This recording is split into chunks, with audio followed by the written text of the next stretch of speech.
Hello, everyone, and welcome to Self-Care Saturday. My name is Joy Kemp, and I'm the Healthy Living Director for Dorothy Lane Market. We thank you for joining us today as we celebrate a day of wellness knowledge provided by a wonderful lineup of educators and speakers. Let's start the day off from the ground up with regenerative nutrition. Jason Hunnell is an experienced herbalist, so when he told us about the impressive line of supplements by True Grace, we knew we were onto something purely good.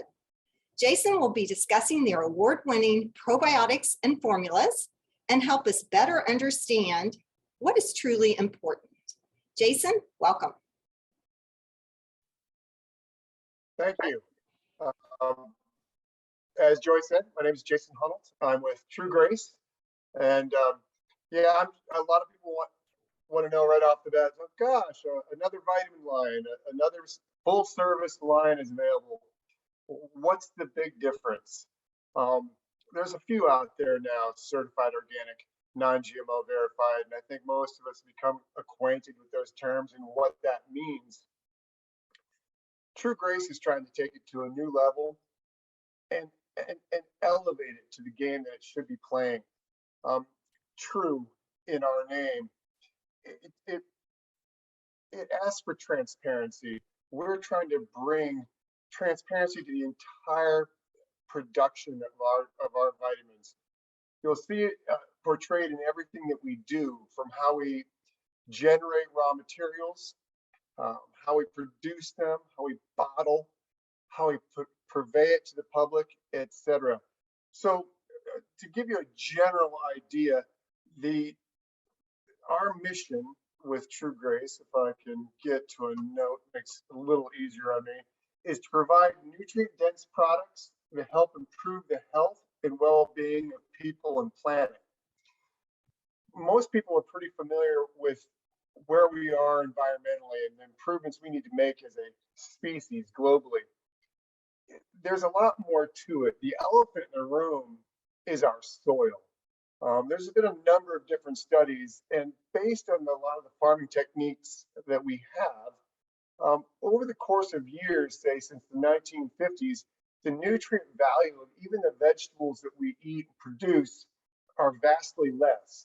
I remember reading somewhere a couple of years ago that between 1950 and 1998, I want to say, that we had lost about 50% of the assay value of calcium in broccoli, just to use that as an example. Now, why is that? So the problem is there's microbes and a variety of other organisms that live in our soil. How we treat our soil and our farming methods has everything to do with the amount of nutrients they have to pull from that substrate, which is our soil.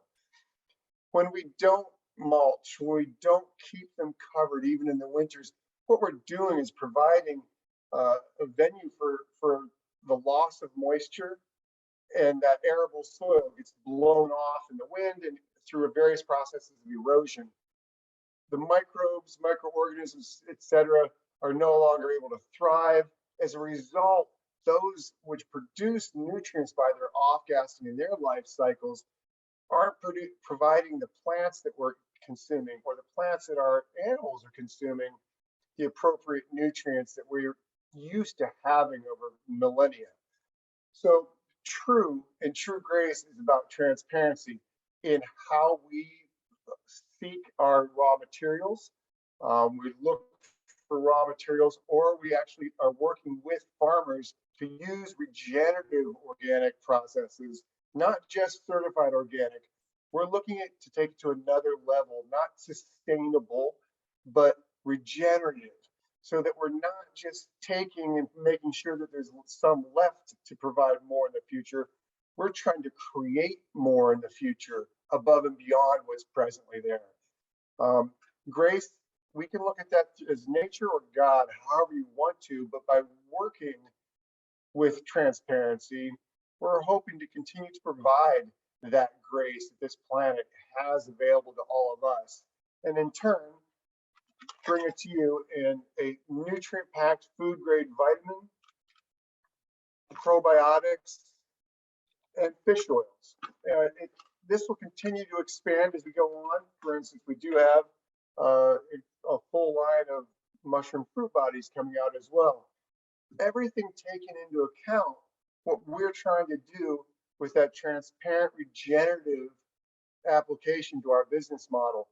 So just as an example, what makes us an evolution, if you will, to any other food grade vitamin in the marketplace? Well, for one, we're looking at methylated, coenzymated B vitamins are provided in our multi. Our multis of 1 a day. We're not looking to do everything. What we're trying to provide is a meaningful dose of appropriate nutrients in a multivitamin. As a result, you're not going to see the whole amount of calcium, and you're not going to be taking 4 or 6 or more giant tablets or capsules. We're going to provide you with one nutrient-rich, effective doses multivitamin that you can take and be assured that you're getting what you need. The reason we started with a multi 1 a day, a fish oil, and probiotic was just kind of the baseline.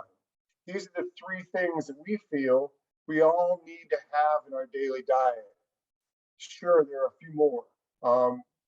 Our minerals are fermented that are in our products, but we want to come out with a full mineral complement. We don't want to try to do everything in one and then negate the efficacy of what we're trying to provide. A good way of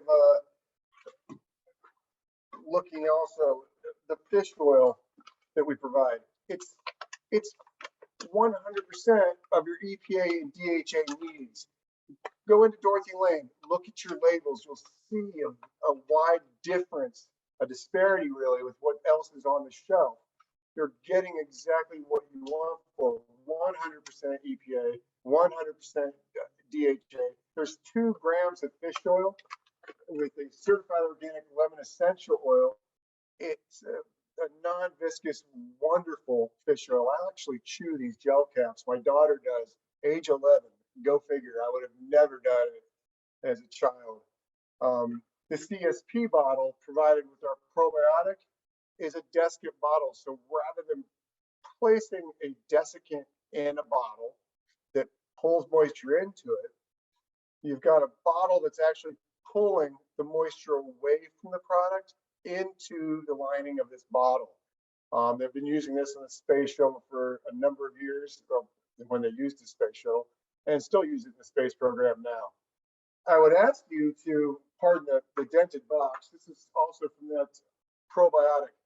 And you'll notice 12 strains, not 30, not 40. These are 12 recognized through research. Again, transparency, true. 12 strains. We show you their patent. We show you the strain, the genus. And then we show you the percentage of each of these strains that's present in this bottle. Again, transparency. You can then, of course, go to any of the available research online or wherever you find your research and be assured that you're getting that from this product. You're not going to run into a position where you'll find perhaps 30 different strains, where most times you're getting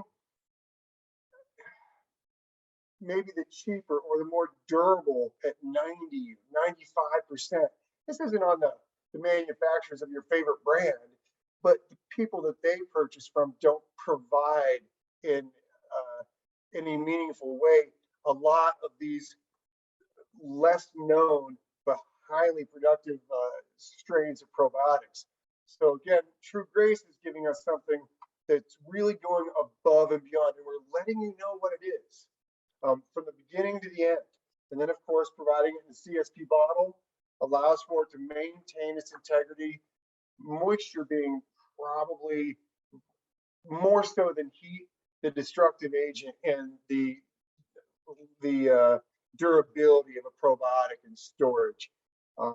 We don't often get to 118 degrees in Ohio. You may in Arizona, and you may if you're leaving it in your car in a parking lot. But mostly it's that opening a refrigerator, opening a lid and having condensation get in there, probiotic bacteria comes alive, and then you lose it because it doesn't have enough to eat. And of course, the environment continues to thrive. An interesting thing about us, we really take it to the next level. You'll find the other bottles that we're utilizing are these unique bottles, and they're within our boxes.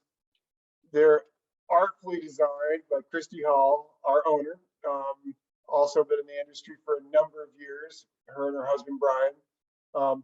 This bottle, we had to source this in Scandinavia. There is nobody making in the supplement industry a 100% post-consumer recycled bottle other than the FDA required virgin liner. So as much as is possible, this is post-consumer recycled plastic. Along with that, again, true, regenerative, we're employing fishermen through the ReSea project in the South Pacific, where we're actually pulling gram for gram of plastic in the island of floating plastic bottles throughout the oceans. We're employing them to pull out, for every gram of our bottles, 1 gram from the ocean. So we're not just doing it here, we're doing it there. And that's one of the biggest reasons I came to the company. I was so impressed by the level that we're taking environmental change and our responsibility to be party to it. Another part that brings me to a point I wanted to make that I've been pointing out to people as I discuss what it is that we're trying to do. It has so much to do with when you're working with the environment. Are you trying to bring as many products to control as much space on a shelf as you can? Or are you trying to provide exactly what the customer is looking for and what the world needs provided in a format and an amount that isn't overwhelming, again, to industry, to resources, and the environment? That's really where we've got to start watching how we affect our world. And in our quest for providing more and more products, at what level are we responsible for what we're doing, and what is necessary to do that? Do we need to take up more and more space? I mean, that kind of crosses a lot of boundaries. You can ask yourself that, and something beyond just supplements. But that's how True Grace is taking this to the next level. We're trying to show responsibility at all levels of the game. A good idea to get an understanding of how we're working with the soil is even neater. And I like to use our new mushroom fruit body products as one of the best examples. I was a permaculture, my wife, family, and I, and my daughter, permaculture farmer here in Ohio, up by Troy. We did something called polyculture, and we had always experimented with using plants in their proper, to quote Monty Python idiom, where you don't need to take things outside the context that you see them in nature. Our mushrooms are grown on wood in the soil. That's how they grow in nature. If we were to refer to a materia medica as a former clinician, I would use materia medica in establishing what am I going to use in the treatment strategy with this client. And you've got to understand where these come from. About 2,000 years in the case of Oriental medicines that I've studied, of empirical evidence and data gathering, and so they were taken from very specific sources. It was the fruit body in almost every case of every mushroom you're familiar with in the marketplace. There's one that I can think of was mycelium. It's called cordyceps, and they used as mycelium inside the husk of a caterpillar, something I'm sure you're not running out the door to get. and a very small fruit bite that grow out of its forehead. Otherwise, you'd look at something that was growing on wood in soil. We're doing that. And why, you might ask? Well, I use it as an example a lot, Chaga mushroom. Chaga is pretty well known now. It's getting better known. It's been used for degenerative disease support, some of the worst ones. It grows very specifically on the birch tree, our beautiful white birch, and it's the species genus is Betula, and there's a product there that's been used, or we know is highly effective in those degenerative diseases called Betulanin. And there's a special relationship between the chaga mushroom and the bark and the inner bark of that tree. It's similar to some enzyme that we have, we utilize as humans, hemicellulase, that breaks down cell walls. But what it's able to do is digest that betulanin in such a manner that when we consume the chaga, we're able to benefit from the betulanin in a way that we would not be able to with the birch tree on its own. That's some of the beauty and magic of nature that we're trying to encompass through that regenerative program. We're looking to the history that's always been there and to pervade throughout time to us, in this case, the mushrooms, to provide the best nutrient-rich substance for sale on Dorothy Lane shelves. But also, by doing that, we're actually rebuilding that soil. We're holding moisture in that soil. We're allowing for microorganisms to thrive and grow themselves. And of course, they're providing additional nutrients to those mushrooms. By growing them that way, rather than a plastic bag on brown rice, we're developing a lot more of those beta glucans. That's something that you're really wanting to get. Unlike the alpha glucans, or a lower amount of beta glucans growing on rice, it's, alpha glucans really just a fancy way of saying starch. If we're going to take a Maitake product because we want to support some of our blood sugar metabolism, it's probably a little bit better off not being loaded up on a starch. That's the way we would look at it working clinically back in the day, and it's certainly the way True Grace looks at it today. So we provide Maitake, Shiitake, Reishi, cordyceps, turkey tail. These are in this regenerative format, grown on wood. They're specific wood. Each of these, it's funny, as a wildcrafting family, we go out all the time into the woods, oftentimes just to take pictures of things and see if we can track them down. And you can find a lot of these plants based on looking at the topography. And we'll go out. We just moved back from Southern Oregon. If you could see around me right now, the house is littered with boxes. We just moved back to outside of Yellow Springs, and we'll be doing a lot of this in the Wayne National Forest as well. But you can tell by this topography, by what trees, where am I going to find a chanterelle mushroom or a hedgehog? Where are those morels hiding? And I know by the grade of the ground and by the shape of, what trees we've got there, their fir, and how much sun's getting in there. Is it a north exposure? Is it an east? And I know what I'm going to find. And it's fascinating, the flavors, which are indicative of the nutrients, are profoundly better when you find them in the wild. But of course, we can't do that very sustainably, or certainly not regeneratively. So we can't be out there doing that for the marketplace. But it shows you the veracity of the claim that regenerative soil, rich soil grown, in this case on wood products, are so vastly superior. Who knows what else lay within those commodities when you think about it in that perspective, the grandness and the immensity of nature.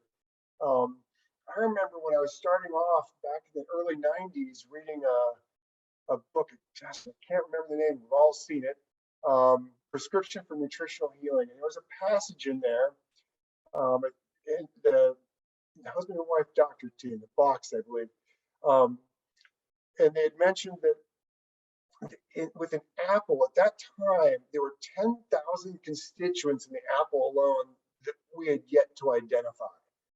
And true or not, to this day, it still impacts me as I speak to you, because just imagine how much we don't know, how much we take it for granted in assaying just what we've found.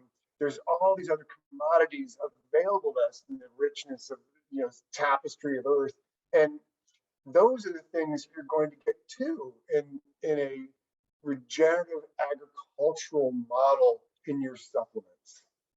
So I ask you really to consider that when you're purchasing your vitamins and your minerals. You want something that's readily absorbable. You want something that's been created responsibly, and in the process, you're going to be supporting a responsibly operating company and your own health. You'll be purveying that to other people, and you'll be conveying that to the future. And when you think about the fact that when I first started getting into the idea of being a soil farmer as a permaculture farmer with my wife and daughter, back then, that was 10 years ago, there was about 60 harvests left of arable soil in the industrialized West. Now, that may be broader than that in the whole globe, but just think about that. That really is the elephant in the room, and amongst all of this conversation about our environment, sustainability, etc., is with less than 60 harvests left of arable soil. What do we do next? Where does that food nutrition for this ever-growing population come from? It's no longer present in most of our soils as it is, and that's why we need these supplements. And of those supplements, we need easily absorbed nutrition. But if we just keep taking and not just sustaining, we need to replenish this earth. If we intend to slow that clock of less than 60 harvests left of arable soil, in order to take it backwards, to change the trajectory that we're on as a whole, this as an earth, as a globe.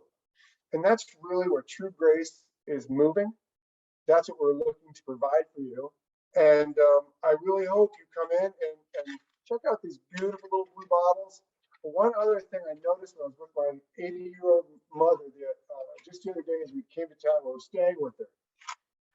This lid is wonderful, as it's super easy. My mother has finally started to get some of those arthritic joints that makes it really difficult for her to open some of the smaller bottles that are out there. Super simple. It's easy to grasp. You don't have to get too real small, and the efficacy is fantastic for opening up a bottle. Just an aside. And I guess at that point, I'd love to open it up to any questions anybody may have. I think I've got about 7 minutes left. Jason, such great information. Thank you so much. You always are so knowledgeable about and compassionate. We do have a couple questions. This one comes from Joanna. I like the addition of ashwagandha in the multi, but I already take it on its own. Would that be too much ashwagandha? Well, ashwagandha is an adaptogen, and we are not providing an overt amount. If you're taking ashwagandha on its own, I do too, and I also take it with the multi. Ashwagandha is the most clinically studied herb on earth, which allows for us to have a pretty broad understanding as to what its effects are on the body. You're probably not taking much more than 250 milligrams in a day, but if I can assure you, clinically, dosages of an adaptogen in the realm of 5 days in a given week, I would use between 3 and 5 grams on a moderate application. So no, you're really likely not taking too much. A good thing to consider doing with all adaptogen use that you don't see in the American marketplace is to take a little orange peel. If you can find a little orange peel in a tea blend or an orange peel tea, maybe every couple of times in a week. Take that, because what all adaptogens have is a mucus causing effect. It's dampening, if you will, in terms of the Oriental medical paradigm of 5-element theory. And so it gives it a descending quality and helps our body rid that that excess mucus, if you will, that may be caused by excessive adaptogenic use. Okay, great. Will you be developing a kids probiotic or multi? We will, and look for that coming up shortly, hopefully by summer's end, if not sooner. I'm really looking forward to that, and it'll be in a powder. I can't just divulge too much right now, but it's a fantastic product. And in our meeting about a month and a half ago, I was told to stop eating the kids probiotic at the table. It was that good, huh? Yes. Okay, how about a multi or a prenatal multi? We do. We have a prenatal multi in the works. Okay. And again, the way we work at it is really providing the effective doses of the right form of the nutrient. So, we're looking at methylated, coenzymated B vitamins in the appropriate dose, providing the exact nutrients that we know of for the mother-to-be and, of course, the little rider. Okay, great. Well, thank you so much. We really enjoyed your speech, and we will talk to you soon. Thank you, Joy. We'll see Good you luck in with the store. that move. Thank you. Want to come up with boxes?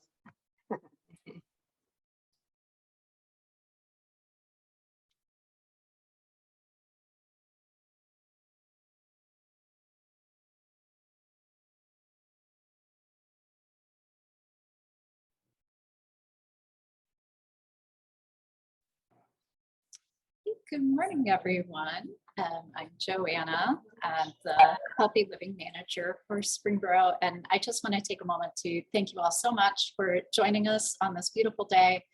Just a wonderful day of knowledge and education and learning how to, take the best care of ourselves possible. So thank you for joining us. I know I'm learning a lot already. And by the way, Jason, thank you. It's always such a treat to be able to be able to learn what the latest is on, responsible herb sourcing. So thank you.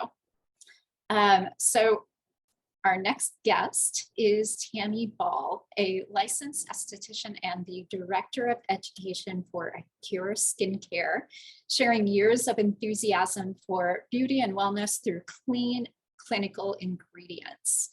As we leap into spring, I'm sure we are all curious about the best practices to repair dry winter skin and the tricks to shine our brightest. So Tammy, thank you so very much for joining us today. Thank you so much for inviting us to be a part of your Self-Care Saturday. Super excited to be here. So thank you. It's a pleasure to have you. Yeah, awesome. All right. So I know our topic today is shedding dry winter skin as we transition into spring and summer. So we're going to go through 5 different steps that we can take to ensure that our skin is glowing during the spring and summer months and season, and maybe talk about things that we need to tweak in our skincare regimens, because you always want to have a basic regimen. However, there's certain products, maybe like serums, maybe like a weekly treatment that you can tweak depending on the time of the year. And obviously in the winter time, our skin has a tendency to be more dry due to extreme weather conditions, et cetera. So I want to spend some time on that for you today. I also have a tools section. So not that Acure manufactures any kind of skincare tools. However, I'm an esthetician, so I just thought I would add that in. So if you have tools of your own at home, like different rollers, different ways to cleanse your skin. So those are some tips as well and tools for face and body that we can add in and share with you today. And then we're going to go through the overview of a cure, just in the event that someone, if you're on the call today or the live feed, that you are not familiar with a cure as a brand, so you kind of know what we offer.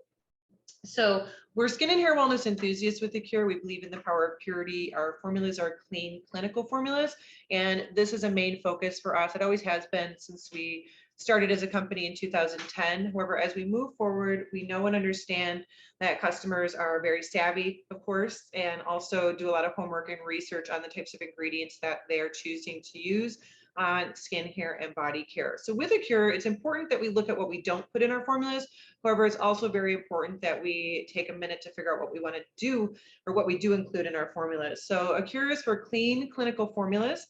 Some of the products that I'm going to share with you today, which are more serum based, are going to have some more of these clinical actives, which I'll share. So obviously being clean as a brand, but then also, how do we come up with clinical actives that are really going to produce results that are effective on your skin? One good example would be an alternative to a retinol, which we'll talk about today. We know retinols can be kind of aggressive at times, and also while they're effective, there's sometimes side effects with sensitivity and irritation. So we'll kind of talk about what a cure can offer in place of that. So you still get that same benefit and result, but maybe with a different type of ingredient that is healthier for applying to your skin topically. So I mentioned that just because that is a focus for who we are.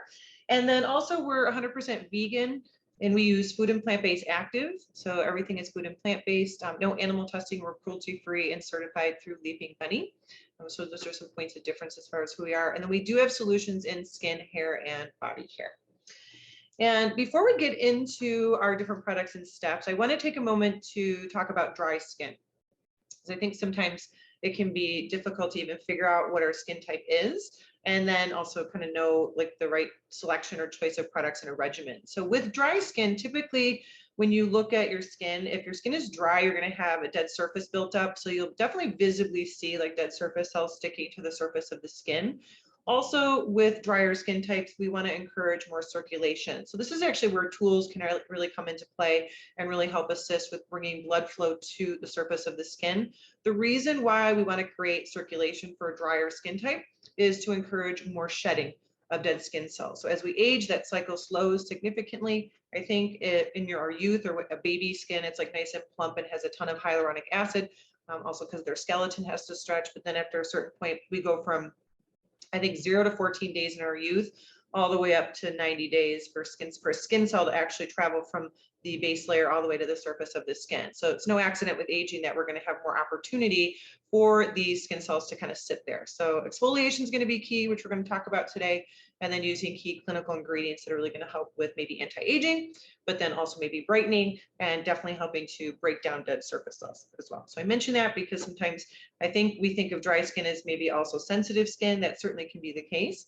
However, sensitive skin types are really more about lacking water content, which makes their skin type more susceptible to any kind of irritation or redness or reactivity with a particular product topically or different things that you come in contact with. So let's go through types of exfoliation. So the 5 steps that I want to talk about today, and maybe you're already doing these, which may very well be the case, which is really great because a lot of these you want to do year round. However, during the summer months, depending on where you live, we want to maybe change up our moisturizer, maybe change up your serum, maybe again, add in a different type of weekly treatment. So might be some opportunity for some tweaking. Obviously your moisturizer might be lighter in the summer versus heavier in the winter. It's an example. And first, we're going to talk about exfoliation with face and body. Second, the right sun protection. So definitely using a physical sunblock, which we have 2 solutions that I can share with you today. Increasing your water intake, also keeping your skin hydrated. That's definitely key throughout the year, but definitely in the summer months because we have more extreme heat temperatures, maybe humidity, although humidity would bring moisture. And then don't forget your feet. So we're going to talk about some of our body care as well.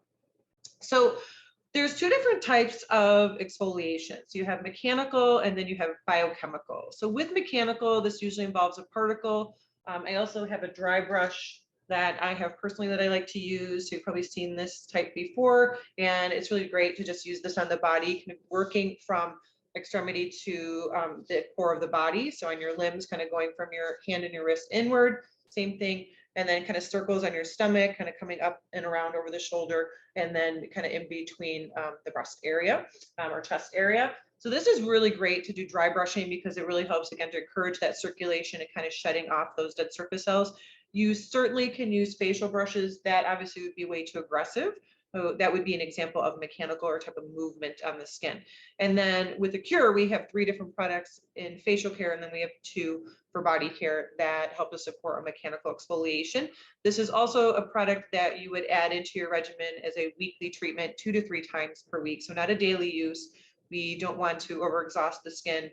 Your skin has a natural cycle. It's called desquamation. So when the skin cells shut off. So what this product is going to do, whether it's mechanical or biochemical, is just kind of improve or kind of speed up that process along so that the skin cells are shedding normally as they should. So I'm going to share the 3 skincare mechanical exfoliants that we offer as solutions. The first one is the Brightening Facial Scrub.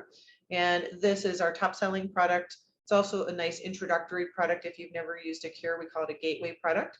And this is French green clay. It also has sea kelp and then a finely ground walnut shell. So it's going to have a little bit of a grit and texture, little to no pressure when you're using this and you want to work it throughout this entire face. Or you can also just work on areas usually that are more dry. It's also a good product for pigmentation, which definitely can be more present in the skin in the summer months because we're exposed to the sun a little bit more. So that's where our SPF is going to come into play. So that would be great in our brightening collection that's formulated for all skin types and targets a serious glow on the skin. So again, it's a great entry point if you maybe are new to a cure and haven't used our line before. Next would be Radically Rejuvenating. So this is in our Age Performance collection. So this is going to be good for fine lines and aging, a little different focus than the Brightening Facial Scrub, also a different texture. This is a different ingredient mix. So you have a Moroccan red clay and then a black jojoba bead. So still a rounded particle that's going to glide over the surface of the skin and really help to refine and exfoliate. And this is in our Age Performance collection. So it's really good for combination skin. I actually have combination skin, so I'm a little bit more oily in the T-zone, a little bit more visibility of my pore size kind of out to this area, and then pretty much disappears as you go to the exterior of my face. So I still have, visible pores in this center, the T-zone area. So this scrub is really great for that condition. And it's in Age Performance, Radically Rejuvenating. And then third is the Incredibly Clear. So I know we're talking about dry skin typically, however, Incredibly Clear, this is for oily skin. However, oily skin can be dehydrated, and this is a mechanical exfoliant that's gentle enough for blackheads and congestion. So for me, I certainly could use this in the T-zone, whereas I'm more dry here. So not necessarily an anti-aging product, however, it is a mechanical exfoliator that we do offer as a solution for oily skin and acne as well. So those 3 would be our mechanical facial solutions. And then for body care, we have 2. So the yellow packaging is going to be the Brightening Body Scrub, and then the kind of brownish color, almost coffee-like, is going to be the Coffee Body Scrub.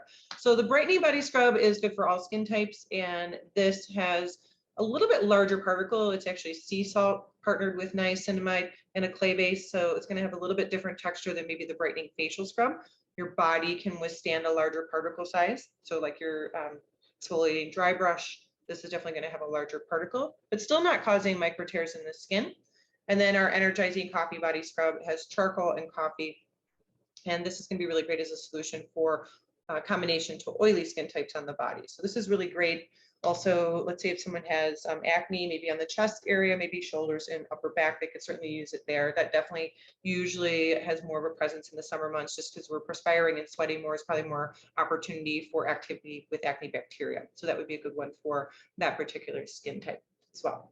So those are mechanical solutions. And then if we look at biochemical is using different acids or different types of enzymes that break down dead surface cells. So again, remember, we want to focus on exfoliation so that we can actually have our serums and our moisturizers perform better. So the first one that I want to share with you is the Brightening Vitamin C and Ferulic Acid Oil-Free Serum. So this is an oil-free product.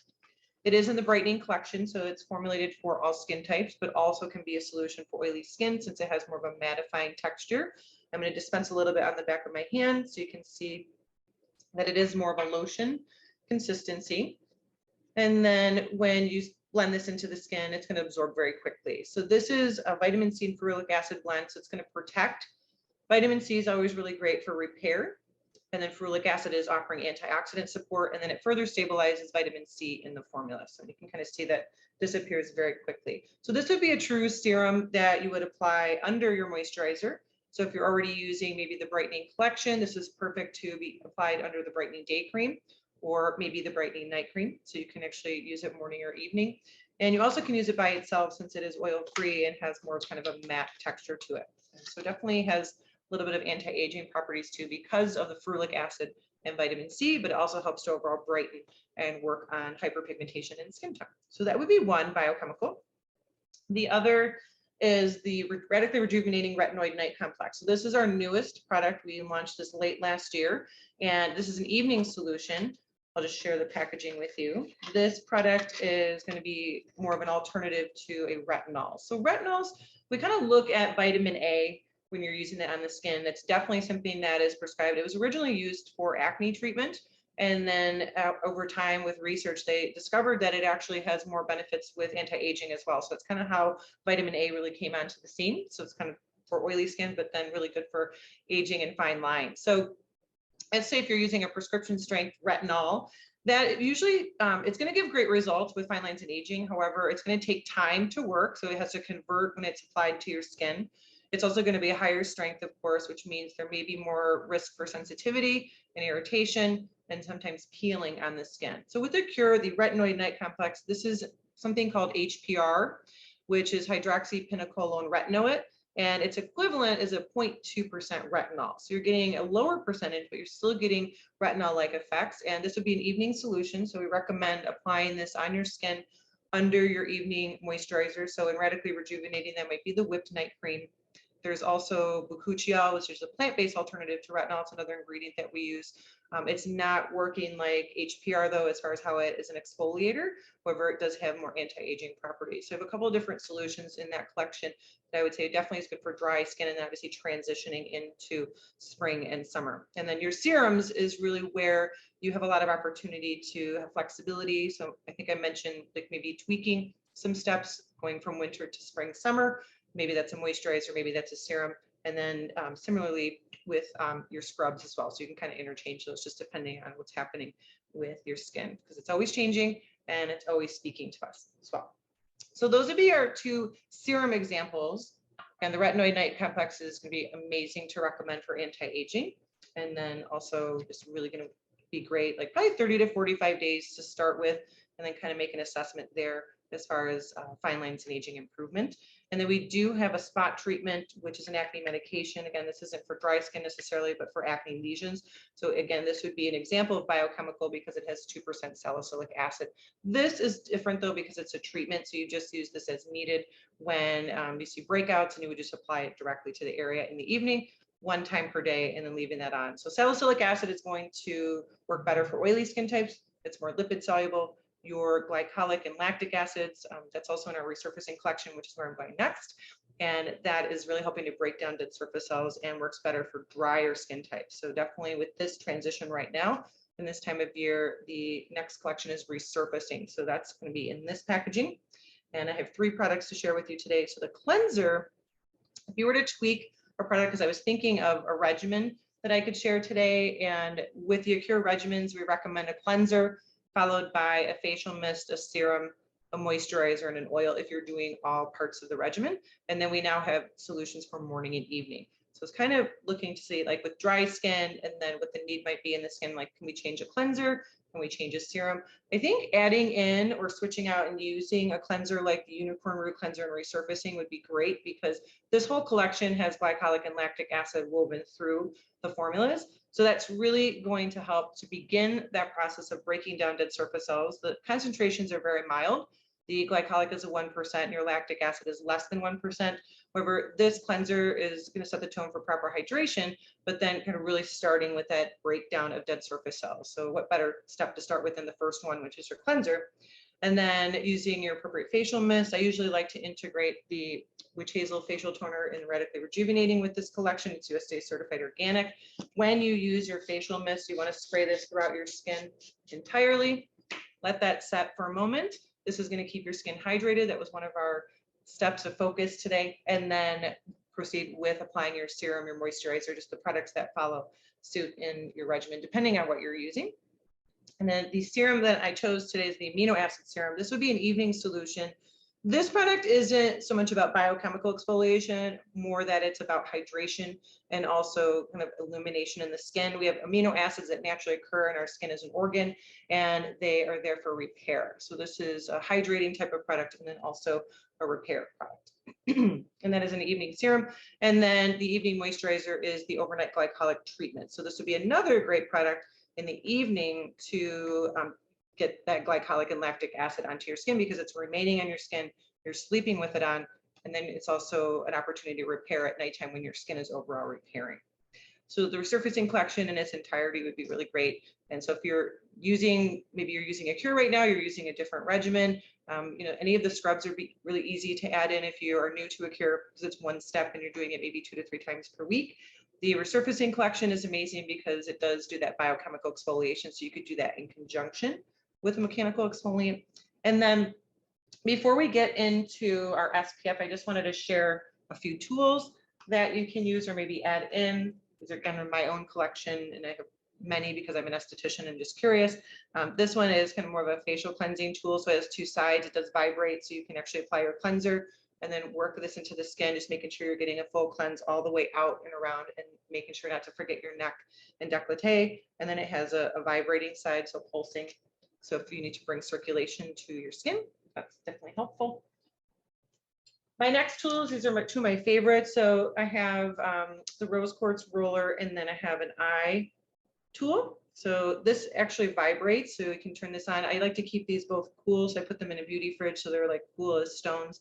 When I used to work as an esthetician in a treatment room, we used stones for a lot of different modalities, maybe hot, maybe cold, just depending. So with a drier skin type, you actually could heat this up. If you had like a hot towel cabinet or place to keep it, because then it's bringing warmth to the skin. Whereas with sensitive skin types, or if there's any redness or irritation, the cooler temperature is going to be better.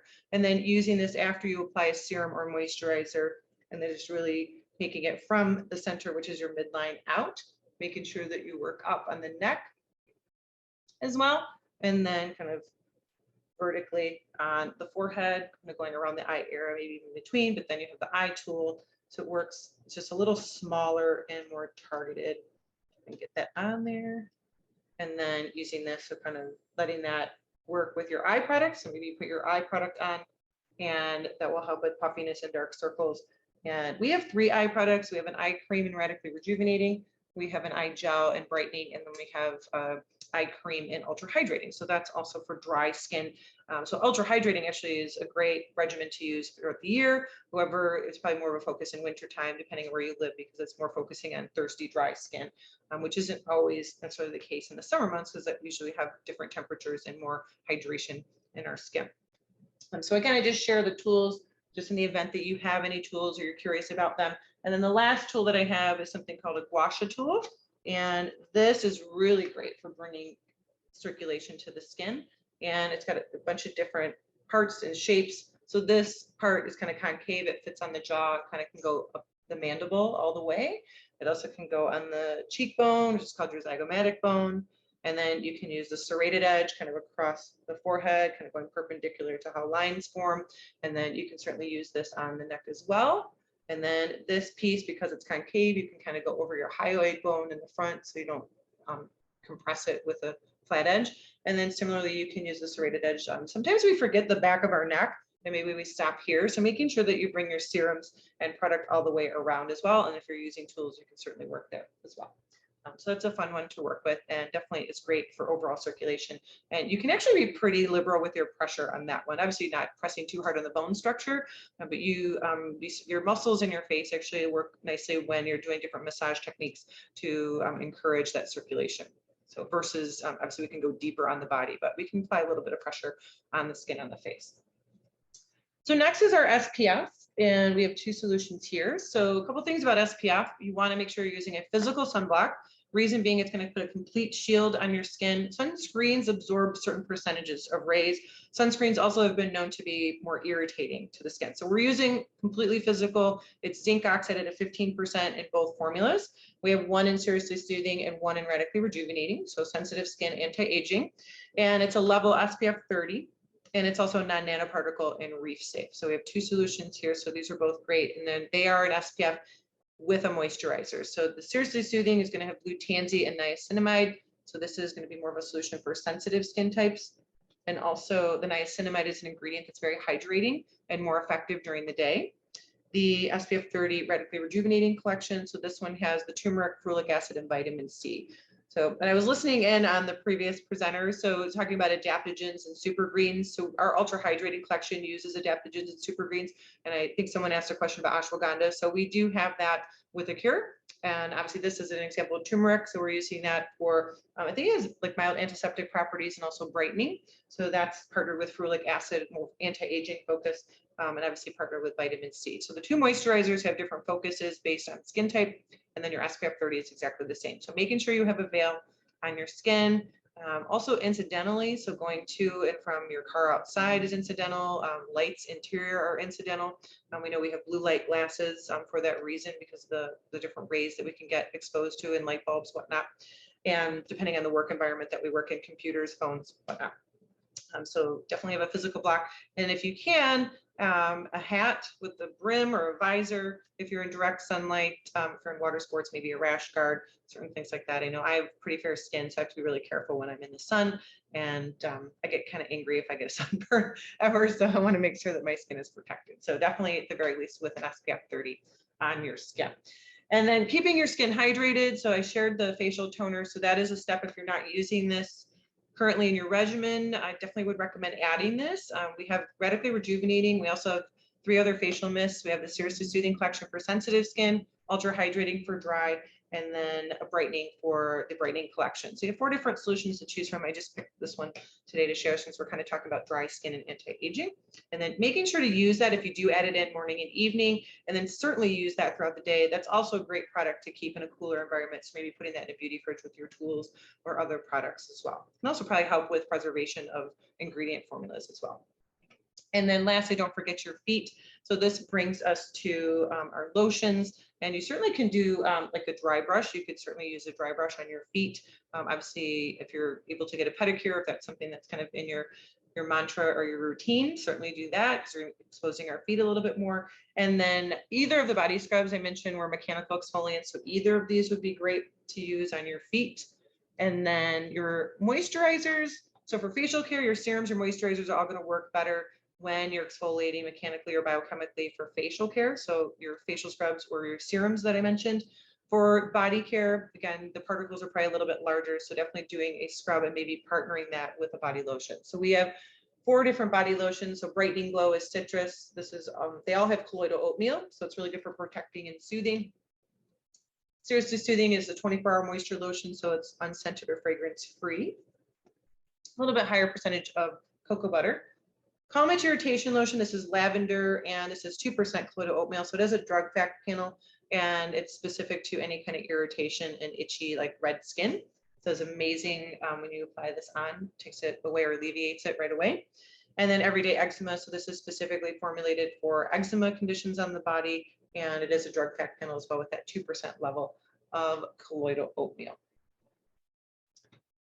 All right, so I think that takes us to a close. So just as a review, and then I think I'll open it up for any questions that we might have.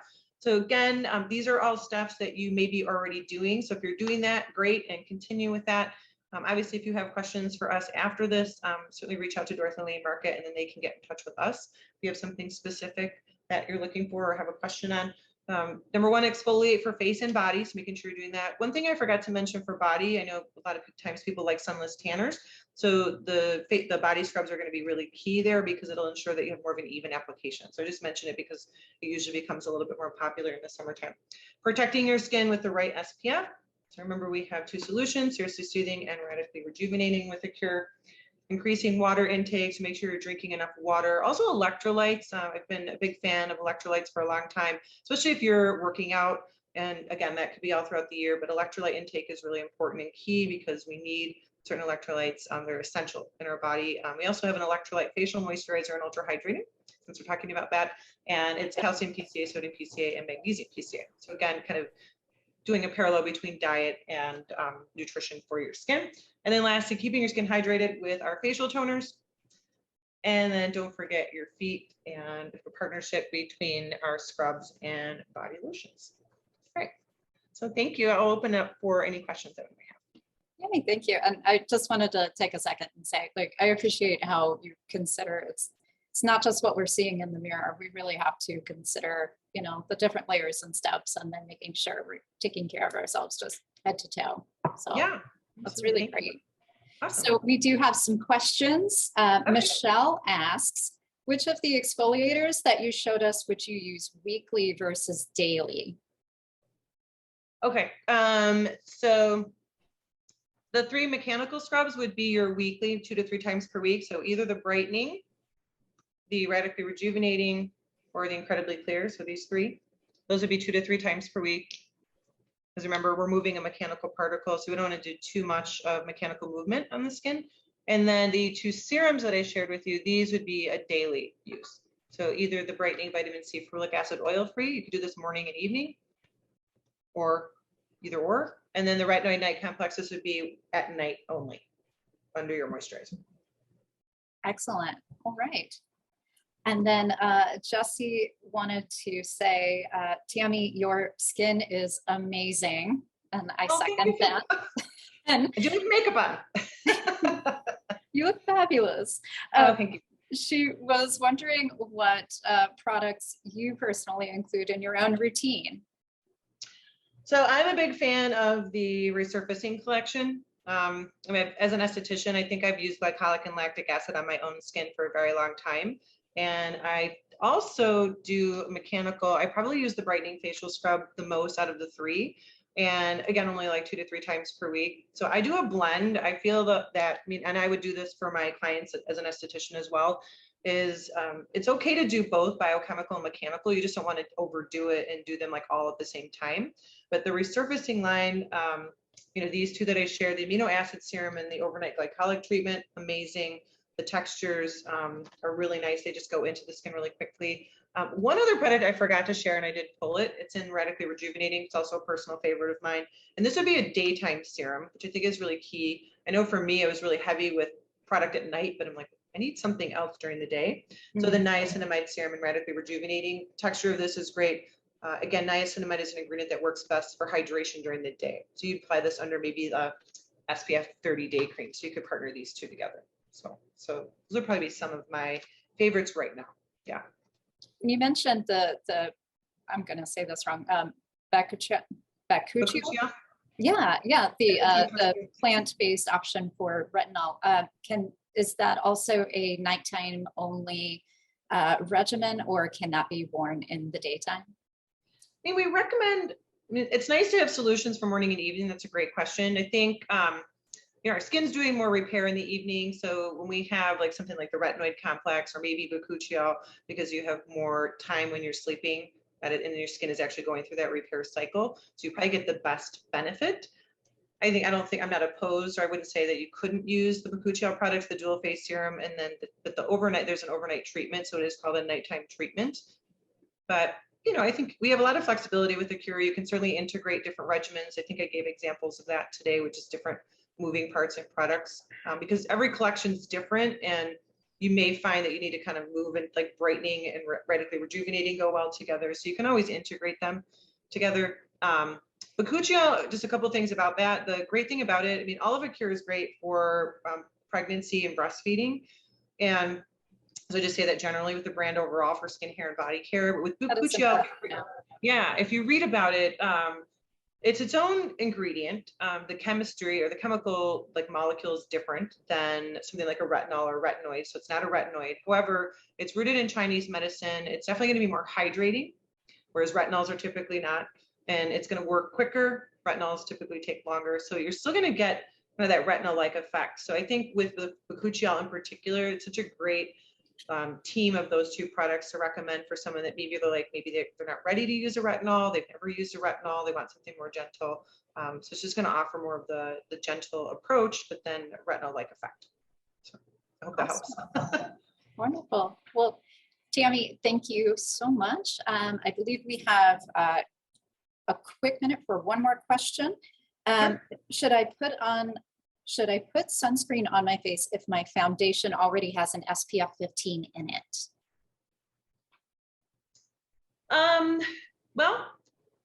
Yes and no. I think with SPF, so the challenge with SPF is like this is a 30, right? Our two moisturizers have an SPF 30. There's not a huge difference between a 15 and a 30. I think it's a 3% differential. So it seems kind of strange because you've got, you know, a 15-point jump from a 15 to a 30, but then the actual efficacy of protection on your skin is only a 3% difference.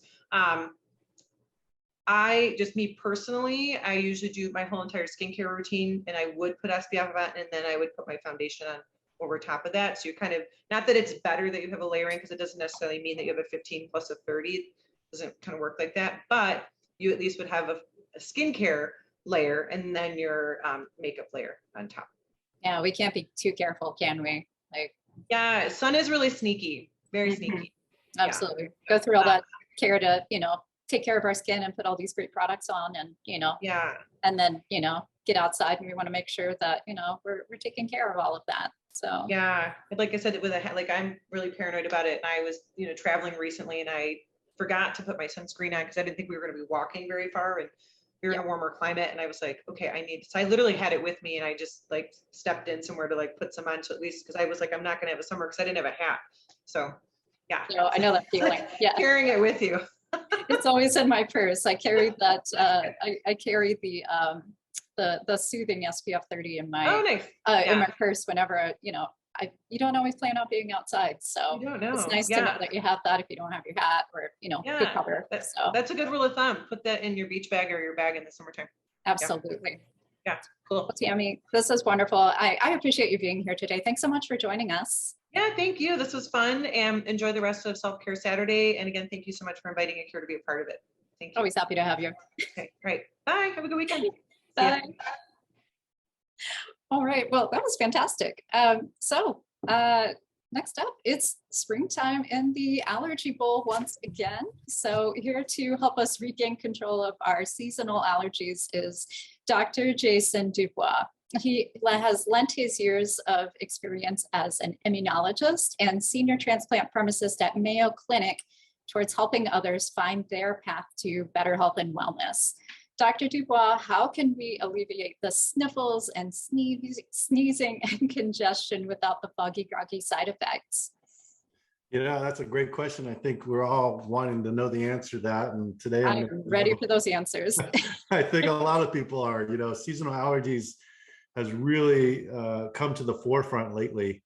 A lot of people, now that we're kind of through this pandemic era and people are out enjoying life again and getting outside and interacting with nature, people are struggling with allergies more so than they ever have before. So what I want to do today is kind of give you guys a little bit of primer on seasonal allergies and tell you a little bit about a product that I developed that I think has really grown in success over the years. We have it at the Dorothy Lane markets, and if you haven't tried it, I do encourage you to learn about it today and then see if it's a good fit for you. So as the introduction had started, again, my name is Dr. Jason Dubois. I'm the founder and formulator of Hybrid Remedies, a company I started almost 10 years ago. We're based in Jacksonville, Florida. If you guys are ever down this way, please come see us. We'd love to meet you in person. And before I started this company, I worked for a world-renowned healthcare organization called Mayo Clinic. There are 3 Mayo Clinics in the world. There's one in Scottsdale, Arizona. There's one in Rochester, Minnesota. And then there's one here at Jacksonville, Florida. And what I did for Mayo for many, many years is I was the lead clinical pharmacist for the Department of Solid Organ Transplant. So I was the doctor behind the scenes that was engaging with patients and helping them after they got that new life-saving organ. Did it for many, many years, really loved that career. We gave thousands of patients literally a new lease on life and enjoyed it very, very thoroughly. Since that time, I left Mayo back in 2012, started Hybrid Remedies. Another passion of mine is helping people get better naturally using natural remedies. And today I'm here to share with you my expertise on a condition that many Americans, millions of Americans really suffer from, called seasonal allergies. So seasonal allergies often get confused with, you know, other issues like cold symptoms or flu symptoms or even COVID symptoms. There's a lot of overlap sometimes in what seasonal allergies look like symptom-wise. So the most common symptoms are going to be like watery, itchy eyes, sneezing for certainly, congestion, runny nose that often can develop into like what is called a postnasal drip that often leads into like a persistent cough. And allergies can present in something that occurs year round.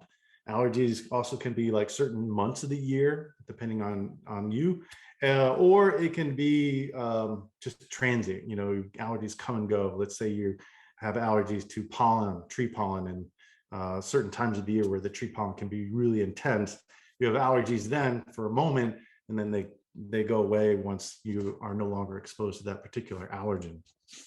And the prevalence is high. It's getting higher every year, it seems. I've been following the trends. About 40 million Americans really suffer from seasonal allergies, both indoor as well as outdoor allergies. And it is considered the 5th leading chronic disease in America. So it's a serious condition. If you're not suffering from seasonal allergies, you or a loved one, someone close to you probably is on one level or another. When it comes to allergens, there are about 5 classic categories that most people will fall into. So it's going to be in this order, generally speaking. It's going to be animals, tree pollen, grasses, mold, and dust mites. So out of those 5, whether you realize it or not, most people will kind of fall into one of those categories. The number 1 category is animals. And boy, do we absolutely love our animals. Animals, the further breakdown on that is going to be either cats or dogs. And it's pretty evenly divided in America. About 50% of the people have cats, the other 50% of the people have dogs. And so when it comes to allergens, people are allergic to just about both of those animals, one or the other, with cats kind of edging out dogs a little bit. And the irony is that most people don't even realize they have allergies to their pets until they go away from them, right? They go on vacation, and wherever they go, they're like, oh my gosh, all of a sudden, I don't need my Claritin or Allegra anymore. And that's because you're no longer with Fido, or you're no longer with Fluffy, and you've gotten away from that allergen. And it's not the cat or the dog per se, it's the dander. So really, we should really categorize it further into pet dander. But generally speaking, one of those 5 categories is what most people are suffering allergies from. Now, the real issue, the problem with treating allergies, and this is in my experience in working with at Mayo for many, many years, and my experience in immunology, is we often focus too closely on controlling histamine. So histamine, we're kind of conditioned to think histamine is the evil, right? That's what if we could just like wrap our hands around histamine and just tamper it or reduce it or eliminate it, our allergies would go away. And we're just conditioned to think that because that's what traditionally what we do, right? If you go to the classic pharmacy shelves where I used to work, it's just littered with over-the-counter antihistamine type remedies. So like Benadryl creams and Zyrtex and Claritins, they all do the same thing, right? They just bind to the histamine receptor in our body and limit the further repercussions and the symptoms that often are attributed to high histamine levels. Doesn't get rid of histamine. The histamine's still in your body, doesn't eliminate it, doesn't break it down. All it simply does is bind the histamine receptors in your body that often lead or trigger the symptoms. The real heart of the issue of allergies, and this is kind of where the bulk of my discussion will be today, and what I've done with like developing natural remedies to address this, the heart of the issue is your immune response, right? It's your immune system that leads to the allergens that often create the reactions that we're having. So just going back to talking about the immune system, the histamines are just one component of the allergic response. There are so many other inflammatory pathways, immune cells involved, other immune inflammatory mediators that are involved in the allergic response. So those are things like prostaglandins, kinins, neuropeptides, and another inflammatory mediator that we don't often talk about called leukotrienes. And leukotrienes are highly inflammatory. In fact, they're 5,000 times more inflammatory than histamine alone. So a lot of times when we're often focused on controlling histamine, it's other inflammatory mediators that are really creating the problem. Now, one of the most important parts of our immune response when it comes to allergens is an important immune cell called the mast cell, like mast, like a ship, M-A-S-T. And the mast cell is an important immune cell when it comes to regulating or controlling the intensity of both allergies as well as asthma. Now, mast cells, we don't really talk a lot about, or we don't really talk about leukotrienes, but really what mast cells do is they're kind of like one of the immune cells that's on the scene when it comes to allergies. Let's just talk about allergies or asthma. But in particular, allergies is when you are exposed to a particular type of allergen. Let's say it's like pet dander or tree pollen or grasses. It's that the mast cell will be the first one on the scene, so to speak. And when it starts to identify that allergen, the mast cell wall will begin to release some inflammatory mediators. Those are things like histamine, prostaglandins, sometimes even leukotrienes. It's all contained within the mast cell.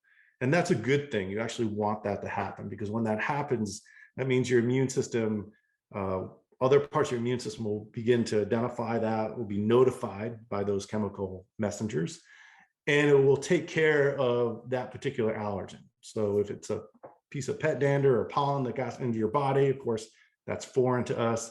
The mast cell will release those chemical mediators. Other parts of your immune cell, other parts of your immune system will come around and eliminate that. And, this happens all day long.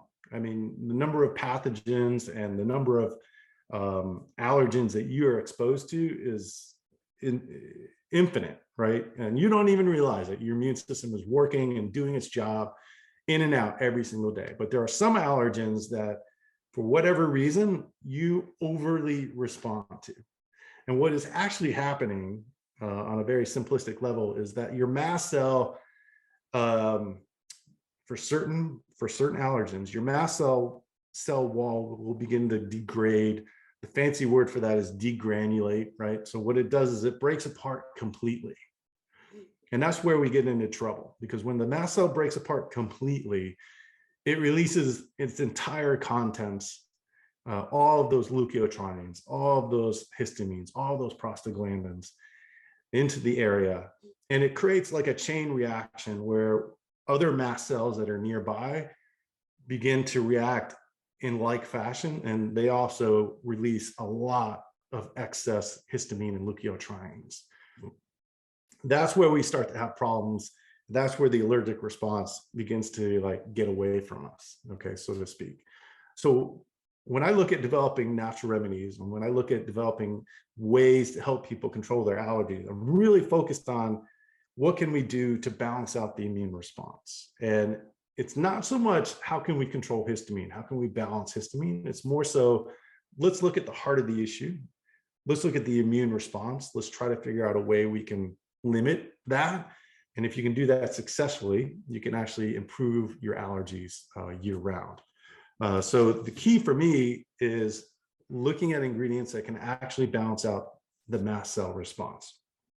One of the ingredients in my research, and again, I've researched over hundreds, if not thousands, of different natural ingredients when it comes to the immune response. One of the key ingredients that I absolutely fell in love with is an ingredient called Butterbur. Now, you may be familiar with Butterbur. It's been out on the market for a while. The one that you're familiar with is used for migraines, right? That was one of the first versions that came to market. But we actually use a very unique version of Butterbur that I found out of Germany. And what it does is actually stabilizes the cell wall of the mast cell. When you stabilize the cell wall, you limit the release of a lot of these inflammatory mediators. Again, getting at the heart of the issue here. So mast cells are the key to this, and Butterbur does it very, very well. Again, not the same Butterbur that's used for migraines. Again, we use a very special Butterbur that is in Germany, that we're actually the only company in the US that is licensed to use it at this time. So again, controlling mast cell wall is very, very important.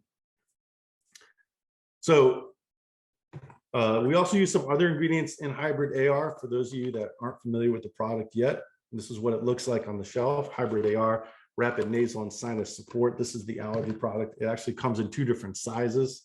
So we have the 30 count as well as the mini. And I'll talk about the differences between the two as well. So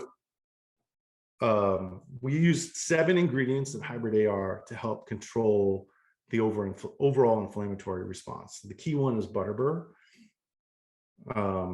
The other 2 I want to talk to you about today, although there's 7, there's 3 of them I really want to focus on.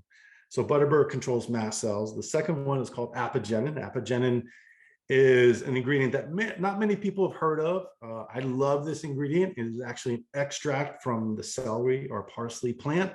And what it does very, very well is it balances out T helper cells. Now, T helper cells are also very much involved in things like infection, allergies, as well as asthma. And when you encounter any one of those issues, your T helper cells will respond in kind, right? So you have it further differentiates into Th1 and Th2.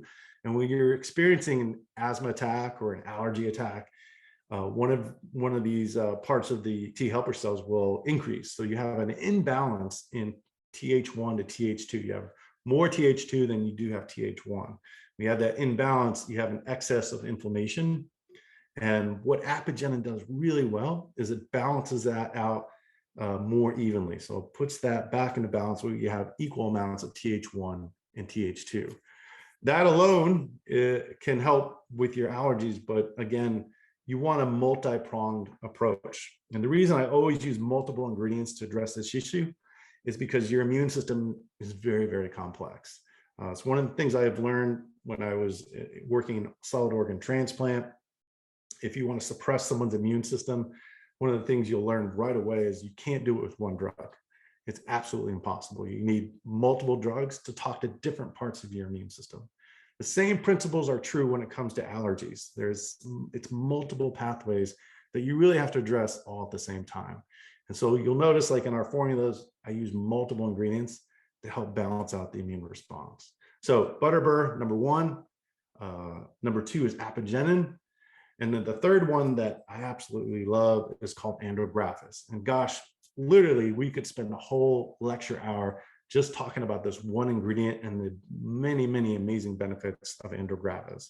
But specifically, as it relates to Hybrid AR and why I use it in this formula is because it has a very impressive benefits when it comes to helping people breathe better faster. There are 2 key things that Andrographis does really well. So first is it acts as like a mild astringent, right? So it has drying properties, but it doesn't overly dry you. So one of the biggest drawbacks of like the medications like Zyrtec, Allegra, Benadryl is they're just overly drying. They just take it to an extreme, and they can be problematic for people that wear contacts or problematic with people that have other urinary retention issues, other health problems.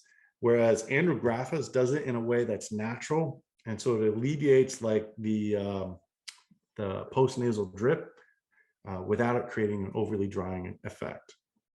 The other thing that Andrographis does extremely well is it is very potent at balancing inflammation. And so specifically in the upper respiratory tract. So again, 2 key benefits just with Andrographis alone.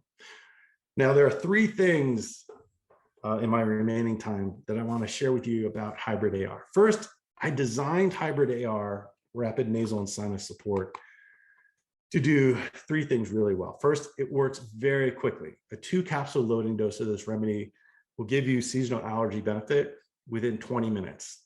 And it is literally that fast. I challenge you, if you are suffering from seasonal allergies, take the 20-minute challenge. We do it at trade shows. We've done it at stores. We've done it. I mean, if you've seen me in a store, I'm often handing out samples to customers that I talk to. And literally within 20 minutes, they're going to get the relief they're looking for. Again, it was designed on purpose to get people off of Claritin, Allegra, Zyrtec to replace those. So 20 minutes, it'll work. The second thing that's amazing about hybrid AR is it's the only natural remedy that lasts all day. So what do I mean by that? I mean that a 2 capsule loading dose is where we want you to start. And then the subsequent dosing, maintenance dosing, as I like to say, is 1 capsule a day. That's it. If you look at any other natural remedy out there in the market today, it's multiple capsules, multiple tablets, several times a day. When I design things, I try to design things that work as fast as possible and last as long as they can. So again, hybrid AR is designed to work quickly and last long. And then the third thing is I like to get at the heart of the issue. And so again, we use ingredients that balance out the immune response and do that very, very effectively. There's actually clinical trials to show that things like the Butterbur that we're using has been effective in a head-to-head clinical trials against Zyrtec and Allegra and Claritin. So ingredients that we use in hybrid AR have been clinically studied to work very, very well. We also have other ingredients. I'm not going to talk about them today because I want to keep the focus on hybrid AR because I know a lot of people are suffering from seasonal allergies. I know there's going to be a lot of questions following this, but just so you know, we also have other great remedies like hybrid CR, which is intended to provide rapid immune support. If you guys are looking to strengthen your immune system or help you get better faster, make sure you check in with the Dorothy Lane Market wellness expert. They know whether this is right for you. That's one of our #1 selling products in the world today. And a newer product is Hybrid EV Plus. Again, not really talking much about this one today, but again, this is a great remedy if you want daily immune support. It's a full dose, therapeutic dose of elderberry. And again, Dorothy Lane Market wellness experts at all of the locations know these products inside and out, and they could guide you as to what's going to be best for you. But without further ado, I kind of went through a lot of these topics very quickly. I'm going to kind of turn it over to the Q&A section to see if you guys have any specific things that you want me to address when it comes to seasonal allergies. And gosh, the timeliness of this could not be any bigger, any better, because I know in Ohio in particular, it's pretty intense. It is, it's something else here. You know, when I used to live out of state, I could always tell when we were getting closer to the Miami Valley because, you know, I could just feel it building up. Like, you know, oh, my eyes are itchy and I'm getting sniffly and we must be close to home. And I didn't need the biomarkers to tell me. So, yeah, you are, it's that special time of year.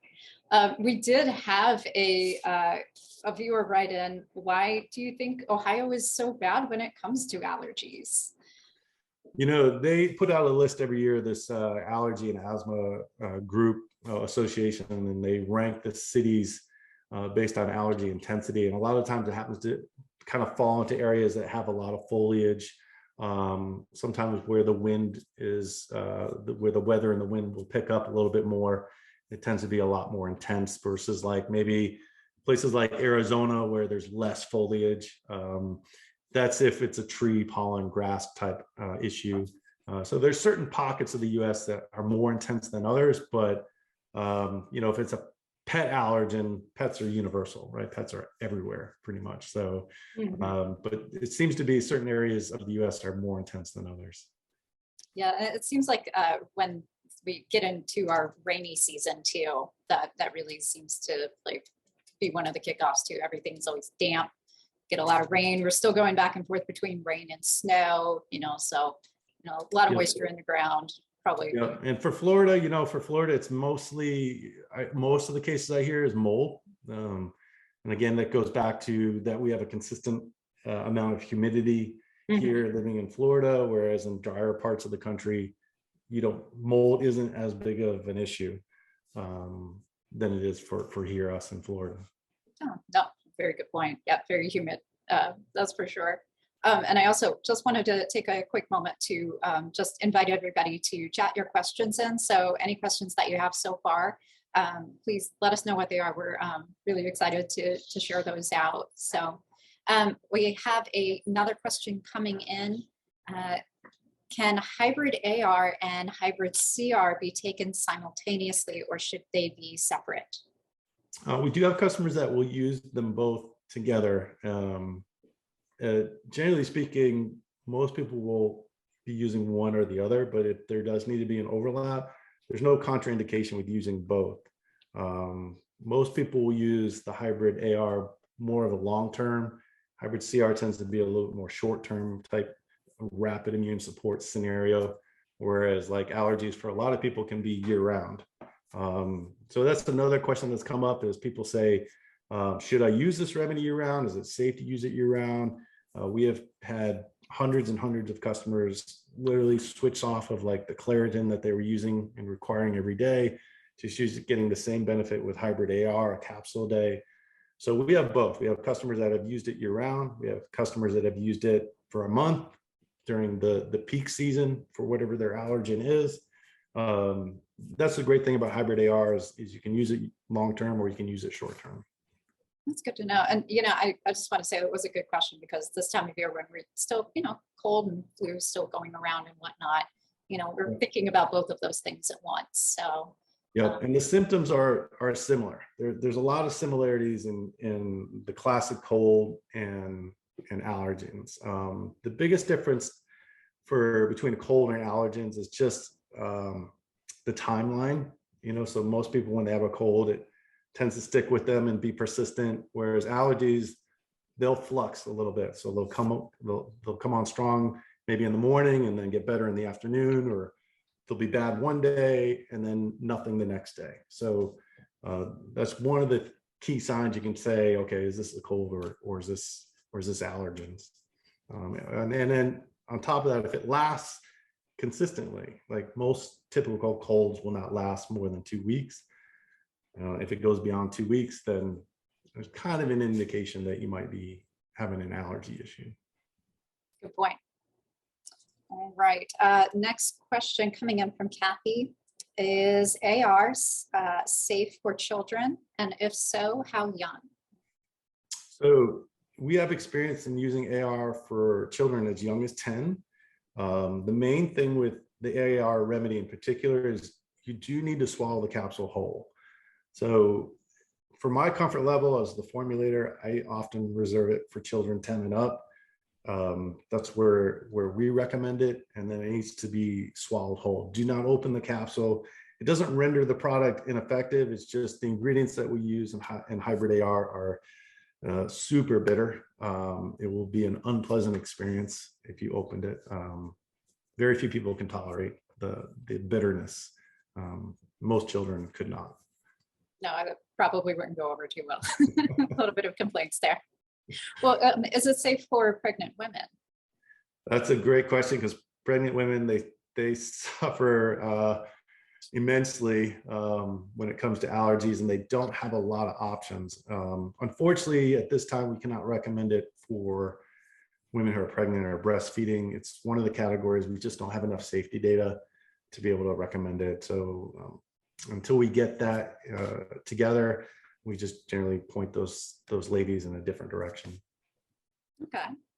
Now, I know for someone who maybe they have a typical time of year where they know that they're going to be, having bad sinus and allergy issues, would it be wise for them to maybe kind of proactively start taking AR before they even have their symptoms?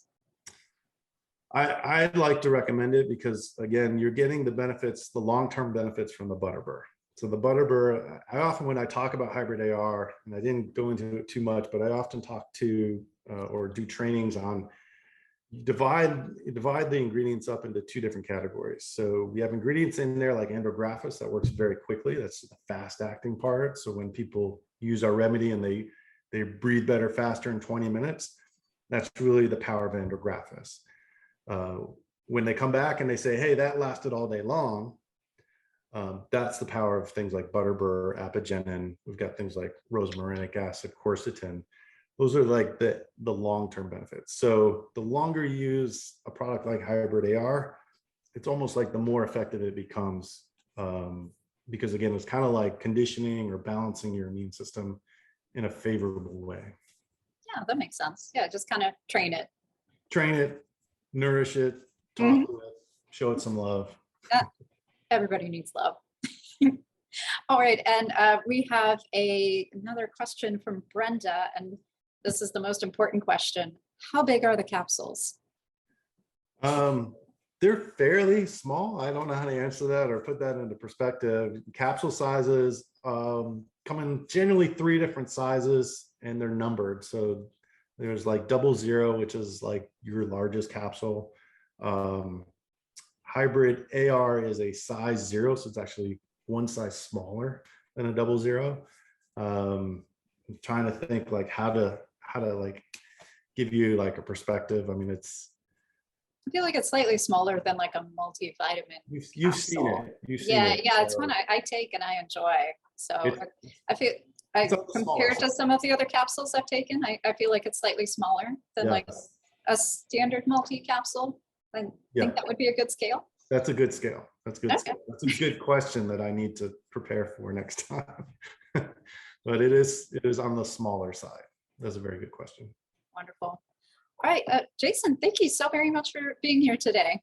Thank you. It is an honor being here, and appreciate the time to be able to talk to your viewers today.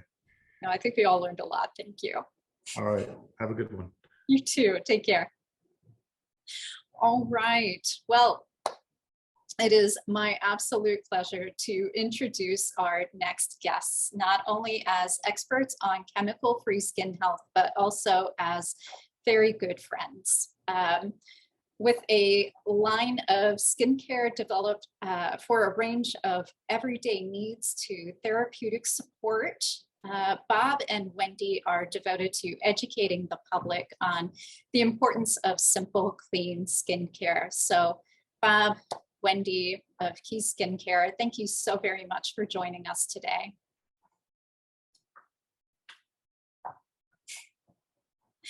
Hi. Hey, Wendy, we see you there. I think Bob's entering the picture there.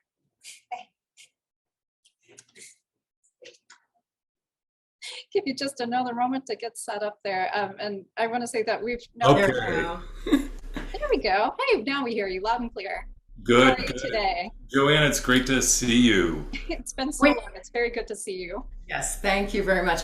We have a magic screen here today. So you're going to see us appear and disappear maybe. And that is the true secret to, not aging, is you sort of disappear and come back and look better. Fade in and out of our filters, right? Yes, yes. That's Yes. right. Well, it's interesting, when we were preparing for this, it's been 16 years that we've been with Dorothy Lane. Yeah. We are so proud to be a partner with Dorothy Lane for 16 years in health and wellness. And the thing is there's so many reasons why we love Dorothy Lane. And there I am, we got to disappear, we got to come back in again. There we go. First of all, what we know about the people at Dorothy Lane, they love their customers. They're innovators, they're educators, they offer unique products, things that you love to go shopping for when you're at Dorothy Lane. And most of all, healthy choices, lots of choices. So we're just so proud, as Bob said, to be a 16-year partnership with Dorothy Lane. Thank you so much. We really enjoy being here today. I'm Wendy Steele. I'm the CEO of Keys. This is Bob Root, co-founder. Geek. Geek, yeah. So the way to think about this today is here's the science behind our products, the Keys brand, and I'm sort of the billboard. That's the way we sort of look at it. Everything gets tested on me before it goes out to you. So let's talk a little bit about Keys. We are totally natural skincare products. We have no chemicals. We like to say that we solve your skin problems naturally, and we make you look and feel better as well. We were established in 2004, and as a natural skin therapy line, we design and develop and formulate all of our products here in the US. We're very proud of that. We are founding members of the Environmental Working Group Skin Deep report, which some of you may follow for when you're trying to get cleaner products. And we have lots of different science affiliations. Like? Oh my goodness, National Institutes of Health, we're part of the Microbiome Project, University of Ohio, USC, Stanford, Los Alamos? yeah, Los Alamos National Labs. We sort of blend that traditional science with the natural world. And in many cases, even the pharmaceuticals, the conventional pharmaceuticals that you're taking have been originally derived from natural ingredients. So there is a close marriage between natural and things that solve problems. Okay, so since we're talking about age reversing, or what I like to say is aging less, because let's face it, all of us, we're aging every day, but we want to age less. So let's think about our skin. It's our largest organ. It defines our age, it defines our attitude, and it is our most vulnerable aging point, our skin. We like to say that when you know better, you can do better. And we say when you know how to do that naturally, you know better naturally, you can do better. Yeah, one of the things that struck me with a comment from Jason is that there is this close kinship to a lot of allergic reactions, histamine reactions, things like that. We're here in Santa Fe, New Mexico, in one of the highest pollen areas because of all the cedar trees that are here, especially this time of year, and 75-mile-per-hour winds yesterday. But what's interesting about this crossover of what Jason was talking about and the skin is something we work on a lot with the National Institutes of Health, PubMed, with the Microbiome Project.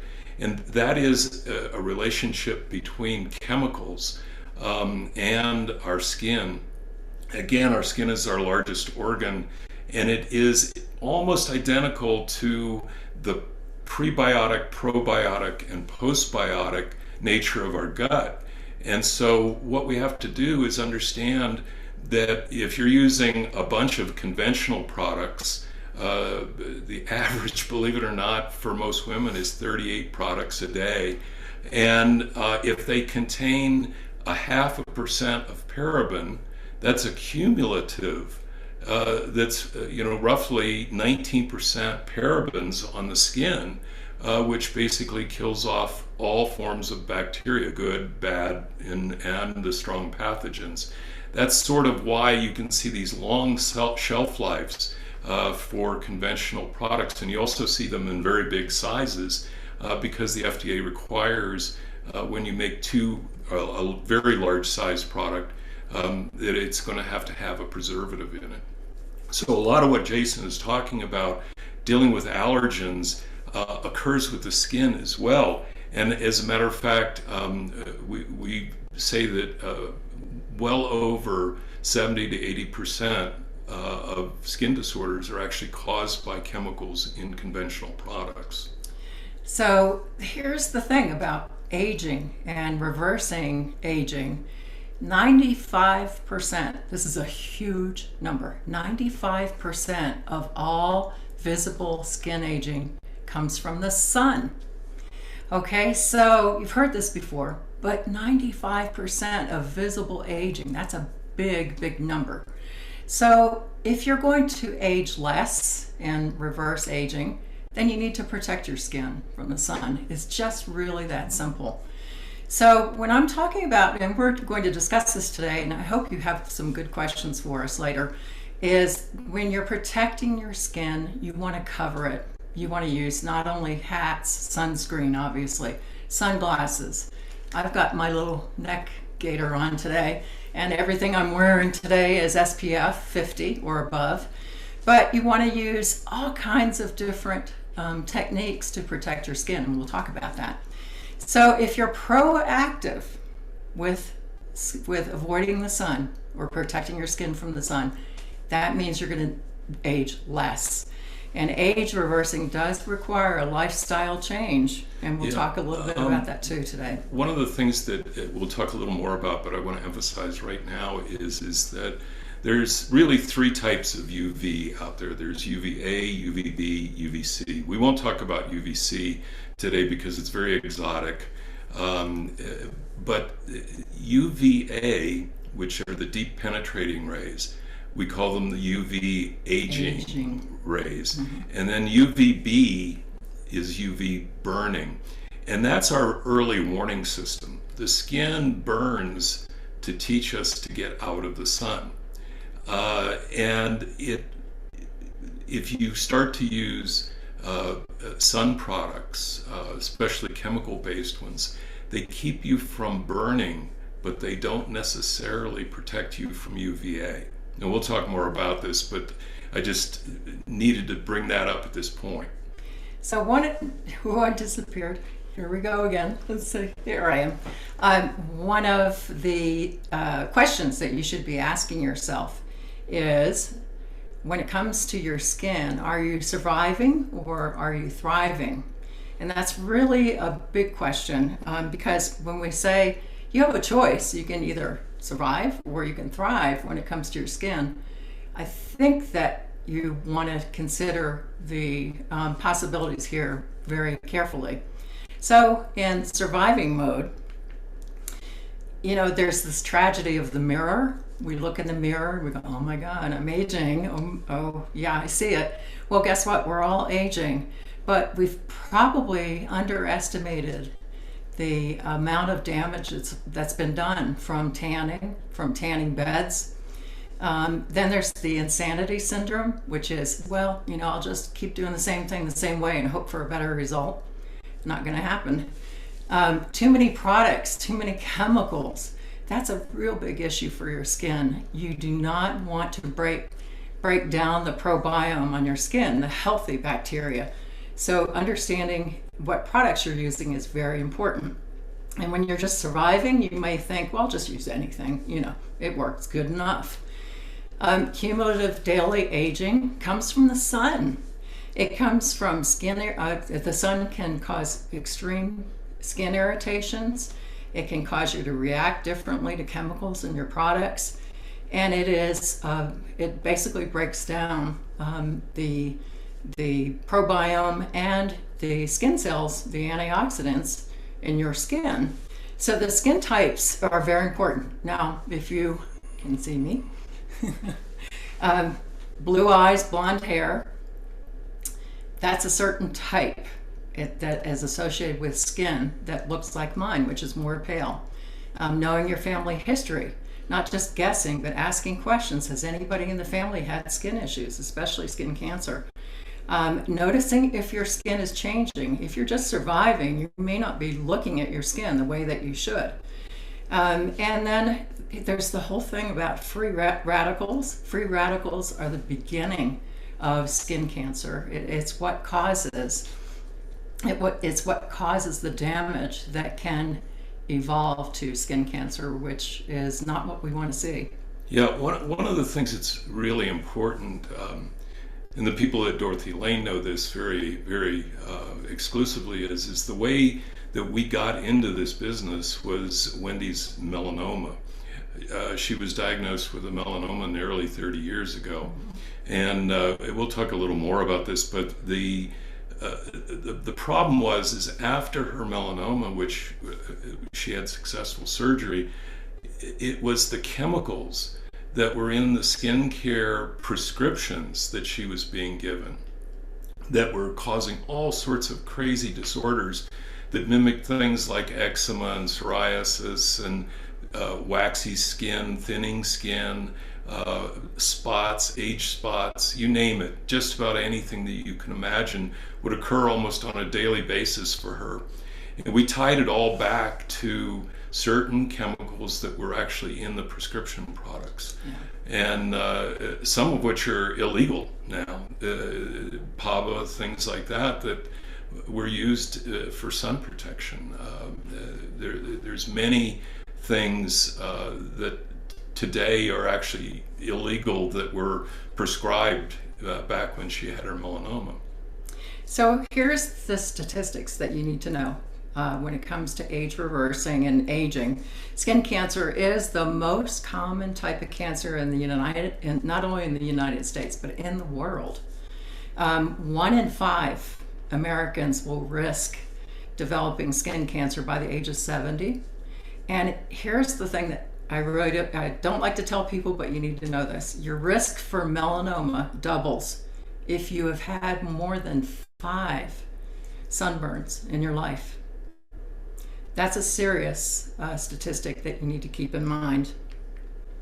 So in thriving mode, okay, so we're moving from surviving to thriving. Thriving mode is when you look at your skin and say, wow, it looks pretty good. I feel good. And you're happy with the way that it looks and feels. And that's a great way to think about self-care when it comes to your skin. You want to take a look at the mirror and say, yeah, I like what I see. So what we know at Keys is when you know better, you can do so much better, especially for your skin. So there's 3 things that you need to know: what to avoid, what to use, and then how to incorporate better skincare habits. So when you know better, you do better. So if you know one thing from today, it's to avoid the #1 skin aging effect, and that is the sun. So regular use of SPF with at least a 15 SPF every day on your face, your neck, and your hands. Cover the rest of your skin. Use great clothing. Use window tinting. You can deploy so many things that will help you and your family. It's not just about sunscreen. It's about a different kind of way to look at the way you want to live your life. Well, one of the things that's very interesting that I recall, and is back when the docs were telling Wendy at Scripps Clinic in San Diego that she had to cover up, and she said, sure, give me a list of companies that I can go buy some decent looking clothes. And it wasn't going to happen. 30 years ago. No. 30 years ago. And she discovered a guy whose girlfriend died of melanoma. And he was in Seattle, which you wouldn't expect to be a place where people would have a lot of melanoma, but they do. And again, because of genetic reasons.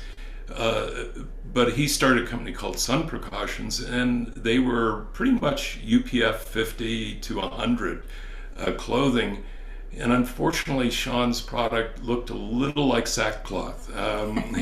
It's sort of an interesting way. It's changed and evolved, and there's lots of good choices. Definitely changed and evolved, but the important thing is now you can go to almost any stylish manufacturer, whether it be Columbia, Coolabar, people like that, and they now have some fantastic clothing that has SPF protection. Mm-hmm. Well, and here's the thing about sunscreen. This is very important. When you think about sunscreen, think zinc. Zinc is the compound that is a physical barrier for your skin from UV. It's what I've been using every day since Bob developed the product, which has been almost 18 years ago. And my skin looks pretty good. I'm happy. Well, and it's very interesting. The first thing that people say to me when we say zinc, mm-hmm. Is they don't want to look like a mime. Right. Well, I'm a physicist engineer. I'm not a chemist. So I come at things quite a bit differently. I actually relate to Elon Musk, whereas most people don't. The thing that's interesting is there's a physical property called spherical particle size, and spheres don't reflect directly back. And so what we did was we made our zinc spherical, and that spherical actually creates a little bit of glisten and sparkle on the skin, as you can see with Wendy's face here. It reacts very, very well, but it's transparent. And yet it still blocks the bottom end of visible all the way through to UVA rays. Mm-hmm. It's important to know that when you're talking about sun exposure, if you plan to go in the water, our Solar RX is our zinc sunblock. We're not a waterproof. We're water resistant, and that's for a reason. Yeah, we lobbied years ago to get EWG to split the sunscreen report, and it now lists the go to beach or Pool. the moisturizer category, and we're definitely in the moisturizer category because we're water soluble. But that's also why it's sort of a great foundation for makeup and things. Yes, easy to use every day. Rain or shine, UVA, UVB. Actually, UVA can get through just about anything. Clouds. Yeah, one thing it's sort of Rain. interesting is that we've worked closely with the FDA for years on what's called the monograph. And one of the things we didn't like, but we lived up to it, is to refer to all sunscreens as sunscreen. We used to be separated with sunblocks and sunscreens, and we're legally a sunscreen because SolarRx is a medical device. It is a registered FDA medical device, but it really does block. It doesn't. Most chemical-based sunscreens convert energy into heat. So they take UV energy and they convert it to heat. And I don't know if you've ever worn a chemical-based sunscreen, but it's a really interesting phenomenon. You put it on, you go in the sun, and you feel like your skin's heating up. That's because it's converting that energy. Very similar to the way a stealth fighter converts radar into heat. It's not good. No. So we have a 1, 2, 3 punch right now at Dorothy Lane. Dorothy Lane sells just about all of our products. But the 1, 2, 3 punch for anti-aging, age reversing. What we found, because of me, I'm the guinea pig, is that our Island RX, our Micellar foaming wash, which is your face wash, it really does the job of fading dark spots on the skin. It's a nice cleanser, but it doesn't go too deep, so it's not an irritant. It has things like avocado oil and sage, clary sage, and it works really well with Keys SolarRx. And the reason why is the 1-2 punch is that when you're trying to fade sunspots and look younger, reverse the look of your skin, the aging on your skin, it's very important that you understand that every time you expose your face to the sun, you're going to get more of those dark spots. Island RX, the foaming wash, has really helped with the sunblock to fade spots. And then the third part of the 1, 2, 3 punch is our Nextra. Nextra is our Neoretinal, which is an alternative to retinol. Some of you may have heard of retinol. It's extremely abrasive to the skin. It's hard to use. It costs about $300 an ounce or half an ounce. It's crazy. And it should never be used if you're going to expose your skin to the sun. So we had to come up with something different. And Nextra, along with the foaming wash and the sunblock, is the thing that just plumps up your skin. It just helps you reverse the kind of those small lines that you see sometimes. And I don't recommend you look in the magnifying mirror. Don't do that. But even if you do, you're going to see a difference. And what we know is that these are the products that people are using on camera, on screen, in Hollywood. And the comments back from our customers have been pretty amazing. The science behind it is pretty amazing as well. Well, I'll geek out for a second on the 3 products. First off, if you use these 3 products, and I also like to add our Luminous moisturizer for evening. The SolarX uses Luminous's base moisturizer with the addition of the zinc oxide. So Luminous is great for the evening time and nighttime. But let me geek out for a second here. Island RX is probably one of the least understood products out there because it is Castile soap based. It means it's a little bit alkaline.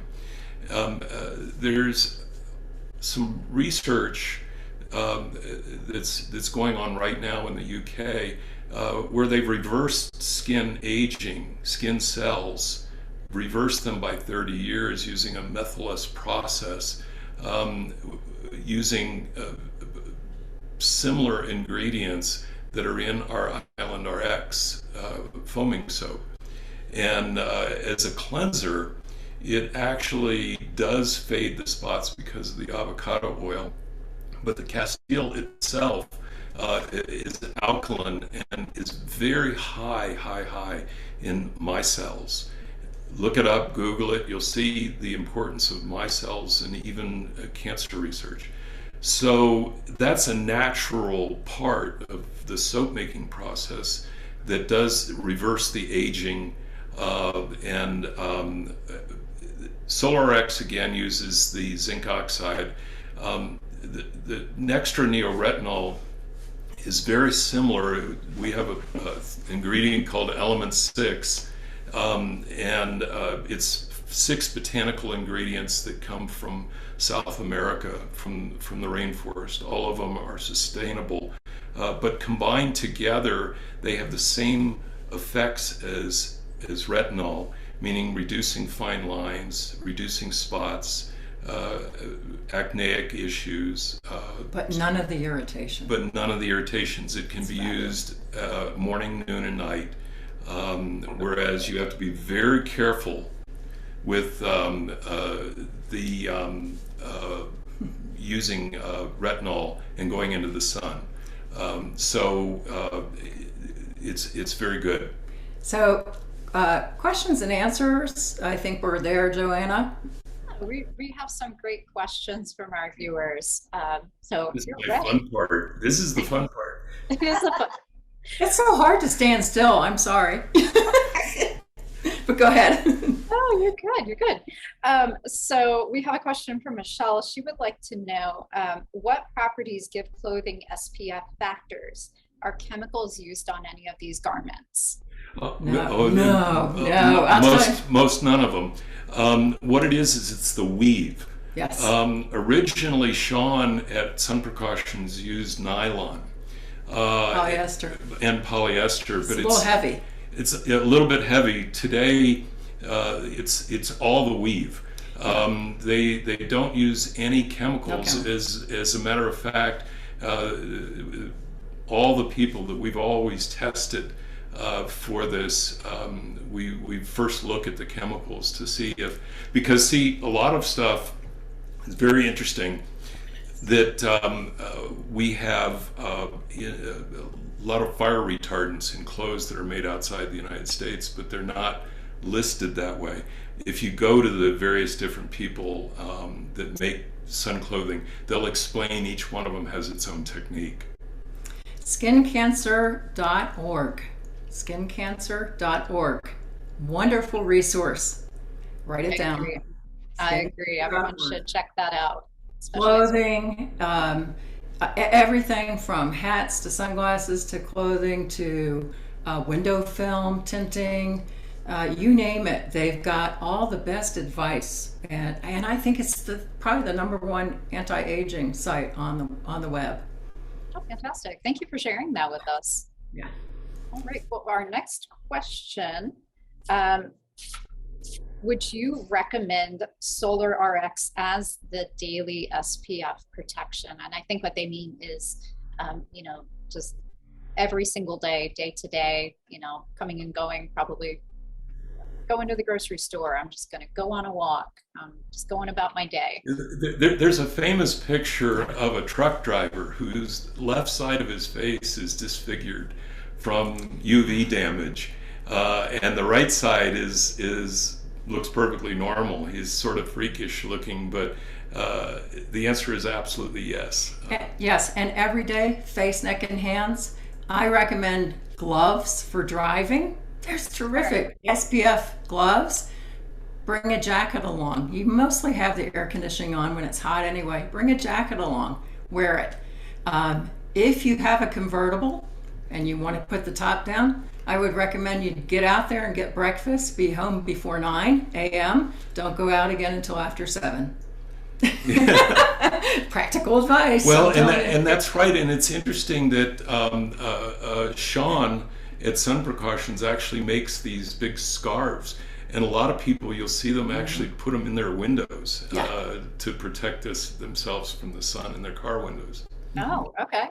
Well, Yeah. there you go. Right on. That's good advice. Well, the follow-up question for that, they say that I find that the daily use of zinc and sunscreen dries my skin. How can I balance that? That's what we do with Solar RX. The ingredient deck in Solar RX is all moisturizing. And so what it does is it actually creates a moisture barrier on the skin that actually captures the zinc oxide and leaves the zinc oxide on the surface of the lotion. You may think, well, that means it's sticky or whatever, and it's not. I know you've sold tons at Dorothy Lane, and it's actually regenerative because it's got avocado oil in it, black cumin seed, which is also known as black seed, carrot seed oil, all of these, and avocado actually has an SPF 8 factor to it. So they actually create basically a base level that the zinc sits on. And it's important that you put the zinc on first before anything else. And if you feel like your skin is a little dry, do what I do. I take some Reflex Probiome oil and I put a few dots on my hands, and I just pat it into the skin on top of the sunscreen. Oh, so not underneath, you would put it on top of. On top. You always put your sunscreen on first, let it set just for a few minutes, let it dry down, and then you can put you can add the oil right on top of it. It just gives you a really nice glow. remember, think of it as a block. Sunscreen is a block, so you want to block it. Cover your skin. Absolutely. Yeah. Now, can I put my makeup on over my Solar RX? Absolutely. Don't put Solar RX on top of makeup. No. Underneath. Probably wouldn't go very well. Yeah. Oh no, and that's important because do it fairly quickly. Okay, because the design is there's a little bit of a tackiness to the Solar RX that the makeup will cling to better and pull into the skin, so you don't have that kind of overly dry look from a lot of mineral makeups. And also on this topic about makeup, what I've found is less is more. I mean, when you start taking care of your skin and you use a daily sunscreen with moisturizer, you don't need a lot of makeup. You really don't. You can just touch up. And I love that, especially as we all are aging.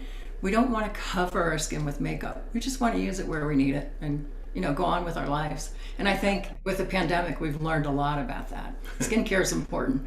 Yeah. Learn to love who we see in the mirror, right? Yes. Yeah. Bob and Wendy, it is just fantastic to see you again. Thank you very much for being here with us today. We really appreciate it.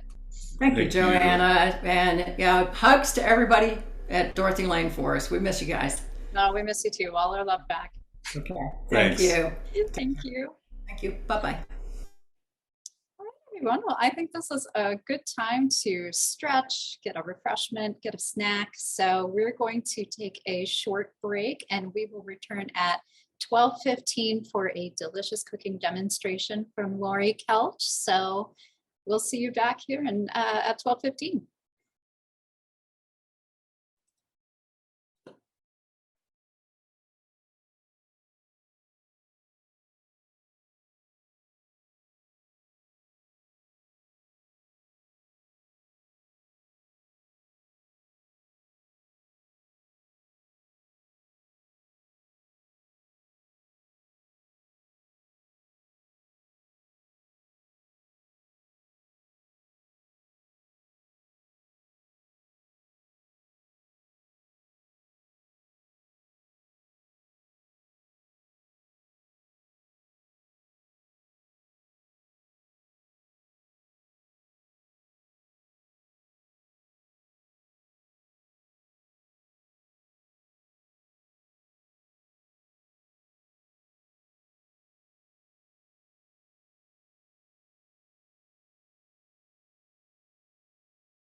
Next up, nutrition educator and DLM Healthy Living Associate Lori Kelch will share recipe ideas using New Zest Digestive Support Protein Powder. Lori's been associated with Dorothy Lane Market for many years and is an instructor at the Institute for Holistic Leadership. And be sure to stay tuned for her keynote seminar, Gut Health Self-Care, today at 2:30. Lori? Thank you, Joy. So today what we're going to do is we're going to, I would like to call it cooking because this is probably the best I can do when I'm doing something like this. But we're going to be talking about protein today, and we're going to be highlighting the New Zest Clean Lean Protein that is actually a digestive aid with the probiotics. And so we're going to explain that today. And then we're going to look at what can we do with this protein to actually make it fun to use and nourishing and also tasty. So first of all, what I want to do is I want to talk a little bit about protein itself. So there in nutrition, there's 3 macronutrients, macro meaning large, and they are protein, carbohydrates, and fats.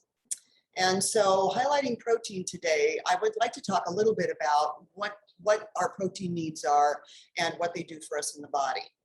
So we're going to be gearing this toward adults because that's who's going to be watching this. So for adults, we're looking at probably anywhere between 50 and 60 grams of protein a day.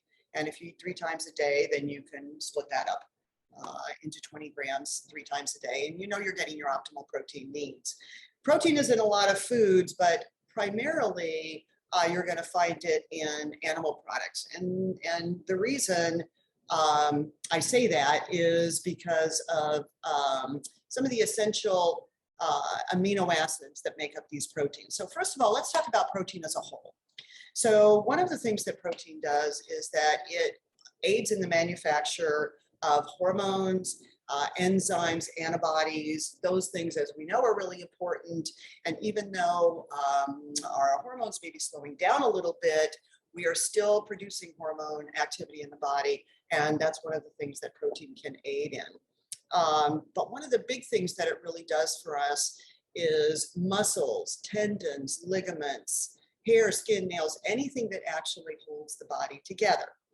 And this is really important, especially as we age, because we need to make sure that the structure of the body is intact. And, you know, as we get older, we can be a fall risk. And we just want to make sure that we're sturdy enough for the impact of that. And that's what protein's going to help. So another really, really important thing that protein does, and this gets into some of the advantages of a probiotic within that protein that we'll be talking about. We're also going to talk more about this afternoon when I talk more about the gut and the health of the gut, because one of the roles of proteins in the body is to create neurotransmitters. And, you know, neurotransmitters, the majority of neurotransmitters are not actually created in the brain. They're actually created in the gut. And so it's really important that the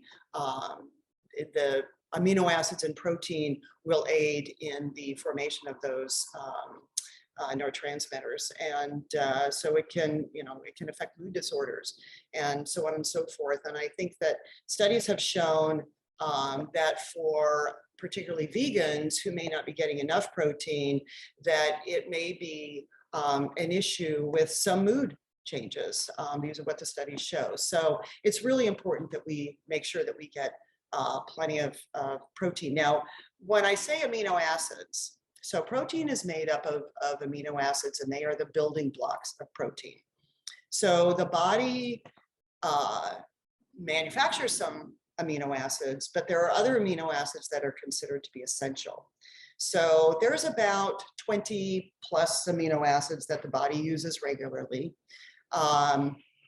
And there are 9 of them that are essential. And basically what that means is that we need to make sure that we're getting the foods that supply those essential amino acids, because the body doesn't produce it.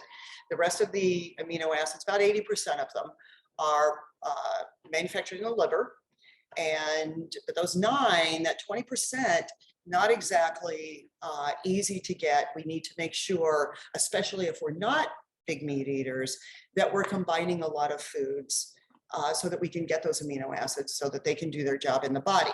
And what they do is they enable vitamins and minerals to do their job, so that when we eat the foods that contain these essential amino acids, we're making sure that the vitamins and minerals contained within that food source are going to be utilized adequately. And that's what we need to do. We want to make sure that our nutrition is optimum. We're also looking at sorry, I've got my notes here and I have to make sure that I'm looking at my notes. We need to make sure that we're getting a complete protein every day so that those essential amino acids are included. So when we're looking at complete versus incomplete proteins, generally what you're looking at again is meat products. So if you're looking at meat and cheese, eggs, there you're going to get a complete protein. So it's going to have all of those essential amino acids that we need. When we're talking about plant foods contain amino acids, and there are some that contain the essential amino acids, but sometimes they're not as available to the body as it might be in a meat product. So this is where this kind of product comes in. This is made from yellow European peas, and they are a complete protein. So you're getting that in this product. The other advantage of doing a plant-based protein is that as we get older, and myself included in this, I used to do a whey protein supplement, and whey, of course, being a milk-derived product, and I loved it and did great with it until a certain point where I didn't. And I was having trouble with it, stomach trouble with it, and I realized that I would have to change my protein source if I wanted a protein supplement. So in addition to the food that I eat, I chose a pea-based, plant-based supplement and found that it was much easier on my stomach than the whey protein. So this is an advantage for somebody who maybe can't do that whey protein. Generally, when you find a protein supplement in a container like this in the store, it's going to be either a pea-based protein or it's going to be a whey-based protein. So keep that in mind. This particular product is kind of formulated for gut health itself. So not only are you getting these wonderful complete amino acid profiles in here, what you're also getting is a couple of ingredients that I don't necessarily see in other proteins. It's important to point out that this is not a meal replacement. So this particular product doesn't have any vitamins and minerals added to it. It doesn't have any kind of additives. It is gluten-free. There's nothing in here except the protein and a couple of other ingredients that we'll talk about. So this is ideally for a supplement. And what we're going to be doing today, especially with one of our products that we're going to be whipping up here, is we're going to be making a smoothie that's going to give us a lot more nourishment in addition to the protein and the essential amino acids that we're going to be getting in here. And it makes it real tasty. But one of the things that's in here is an amino acid that's called L-glutamine. And L-glutamine is one of the most abundant amino acids in the body. And it seems to really target gut health. And we're going to be talking about these particular things a little later on today too, but I definitely want to touch on this today because I think this is really important. L-glutamine actually can support the balance of the microbiome. So when we're looking at gut health, which is a real big thing these days, we're understanding, I think, more the role that the gut plays in overall health. And so when we're looking at the microbiome, and we talk about the microbiome and getting this good bacteria in there, what we're looking for is we're looking for a balance of bacteria. And if we're feeling well, if we're not having any kinds of symptoms, if we have enough energy, if we're sleeping well, we don't have allergies creeping up and all of those good things, then we know we've got a good balance of microbiome, of bacteria in our microbiome. If we're having an issue with any of those things, chances are we're out of balance. So this is one of the things that the glutamine in here will help us do, is maintain the balance in the microbiome, which is just really, really important. It also helps keep the integrity of the lining of the intestines intact. And again, we're going to review this a little later on this afternoon, but you know, if for some reason you can't join us, you'll be able to watch this on our website. But I just want to touch base with that again here as well. And the lining of the intestines is very, very fine, very thin. In fact, I watched a podcast not too long ago where they said it was, I believe that they said the actual lining, the cells that line the intestinal tract are about the width of 2 dimes. That's pretty teeny tiny. So it's very fragile. And what can happen is that if we have an inflammatory issue in the gut, in the intestines, we can get what's called leaky gut. And some of you might have heard of this. And again, we're going to talk about this again later, but leaky gut is when the tight junctures, the junctions of the cells that line the intestinal tract are really close together. There's some permeability there because we want to make sure that the vitamins and minerals that we're getting through our food and the other antioxidants and good, nutrients are able to get into the bloodstream. And so they get into the bloodstream through these little junctures. They kind of open up and let the good stuff out into the bloodstream.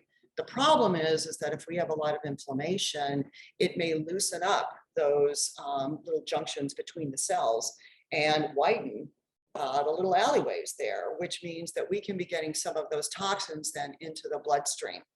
And eventually, should that inflammation continue, we might actually get some of those toxins into the brain, breaking the blood-brain barrier. So glutamine in this particular product helps prevent that from happening. So this is one of the reasons why they call this the digestive protein. It's fabulous that it can help us with that.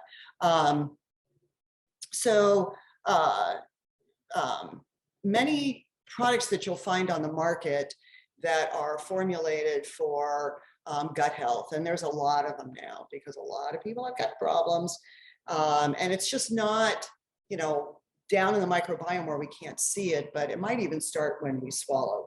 And so we just want to make sure that the products that we're using and the food that we're eating is going to be healthy from the time that we swallow it into the time that we eliminate it.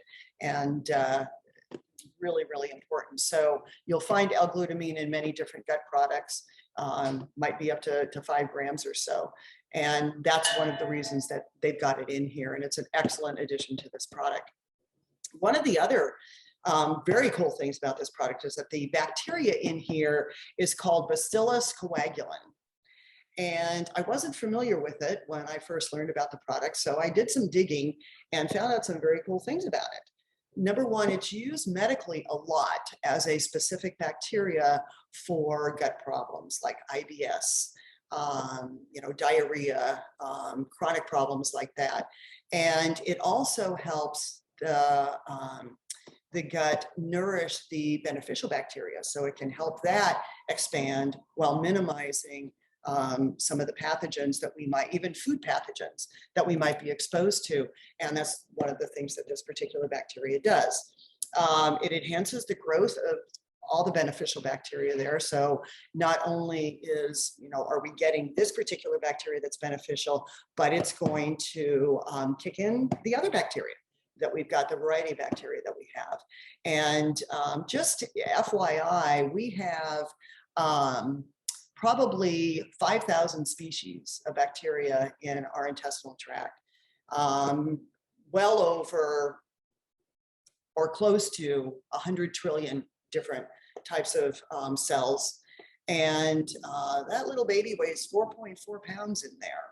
So we've got a good solid microbiome going, and we want to keep it intact. And this is one of the ways that we can do it. So I'm very, very impressed with this product. The other thing about the Bacillus coagulans is that it survives heat. So where other bacteria might be a little more fragile and probably won't survive heat as well. So the studies are showing that this may survive in the intestinal tract more heartily and longer than other bacteria might. And you know what, you can add it to cooking. So that if we won't be cooking with heat today, but if you are cooking with heat, this is something that you might consider adding to it to boost the protein up a little bit. So I could see it, you know, being used in soups and that kind of thing that can you know, maintain that bacteria, the benefits of that bacteria, and still be heat resistant. So it's good stuff. Okay, so what we're going to do today is we're going to make two different things. One, we're going to make a smoothie, and smoothies are, you know, everybody has them. We probably all have our own recipe, and certainly this can adapt to any recipe that you have. I came up with one that I like, and I thought it was really tasty. And I gave it to my husband, and he thought it was really tasty too. So that's a plus right there. So the other thing that we're going to do is we're going to make kind of like a refrigerated cookie log type thing with this. And you can see here the plate that we have. These are ones that I have made previously. I actually froze them because you can make them, eat them within a few days, or freeze them for up to a couple of weeks. And that's what I did with these, froze them. And then when I thawed them out and cut them up, they're ready to go. They're a nice treat. They're energy concentrated. So this would be a nice thing to have if you're going to go work out or if you have worked out. Because you're going to be getting that extra protein, but we've also got some good carbs in there that are going to kind of sweeten it up a little bit too, and give you some of those extra calories and a little extra energy. So the first thing that we're going to do is we're going to do our smoothie. And again, you can use any different types of ingredients that you want to. I like to use whole yogurt in mine. And this is whole full fat yogurt. And the reason that you want to use full fat yogurt is because yogurt is one of those things, not only does it have the beneficial bacteria, of course, it's cultured, it also it contains the essential fat soluble nutrients. So you're going to get some vitamin D in here, and you're going to get some vitamin K2 in here, and you're going to get some vitamin A in here. And these are along with the minerals like calcium and you know, magnesium and so on and so forth. But if we remove the fat from real fat food, it's no longer real food. So unfortunately, if we're removing the fat from something like yogurt or cheese or other dairy products, we're not going to be getting the benefits of those fat soluble nutrients, because they're probably going to be removed just right with the fat. And then we have to fortify it, or we have to make sure that we're getting those nutrients from a different source. So I just go with the full fat. You don't have to worry about fat putting on weight, because fat doesn't make you fat. Okay, it's the carbohydrates. The simple carbohydrates that we eat a lot. So, you know, a lot of flour products and those kinds of things. Those are the things that we really have to watch if we want to watch our weight. You don't have to worry about the full fat yogurt. But if you can't use dairy products, then by all means, you can use a yogurt substitute, because there's some really good ones on the market that are also fortified with the beneficial bacteria. And that's one of the reasons that we eat yogurt in the first place, is for the beneficial bacteria. So the other thing that we're going to do in here, ideally, if you want to use any kind of a milk product with this, you can do that. You can use, you know, real whole milk. Again, you want it whole, ideally pasture fed, ideally from cows that are not, you know, given any kind of antibiotics or growth hormones, such as what you're going to find in Fahe. So if you're going to use a regular milk product, you want to make sure that you're using a clean, you know, real pasture-fed product. But you can also use milk substitutes. So you can use almond milk, you can use cashew milk, you can use whatever, oat milk, whatever kind of milk, soy milk if you want. What I'm going to use today is I'm going to use water. So because I find that for me, with the whole yogurt, water can give it the consistency that I like. And sometimes you might want to do more and sometimes you might want to do less. If you are interested in looking at these recipes, they will be online at dorothylaine.com/recipes. They're very, very simple. And again, you can adapt them to what you want to do. I'm going to be adding some blueberries in mine. I'm going to be adding a half cup of blueberries and I'm going to be adding a banana. So my little tag on my banana here says organic. And it's really important, I believe, that we use organic produce as much as we possibly can, because what we don't need to be putting in is going to be into our bodies is going to be unnecessary pesticides and herbicides and so on and so forth. So I teach in the classes that I teach, I have a motto that I use. And my motto is, we are what we eat eats. We've all heard we are what we eat, but I take it one step further, because we are what we eat eats. So if we are using foods where the cows are grazing or the fruit is grown organically in organic soil, then they're getting the nutrients that they need, and we will in turn get those nutrients when we consume those products. So it's really important, I believe, to try and avoid all the chemicals that we possibly can. And that's one of the things that actually interferes with the microbiome and the gut lining and causes inflammation in the gut, are pesticide residues and chemicals. So we want to avoid those. The other thing that I'm going to add to it is going to be a little bit of raw honey. I like to put a teaspoon of honey in there. You can adjust that to your sweetness. You might not even need it. One of the reasons that I use it is because this is raw local honey. And those are, raw local honey is really advantageous for those who might have local allergies. So keep that in mind. And if you don't want a sweetener, you don't have to. And if you prefer to use a different kind of sweetener, you could use some maple syrup, the real thing. And if you want to use sugar, I would suggest using an organic cane sugar, so that you're getting some trace minerals in there and it's not just the sweet carbohydrates that you're getting. Okay, so we're going to start this. And what I'm going to put in first is I'm going to put my water in first. I got a half a cup of water. So you want about a half cup of liquid. Again, if you want it to be thinner in consistency, you can add a little bit more. You can make it all up and see what you think, and then, you know, add a little bit more. We're going to use the protein powder. Put that in first. So we're going to use 2 scoops of protein powder, which is about 18 grams of protein. And by the time you finish this up with the yogurt in there, you're going to be reaching over your 20 grams of protein that we might want to get for a meal. So you've got a whole meal here. So we're going to put in our 2 scoops of protein right there. This container is almost empty because I've been taking advantage of it. Put that right there. And then we're going to put in a half a cup of the Greek yogurt. So one thing I really like about Greek yogurt is that it's really thick. And one of the other things that I really like to do with it is I love to take the Dorothy Lane Market granola and mix it in with the Greek yogurt and have that for breakfast. Yum. It's really good. In fact, that's like a treat. It's like a treat breakfast for me. I really enjoy that. And I do it quite a bit. I'm kind of one of those people that goes on different kinds of, I don't want to say binges, because it's not that I'm eating a lot of it, but I'll go and eat the yogurt for 2 weeks. And that will be my breakfast for 2 weeks. And then all of a sudden, it's like I want something else. So I'll have, you know, an egg on my sourdough bread, you know, something like that. But lately, it's been the yogurt and granola. It's just extremely satisfying for me. Okay, so there's our yogurt. I'm going to put that in here. I get all that I can. Yum.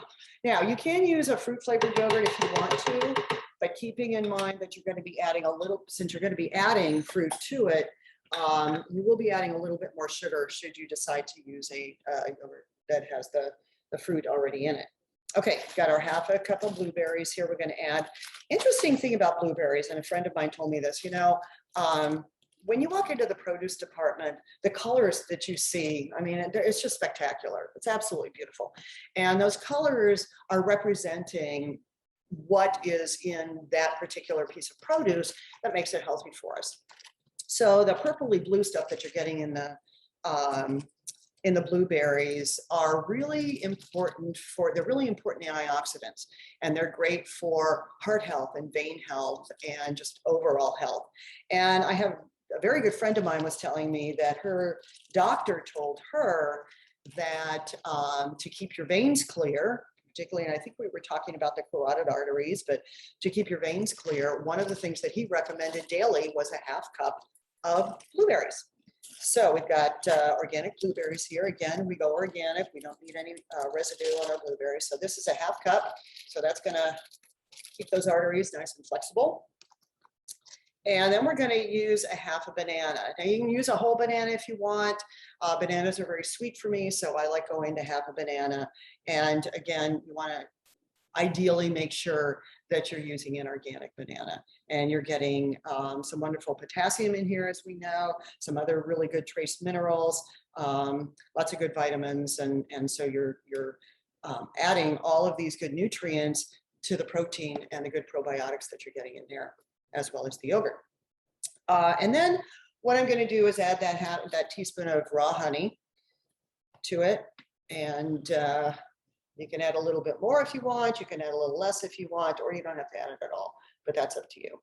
Now, if you prefer to try something like this with vegetables, which you certainly could do, one of the things that I have, this is nice and thick. There we go. There we go. Let me put that down in there. One of the things I recommend as far as using vegetables in a smoothie is that there are many vegetables that are actually more beneficial for us when they're cooked. So if you're adding some kind of spinach or something like that, you can go either way with it. But if you're adding kale to a smoothie, which is a really popular thing to do, I would really suggest that you consider possibly lightly sauteing or steaming it first, putting a little bit, putting a little bit of olive oil in with it, because there are nutrients in kale and other cruciferous vegetables that actually use a little fat to bring out the antioxidants and the good fat-soluble nutrients that are in there. And there are fat-soluble nutrients in there. There's vitamin A, and that's a fat-soluble nutrient. Even though it's coming in produce that really doesn't have much fat, it's still a fat-soluble nutrient. And then what you can do is that if you just steam it lightly, just enough to heat it up, doesn't have to, wilt too bad or anything like that, then let it cool and stick it in your freezer. And then when you're making your smoothie, take it out of the freezer, dump it in there. And, you can use that instead of ice cubes if you want. I'm not using ice cubes today, but you can use that. So that's my recommendation if you're going to add something like that to your smoothie. And certainly you could put some kale in here. The great thing about kale is that even though it might have a little bit of a bitter flavor if you eat it by itself, once you start mixing it with stuff, it adds a beautiful color, but you don't really even know it's there. So, and keep that in mind when you're making any kind of soups or stews or anything like that. Put kale in it, even if it doesn't call for it. Put kale in it, because you can't taste it. It adds a beautiful color to it. You're getting extra nourishment, and nobody's going to tell what's in there. And they're going to say, wow, this looks really cool, and it's great for you. Okay, and I think we're ready to go. So we're going to pop on here, pour this baby around.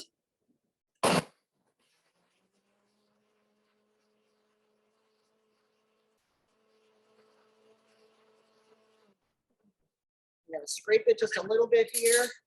Get some of the good stuff off the sides. Good.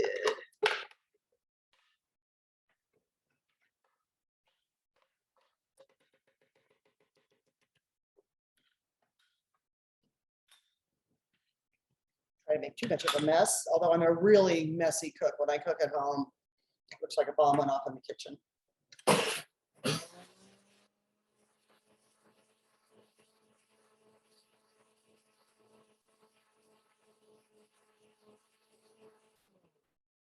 Ready.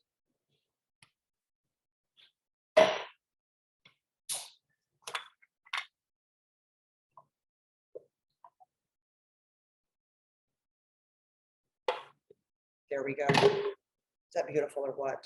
Delish.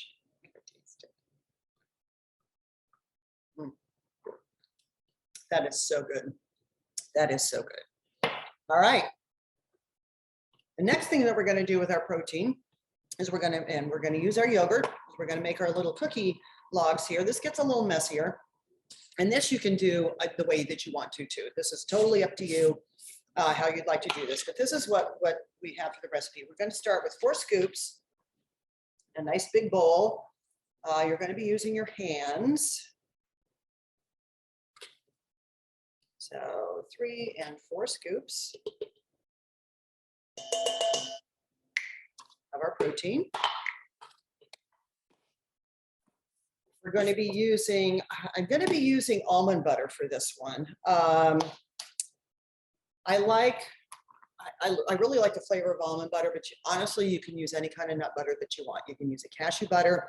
I also made one of these with a cashew coconut butter that turned out really good. You can use peanut butter if you want, but I'm going to use an almond butter for this one.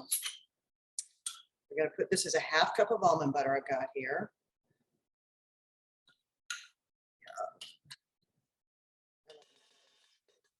Good protein in the nut butter itself. Lots of good beneficial fats too. Okay, and then we need, we're going to do a full cup of the yogurt, Greek yogurt.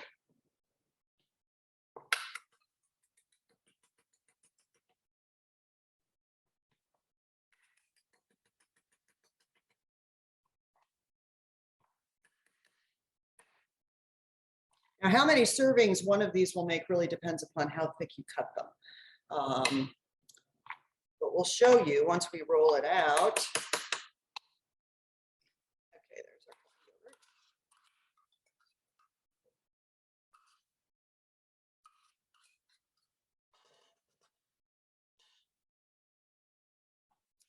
Over here. And then we're going to add, what I'm going to add in here is I'm going to add some chocolate chips, sweeten this up. Now you can use, one of the other things that you can do with this, if you've got I have a favorite dark chocolate bar that's 80% cocoa that I really like, and you can crumble that up and use it that way and have maybe bigger hunks of chocolate, or you can use chocolate chips. You can use, unsweetened, semi-sweet, whatever you want. But I'm going to go ahead and this is to taste. This is going to be how you really enjoy this. So I'm going to put the rest of this bag in here. This is what I use for these. So we're going to go ahead and empty the bag. And what I'm also going to do is I'm going to add some dried cranberries. So adding dried fruit to it. You might want to consider adding dried blueberries or even raisins or whatever you really like, whatever your fancy there. I really like cranberries. All berries are good for us. Okay. Then what I do with this is you might have to play with the texture a little bit depending upon how moist or how dry that you want this. Okay, so we put in the protein and we put in our Greek yogurt, we put in the nut butter, we've got the chocolate chips in here, and what we're going to do is we're just going to mix this up. And I'm going to tear off a piece of wax paper. We're going to use wax paper and this way, just so I know that we have one. And I'm going to take my hands here and I'm going to mix this all together. Yum. Do the same thing when I'm roasting vegetables or, well, primarily roasting vegetables. Is that I like to get my hands in there and mix it with all of the oil and the seasonings that I like to put in. And this is just an easier way to do it. You're almost kneading it like you would a bread dough. All right. Make sure all that protein gets in there. And the more you mix it up, the better consistency it's going to be, and the better it's going to maintain that consistency once it's either refrigerated or frozen. And that's what I did with those. You can also, if you want to do something like this, you can also just add nuts to it, different kind of nuts, chopped walnuts or peanuts or pecans, almonds, whatever you might want to do, cashews, if you want to avoid the sweeter taste with the chocolate chips and the cranberries. But this was kind of like the dessert version, which dessert we can eat all day long, right? Okay, this is what it's looking like here. So we're going to shape it into a log.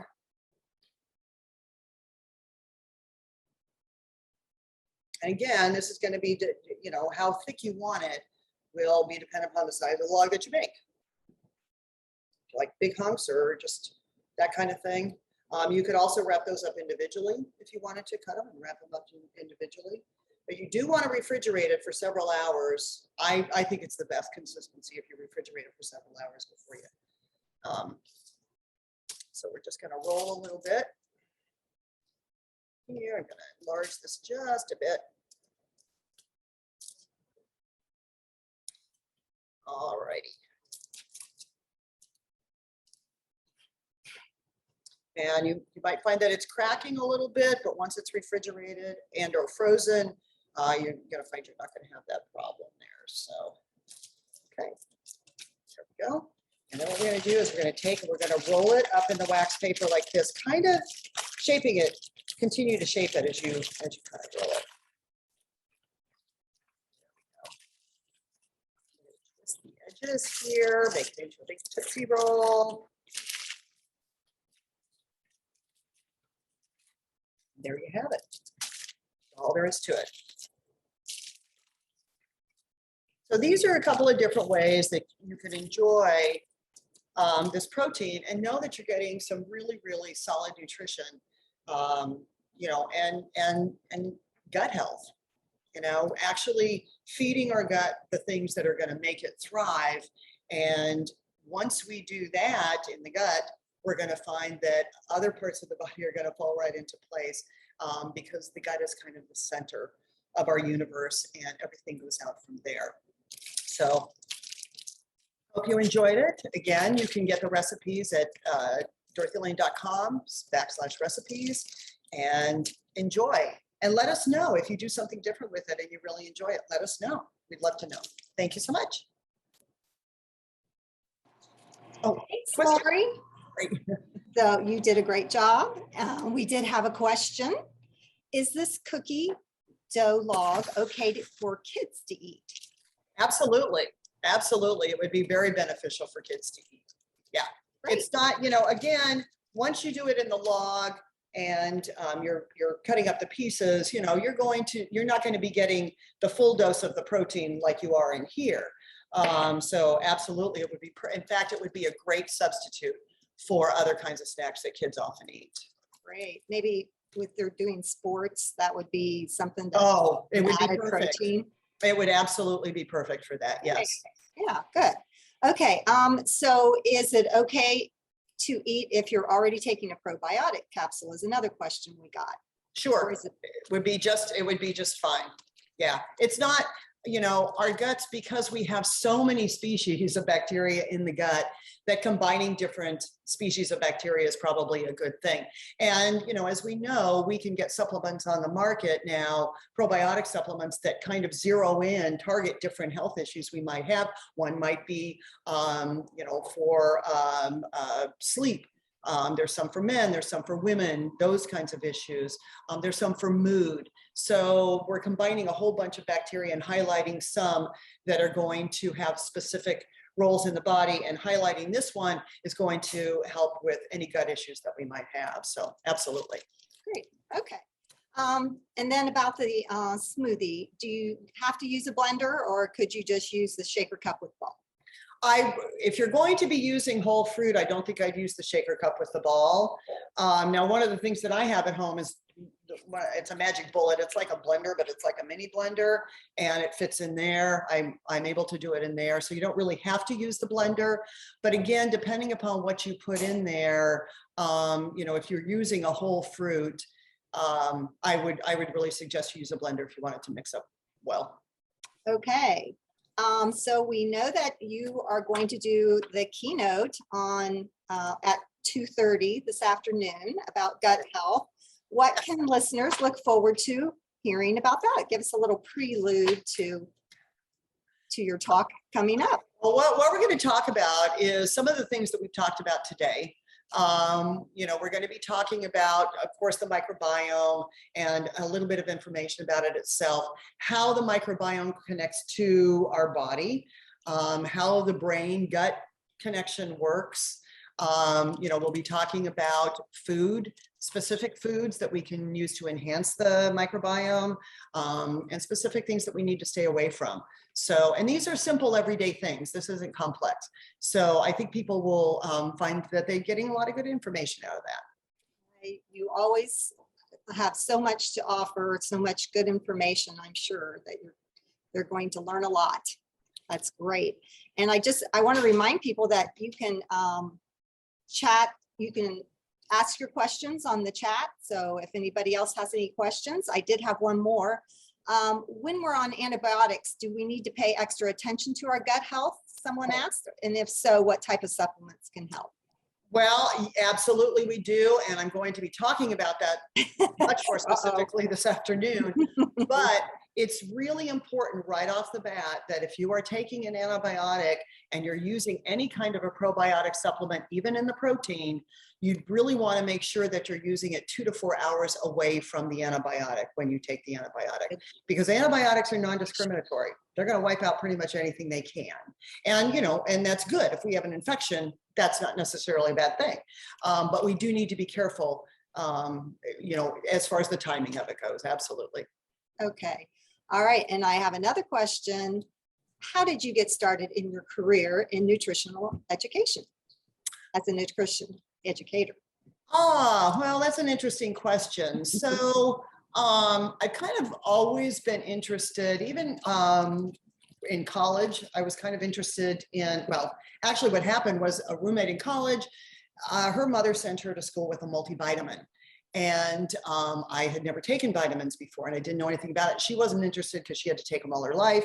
So she gave me this multivitamin and I found that it gave me some energy. And I thought, maybe there's something to this. So I kind of got interested in it. And then later on, after I had children, my younger daughter has some neurological things that we needed to kind of work on. And I realized that maybe diet was one of the things that I had control over, that I could change. And I found that changing the diet had a profound effect on her nervous system. And so that's all I needed. As any mom will tell you, that's all I needed. So I feel like she was the education and the little kick in the butt that I needed to move on. I was actually a speech pathologist in my former career and loved it, but it was time to focus on something else and move on. So that kind of started it all. Great. Well, you gave us a wealth of information and we look forward to your keynote at 2:30. Thank you so much, Lori. Great. Thank you. All right. Our next speaker is Mike Goman, the National Educator for Oregon's Wild Harvest, an outstanding line of organically and biodynamically grown herbal supplements. He will be discussing how to manage stress with botanicals. Welcome, Mike.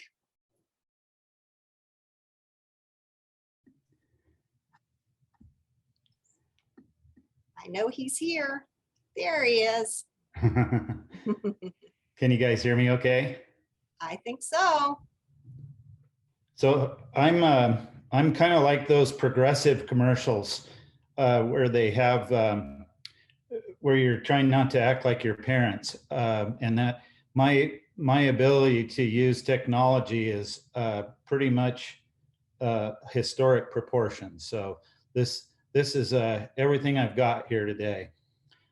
I want to start off by, first of all, saluting the people that work for us for when I say us, I mean our industry as humans that are working in the health food stores.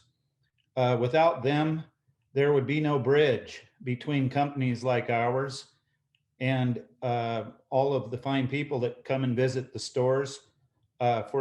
In some cases, we're using these people as almost surrogate doctors, and they've stood up through the last few years of unbelievable stress, which is what the topic is today. And we just want to thank all of them for being the people that they are and helping all of us.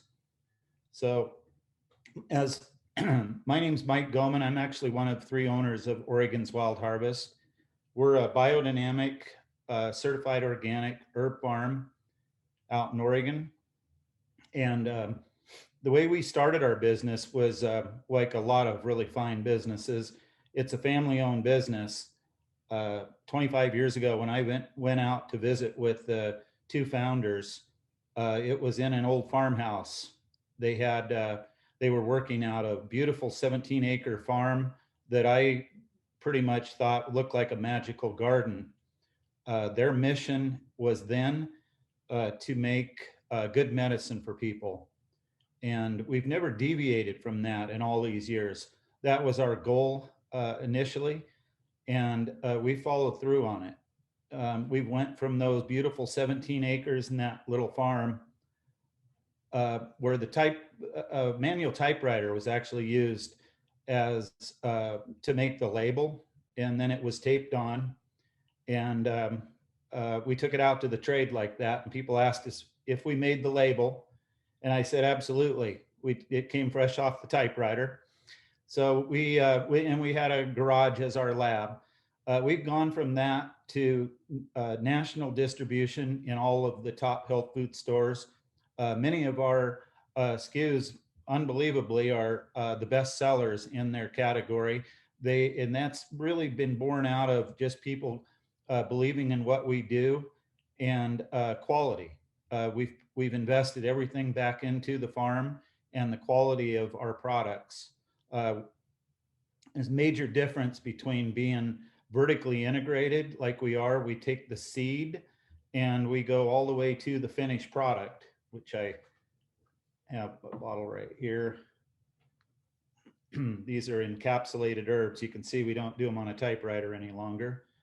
Along with the growth of the company has been fueled by the growth of our farming capacity. We're now farming on over 500 acres of high-grade biodynamic farming. So that's the actual most efficacious way to grow herbs, and it's certainly the most rudimentary way we can do it. We feel like the DNA of plants has never changed, nor is the DNA of us as humans. So we match up real nicely when we treat the Mother Earth kindly. It's regenerative farming, so we're giving back. We're actually giving back and treating Mother Earth with the value that she deserves. So when we do all of this, we get outstanding products, and it really emanates from seeds, like most crops. Seeds are the embryo of life, and without seeds, we would not exist. So we treat the seeds as though we give them the value that they deserve. We actually are in the process right now of hand cleaning all the seeds from last year. We take them out and we clean them. It's actually a process where we put them into the freezer for a period of time, then we take them out, heat them, so that it mimics being out in harsh conditions. Some of the herbs that we're growing on that farm are critical when it comes to the management of stress. They're one of the primary classifications of herbs are called adaptogens, and adaptogens do the heavy lifting. They do the heavy lifting for us, and they help not only with day-to-day activities, but certainly help with unchecked stress. Clinical evidence will support the fact that unchecked stress leads to many severe medical conditions that we obviously want to avoid. The farm is represented, the way that it's set up is very systemic. The herbs that are good for stress, the adaptogens, the nervines, then we have immune herbs and so forth. So it mimics the human body. And when we grow them the way that we do, biodynamically, we know precisely when each of these herbs should be harvested. You think of the word biodynamic, the meaning of it is life force. And by doing this and knowing exactly when to harvest these herbs, taking really good care of the seeds, and then on a much more macro level, knowing when to harvest them. That's the critical part. We take them directly from the field, we bring them in, we do everything in small batches so that it's not sitting around degrading, and then it's farm to store. When we're finished with a run, we renew the whole process so we don't have these sitting around in a warehouse somewhere. They're not coming from outside of the country. If we can't grow them ourselves, then anything we bring in, we try and find neighbors, people as close to us as possible, so that we're always getting the freshest product and that we can control the process. It's so important when you look at the differences between certified organic farming and commercial farming, like anything else you'd go out and buy.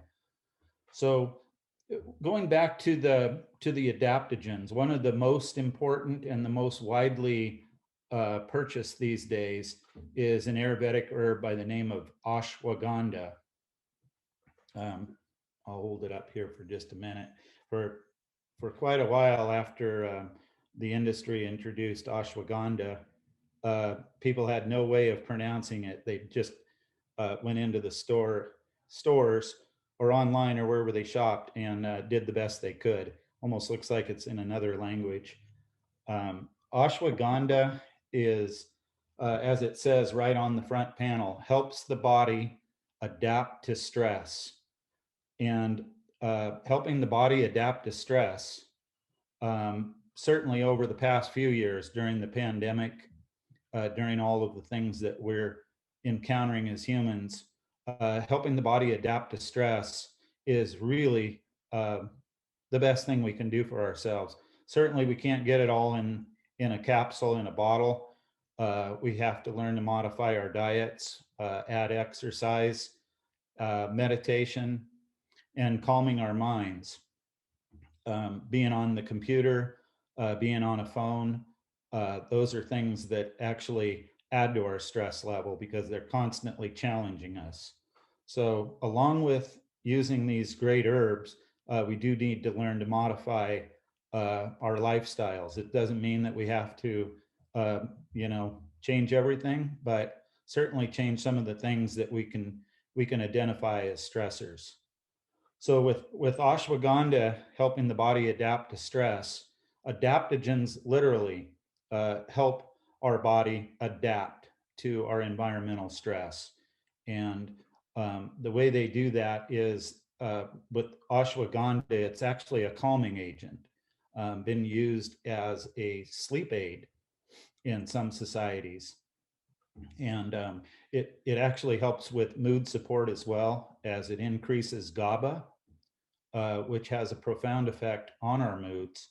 It has been used, again, in other countries, primarily as an adjunct therapy for things like depression, where people have allowed for adrenal exhaustion, where stress has just really caused our endocrine systems to say, hey, we've had enough. It's flight or fright. We're going to do things like increase cortisol levels. We're going to deprive you of your sleep, and we're going to cause indigestion. We're going to cause anxiety. And that's because we're in a flight or fright mode. What happens with these great adaptogens like ashwagandha is they allow for what we call homeostasis, and homeostasis is in perfect balance. And all of the adaptogens, that's actually what they do. They have there are different ways in which they do it, but with something like ashwagandha, it's really just calming us down, allowing for our cortisol production to level off. We're not in that flight or fright mode, and therefore, over time, that it allows for us to gain homeostasis. We don't feel like this is something that you rush out and do. It needs to be done over time.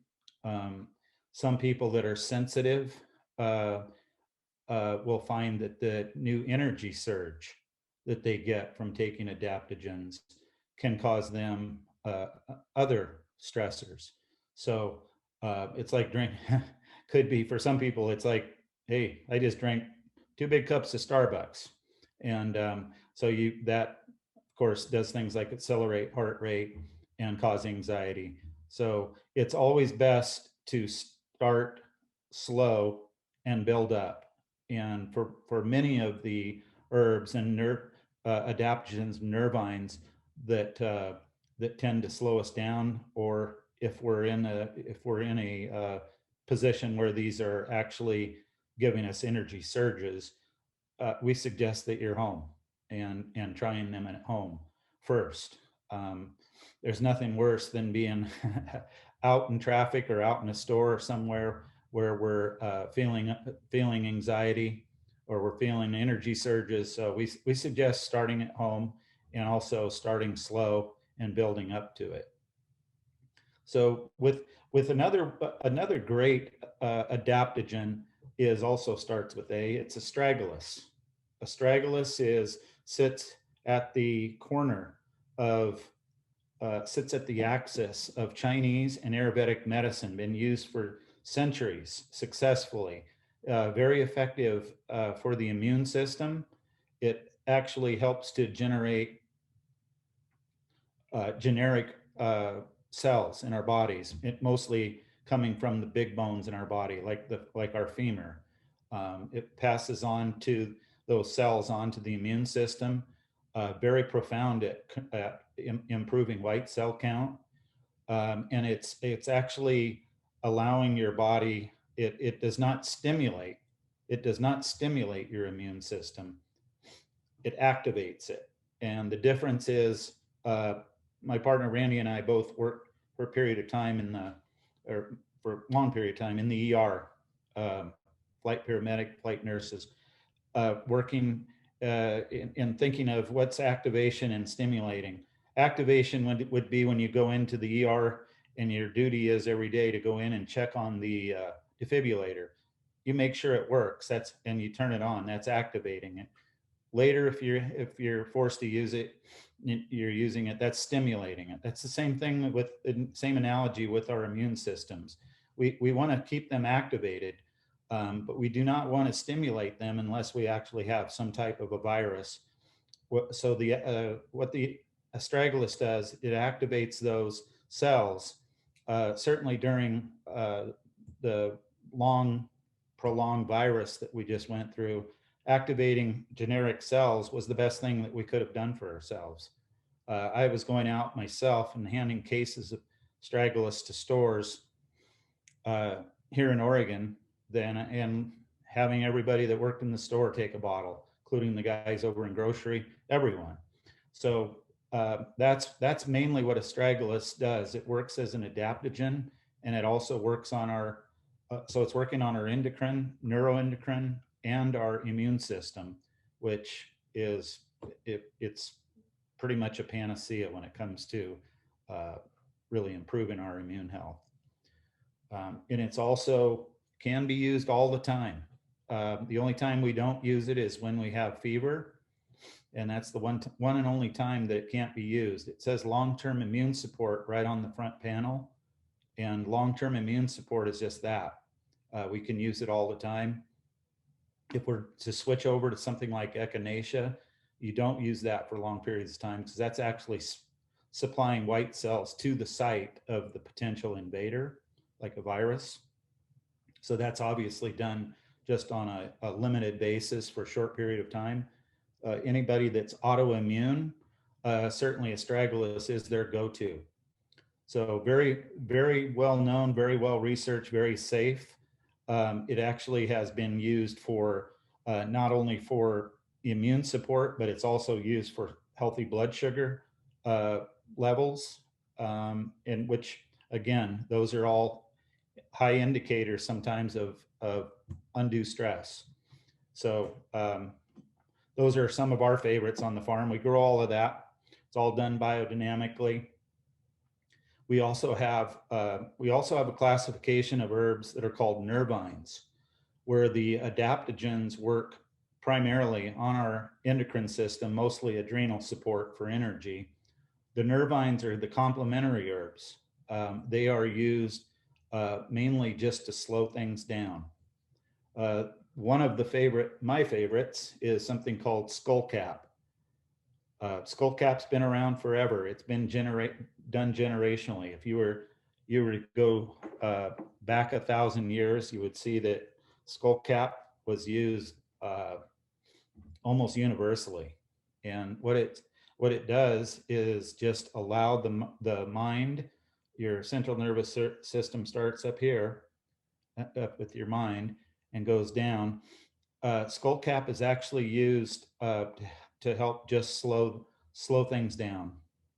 It's awesome herb for anxiety because it is calming.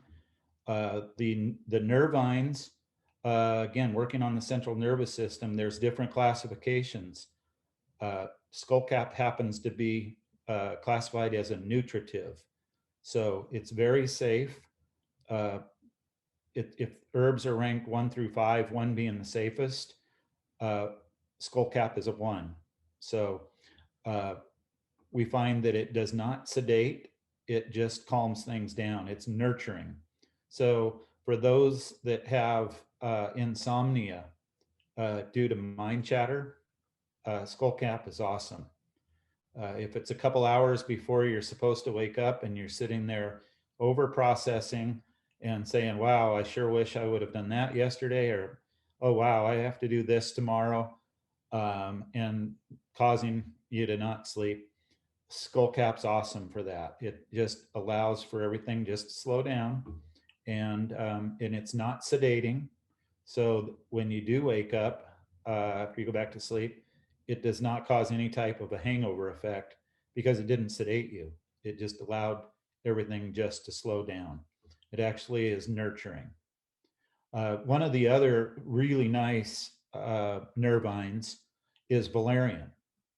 And valerian is been used, again, for centuries. We grow that on the farm also.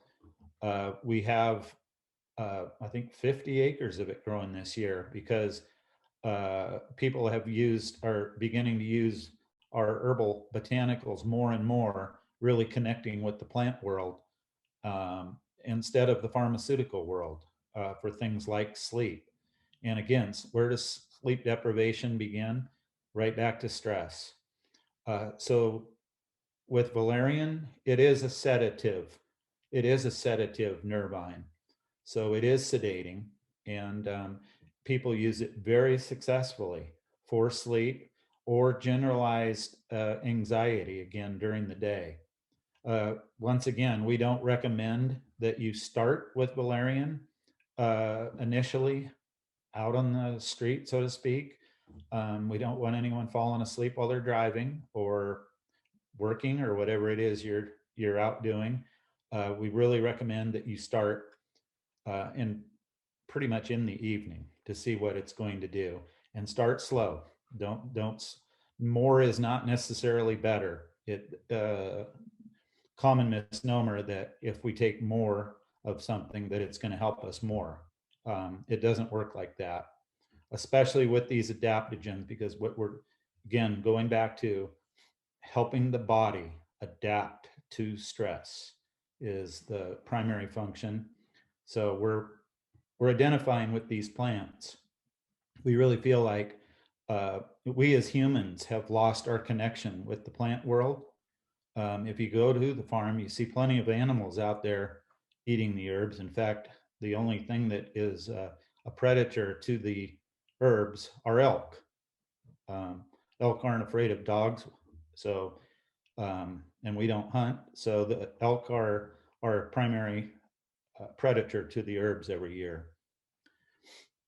When you look at the farm and think about biodynamic farming going back, it's one big living entity. We have all these animals on the farm. All of that contributes to us. And when I say us, I mean us as humans. We are able to preserve. We don't farm fence to fence. 10% of the perimeter of the farm is for the pollinators of the world. We have birds, we have bees. There's, I believe, 20 white geese, swans in the state of Oregon. 10 of them live on our farm. We have fresh water going through the farm, the Crooked River. 2 miles of it winds through our property.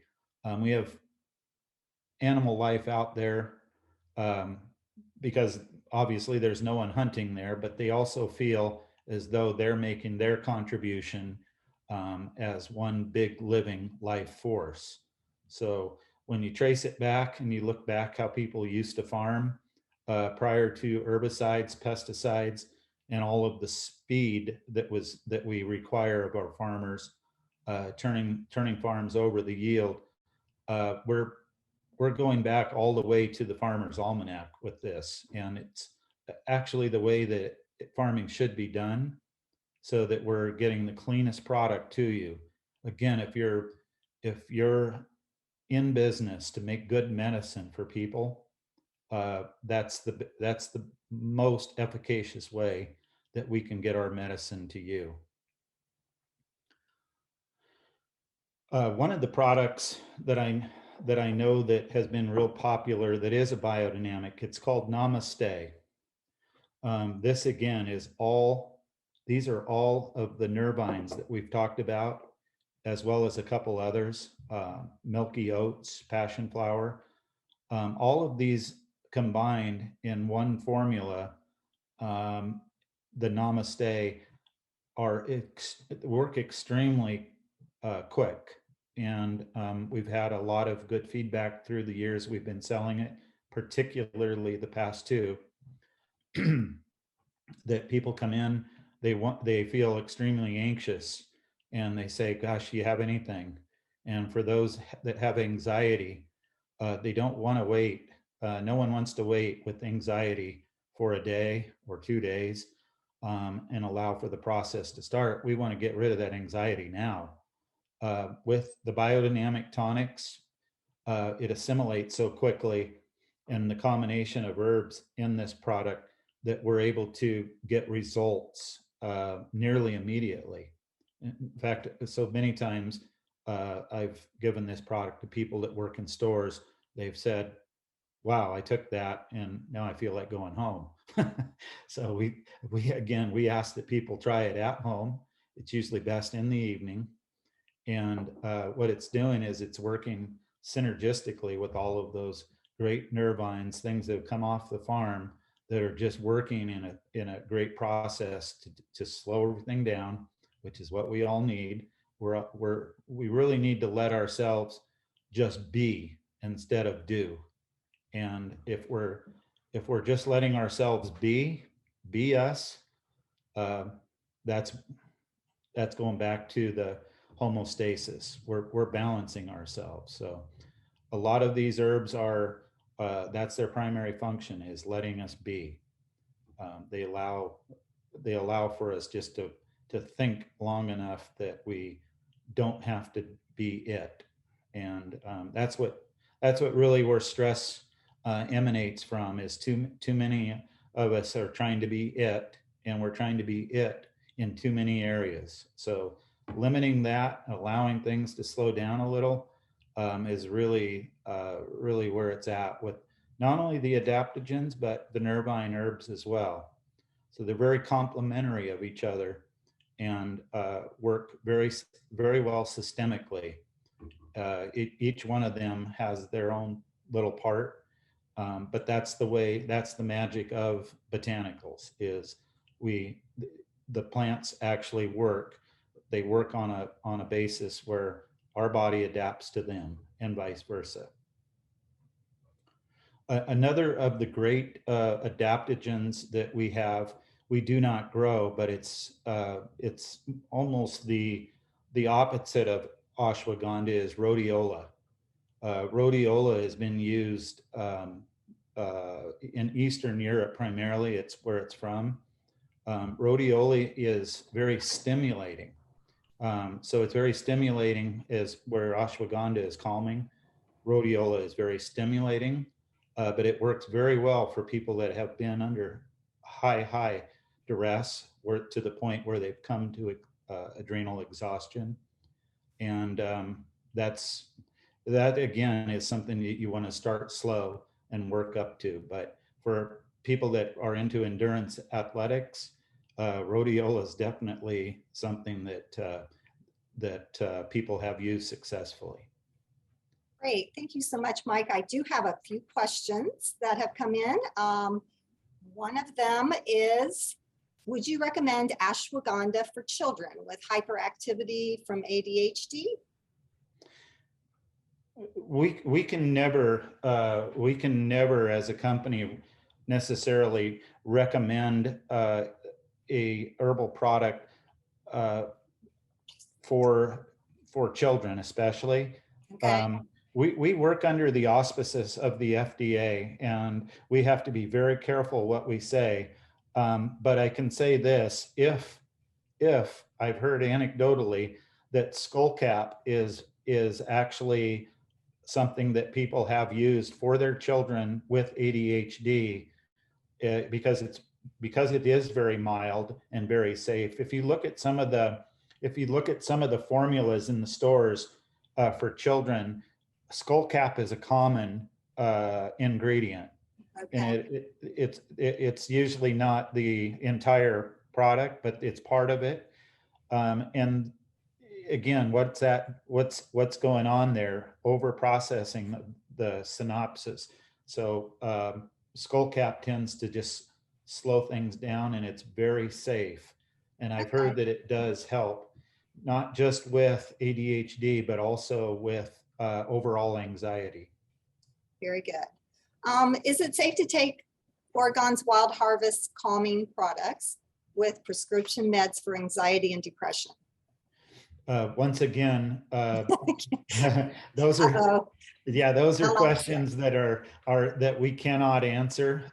We would be in a lot of trouble if we answer like that. But I can say this, that I do know that in other societies where they have used these for longer periods of time, that as ashwagandha has been used as an adjunct therapy, definitely for things like depression and anxiety, but they are should be used definitely under the direction of a medical doctor. Absolutely, always. Okay. Do you prefer, what are the differences between taking a liquid versus taking a capsule? Do you think one is better over the other? Yeah, so the liquids, actually, we assimilate those a lot faster. I think that we sell, our company and the industry sells probably more in the neighborhood of 80% capsules to liquids. Mm-hmm. Most of the time people have, we're a pill society. We learn from early on, you take a pill for this, you take a pill for that, even if it's something like aspirin or baby aspirin. We've conditioned ourselves that way. The liquids do work quicker. We assimilate them faster. The biodynamic tonic that I held up, those work in minutes. So we don't break as much down when we take them as liquids. Okay, great. Well, thank you so much. I know I take my ashwagandha every day and I really feel great when I do. So we really appreciate all the knowledge that you gave us, and thank you so much. Yeah, thank you. Okay, next, I would like to introduce our Healthy Living Manager for our Oakwood location, Kathy Settles, and she will introduce the next speaker. Thank you, Joy. So as Joy said, I am Kathy Settles, the manager of the Healthy Living Department at the Oakwood DLM location. And I want to point out that most of the products that we have discussed so far in today's webinar have are located in aisle 3 at the Oakwood store. However, the very first seminar that we had with True Grace, the vitamins and the fish oil and the probiotics, are located at the back end of aisle 7 in the probiotic section, just at the end of the salad bar at the Oakwood store. So I wanted to make sure you didn't miss out if you are an Oakwood DLM shopper. Our next speaker that we are delighted to present to you is pretty much an amazing man. He is a doctor. He is 73 years old, still with a thriving medical practice, and he has competed in 44 Ironman triathlons. So we want to know your secret. Dr. Minkoff, are you with us? I'm with you. Hello.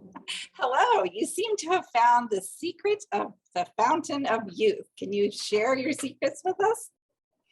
Sure. I think what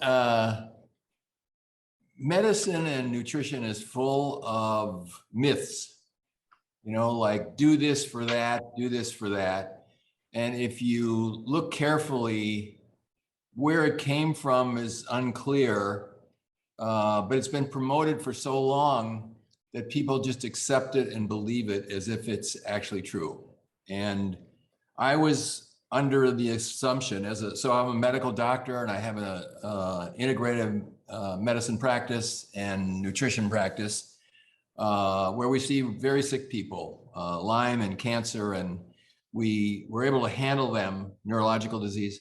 We're able to handle them with a combination of nutritional medicine and sort of biophysical medicine. So I'm training for triathlons. This is about 15 years ago. I injured my hamstring. It was really injured badly. And for about 6 months, I was doing everything I could to try to get it to heal up. I chiropractored and massaged and injected it and heated it and colded it. And I did everything I could. I thought my nutrition was adequate. And I did a screening test on myself, which was a panel, which anyone can do, where it was the essential amino acids that were in my bloodstream in a fasted state. Now, amino acids are the building blocks for protein. And of course, the body is made out of protein. The essential structures from bones to livers to immune system proteins to all enzymes to neurotransmitters, you know, the very building blocks of the body are made out of proteins, and muscle is made out of protein. And so I did a panel to see how were the building blocks for protein in my body, because my leg would just not heal. And what I found is that the amino acids, there's 22 of them usually. These come from the food that we eat. 8 of them are called essential, which means we have to get these in our diet. Our body can't make them. So of the 23 or the 22, 14 our body can make. 8 we can't. And that my essential amino acids were actually, many of them were very low. And I sort of thought from there, if they're very low, maybe that's why my body can't make the proteins that it needs and it can't recover. So I started experimenting and I talked to a bunch of friends and I found a mixture of the 8 essential amino acids. We call this product Perfect Amino. which is a very specific mixture of the 8 essential amino acids. It's pre-digested, so if it doesn't matter really what shape your gut is in, if you take it on an empty stomach, in 23 minutes, it'll be in your bloodstream. If you're trying to be in ketosis, it won't take you out. Now, the body can then take these 8 essential amino acids and it can build the body proteins that are needed. So when I was looking at this from my sort of traditional nutrition and medical background, I realized that I had some misinformation about proteins and about foods that were proteins and how they would work and what they would do. So people, some people think that high protein diets are really good. And you have people doing carnivore diets where they're just eating animal proteins. And you have people on the other side of the spectrum where they're not eating any animal proteins. They're vegan or they're raw vegan. And they might even feel like proteins are bad for you or you shouldn't eat very many proteins. And so there's a very wide spectrum. And everybody's body is different. So some things work better for some people than another. I'm not touting one or the other. But if you measure your essential amino acids and they're too low, then you could benefit on whatever diet you're eating to boost up your essential amino acids.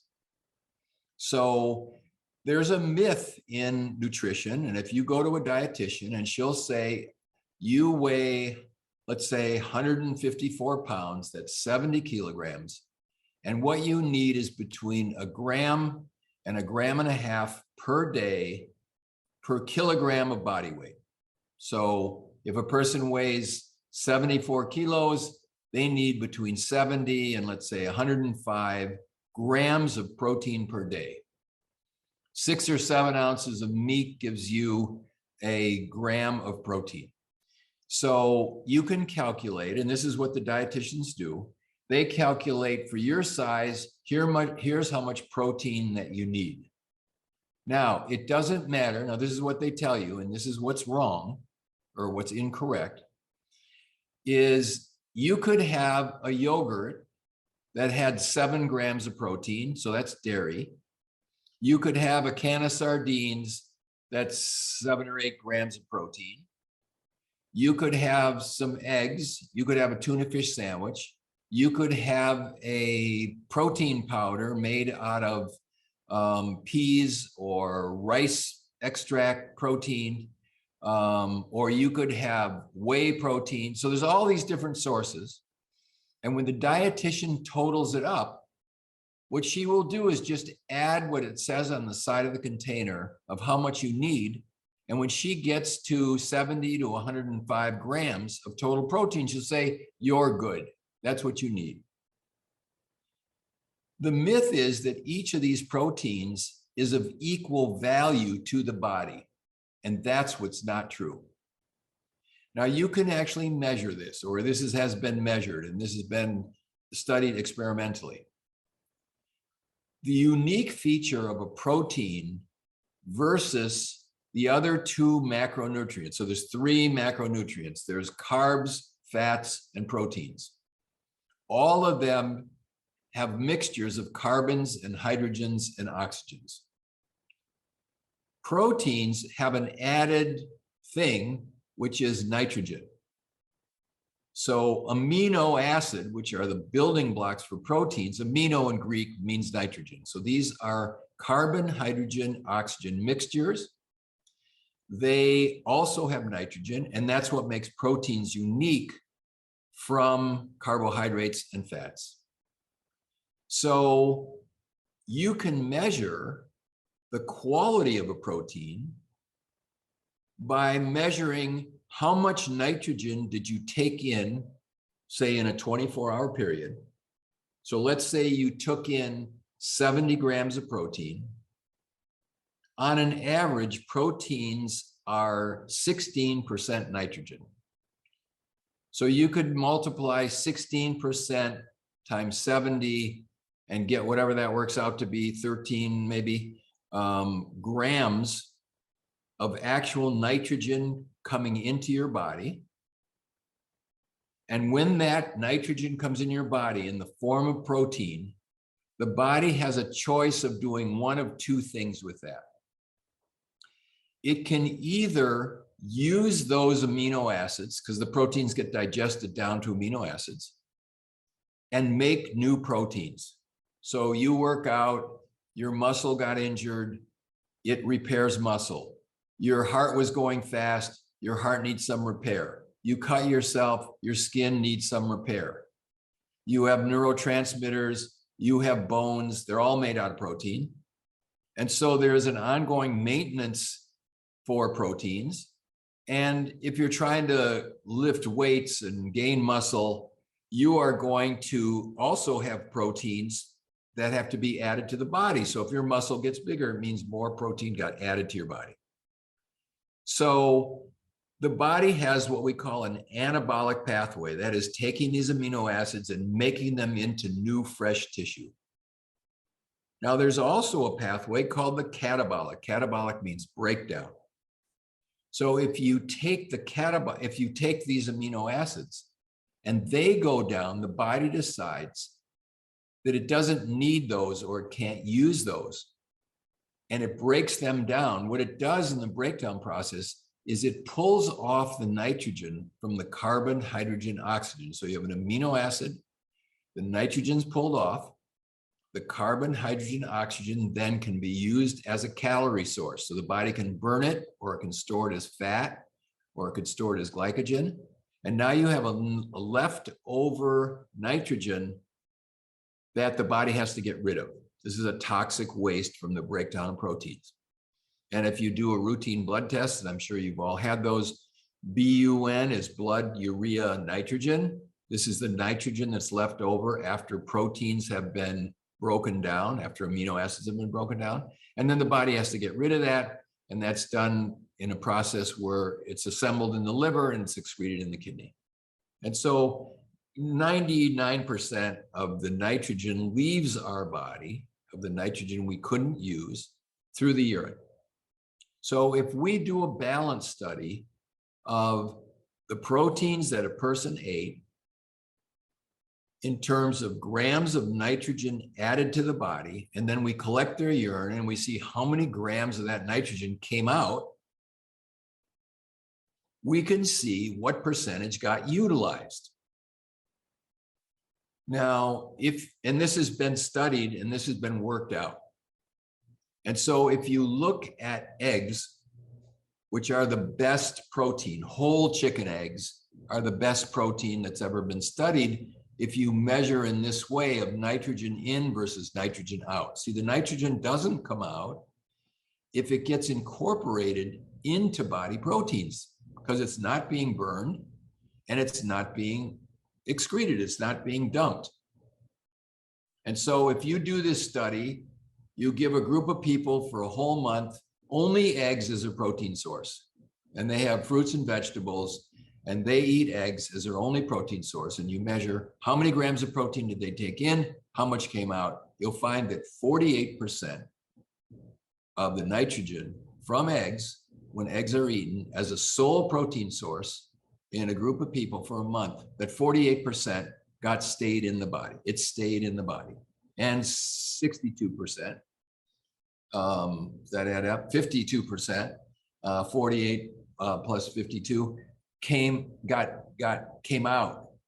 And it came out and it left over potential calories, because you have carbon, hydrogen, oxygen. And this is where this idea of proteins are 4 calories per gram comes from. But proteins that are assimilated into your body have no calories. They're not utilized as calories. So when this study was done, they also looked at, say, whey protein. Okay, so whey protein, dairy, casein, these things are only utilized at about 16%. So they're not utilized very well. Spirulina is only utilized about 6% of protein. So if the dietitian is saying, well, it doesn't matter how much is utilized, we just go by the package and how much you need, that is an error. It does matter what the protein source is. And different foods have different values that the body can use. And a good analogy to this would be if my business was making cars and I had a factory that made cars, but I had very little space for storage. And if we assume a car needs a chassis, it needs a frame, and it needs a steering wheel and a motor and 4 wheels as the most basic thing for a car. And I start getting shipments where I get 100 wheels and 100 motors and 100 chassis. How many cars can I actually make? Well, if I have 4 wheels per car, then I'm going to have leftover steering wheels and motors because I can't use them. And that's what happens with proteins. There's a lot of the amino acids in these proteins that aren't utilized, and they have to be dumped, and they get turned into calories. So the product that I'm talking about today is called Perfect Amino, and it's called Perfect Amino because the balance of the 8 essential amino acids are exactly right so that the body can take these amino acids and make protein. So if you do the balance study with 10 grams of amino acids taken in as a sole protein source and measure how many of these amino acids in terms of nitrogen comes out, it's almost zero. 99% of these amino acids are incorporated into your body structure.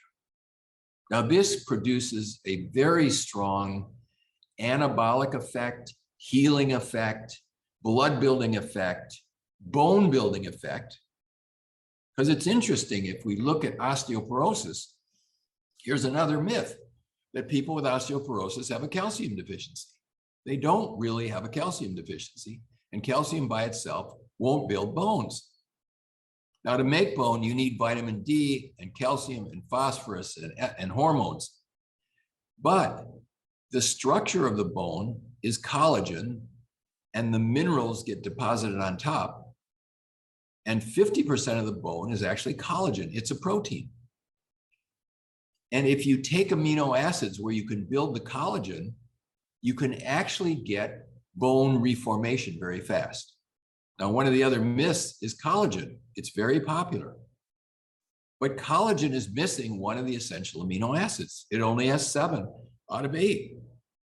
So tryptophan is missing from collagen. And if you just ate collagen, your body will not build protein very well because most of those amino acids can't be used because they're not what the body needs. So many people report their hair grows better, their energy is better, their sleep is better, their mood is better. There's a whole bunch of processes which depend on assimilation of amino acids into the body to make protein. And that in our clinic, we measure this test. We do this amino acid panel on everyone. And I find that 95% of people need supplementary amino acids. Now, if these people are vegans or vegetarians, they need them even more because the quality of the vegetable proteins is actually quite low. Now, there are a few people around who have gut bacteria that are very good at assembling, at taking other things and making essential amino acids. That's what happens in a cow or in a whale. So they eat vegetable proteins and they're able to build massive bodies that have muscle and bone and the rest of it. And it's because of their gut and the way their gut works. Our bodies, for most of us, don't work that way. We can't make essential amino acids very well from our proteins, from our non-essential amino acids. And unfortunately, our environment is so saturated with Roundup, glyphosate. And Roundup is one of the key poisons in assembling essential amino acids. That's how come it kills plants, because they can't assemble essential amino acids to grow their structure. So for most of us who have gut difficulties, not enough acid in our stomachs, not enough enzymes, yeast overgrowth, parasites, bad bacteria in the gut, where the gut wall isn't very good, And many, many people are taking acid blockers, you know, Nexium and Prilosec and Tagamet and drugs like this because they have heartburn or they have H. pylori.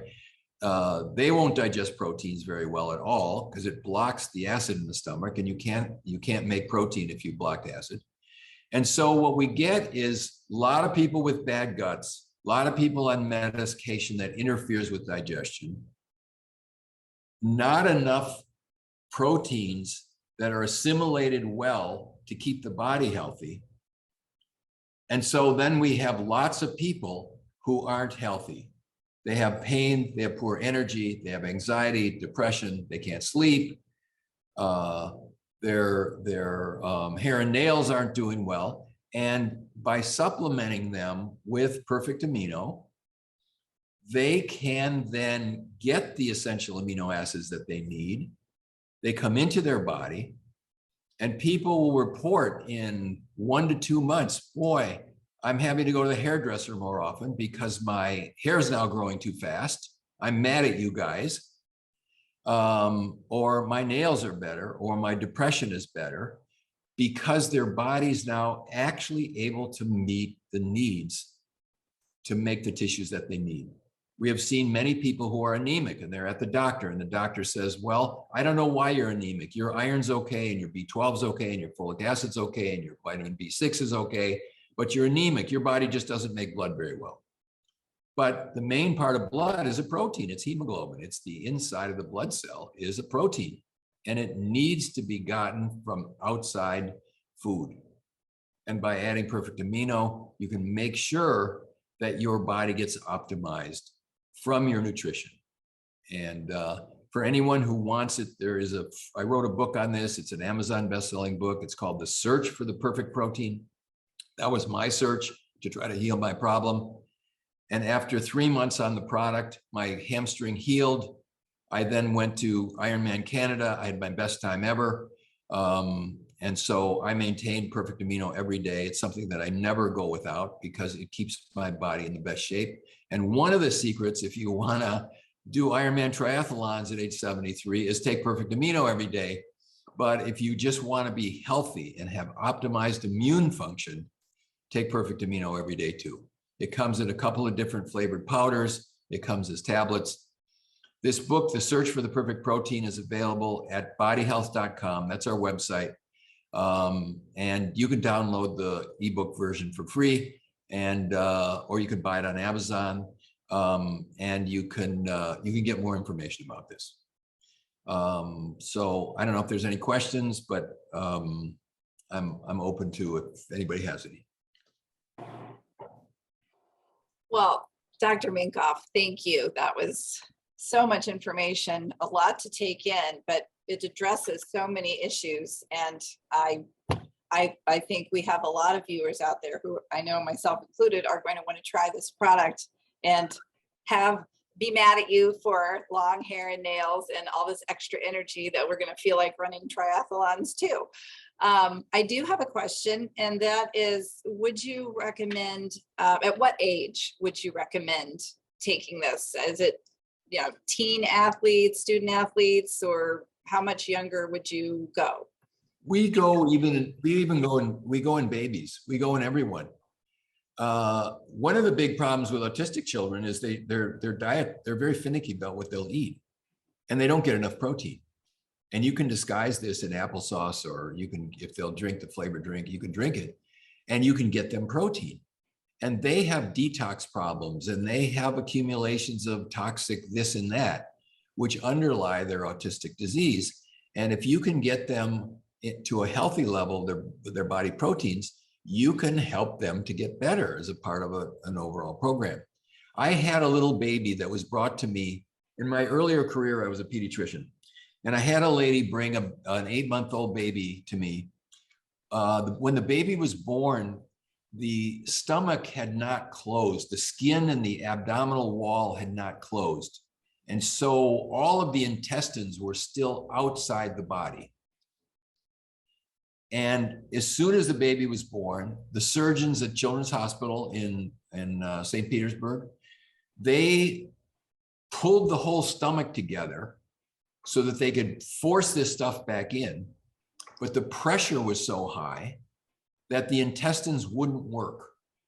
And so this baby had an IV line for 8 months where they were feeding it full nutrition IV. And the baby weighed the same at 8 months that they did at the time of birth. And the parents and then what happened is that the baby got allergic to the IV mixture. She got hepatitis from the amino acid mixture that was in the hyperalimentation. And they couldn't give it. And then they didn't know what to do. And the mom had heard about me and she brought the baby up. And I started this baby on 2 tablets of Perfect Amino per day. Okay, so the dose in a child is 0.4 grams per kilogram. The baby was 4 kilograms. So we gave the baby 4 grams of amino acids per day. Sorry, it was 4 tablets. And she crushed them up in applesauce. And while the baby wasn't eating very much, they were able to get this down and the kid's body accepted it. And by 2 years old, that kid was completely normal size. And the nourishment for the proteins had been Perfect Amino. Wow. So this stuff you could, if you didn't want to eat anything else in terms of protein, you could eat 10 tablets 3 times a day, and it would supply all the protein you need to fully nourish your body. Now, proteins, I'm not suggesting that people do this, but some people have done this and actually shown that they could build a lot of muscle while doing that at the same time. So we have lots of student athletes, wrestlers, swimmers, their parents are adding this and they recover faster and they build muscle faster. And their whole aerobic systems, which are based on enzymes, Krebs cycle enzymes, they get better faster. And people who are toxic, they have heavy metal poisoning or they have chemical poisoning. The whole detox system in the body is based on enzymes, which are made out of amino acids. And if you supplement these amino acids, you will get a ramp up of function. And, the branched chain amino acids are probably sold in your store. But if you measure how much of the branched chain amino acids are assimilated to make body protein, the level is 0. It's just like collagen. So you have to have all 8 from what you're taking in order to build body proteins. Now, if you mix collagen with 5 other things, and there was some tryptophan in the other things, you will get some, okay? But the pure thing is if you get them all at once in the right ratio, you get it really big and you can make things. So I find lots of people who are hypothyroid are deficient in iodine because they don't eat any iodine. There's very little in the diet, and they're deficient in tyrosine, which is an amino acid. Glutathione is 3 amino acids. If your glutathione is low, it may be that you're not getting the amino acids you need for your body to make glutathione. And then all the way, so there's 3 amino acids in glutathione. In skeletal muscle, like actin, which is one of the proteins in skeletal muscle, there's 5,600 amino acids per 1 muscle fiber.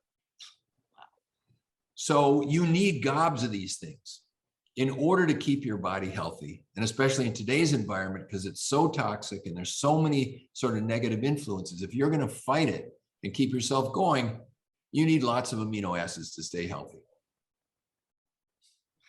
Well, it sounds like you have the perfect solution in your perfect amino acids. And I'm so thankful that Dorothy Lane Market is able to carry those products at all 3 stores because I know we're going to have a lot of viewers that want to try them. And I just want to thank you so much for sharing your story and all of your wisdom with us. There was a lot to take in, but that's why we're archiving this so that we can revisit and take some good notes and share it, because I'm sure many of you out there thought of someone that really needed to hear this that maybe missed it today. So I'm so thankful that we are archiving this. And thank you, Dr. McGough, for your time. Have a wonderful day. Thanks, you too. And now we're moving into our keynote speaker. Lori Kelch, and you saw her earlier for our cooking segment, but some of you might have been going, I know that name. I know I recognize her from somewhere. It's probably from our Eat Healthy tours that she used to do for all 3 stores a few years back, when we were trying to educate all of us who were interested in eating healthy, what that looked like, what kind of shopping habits we needed to do. It's kind of changing your mindset.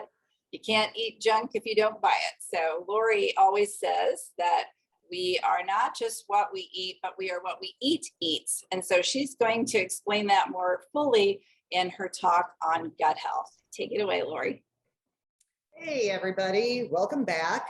That was really invigorating. I will admit that I didn't actually do the dance, but I am considering going back and looking at it on the website so I can do it, because that was really something. And, you know, one little thing about the exercise is that the more tired we feel, the more we need it. And as Kathy said, you're going to come out of there with a lot of energy. So good job, girls. That was great.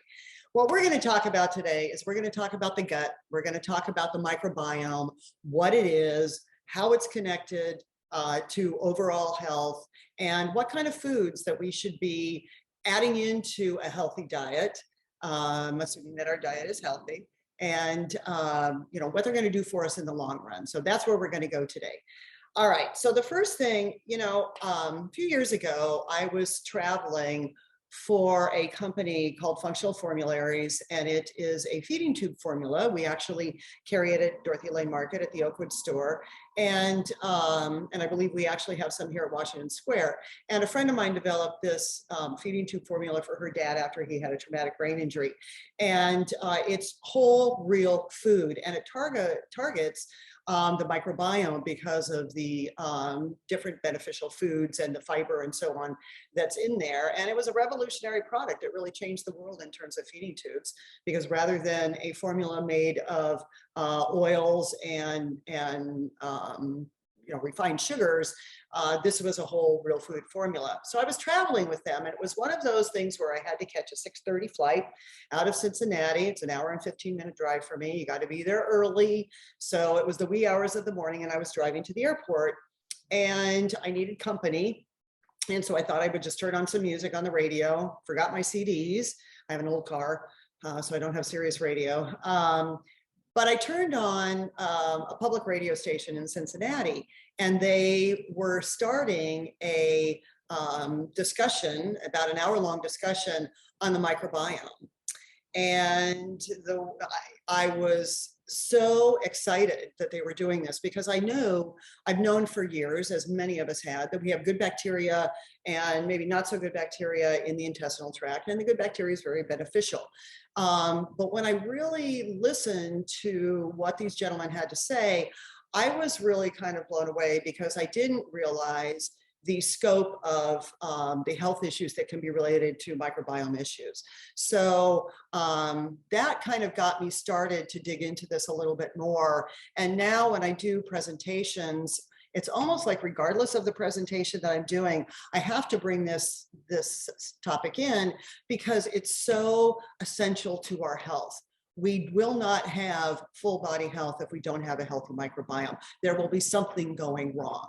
So that's what we're going to talk about today. So let's actually define the microbiome and look at what it is. So what it is a collection of bacteria, viruses, microbes that inhabit our intestinal tract.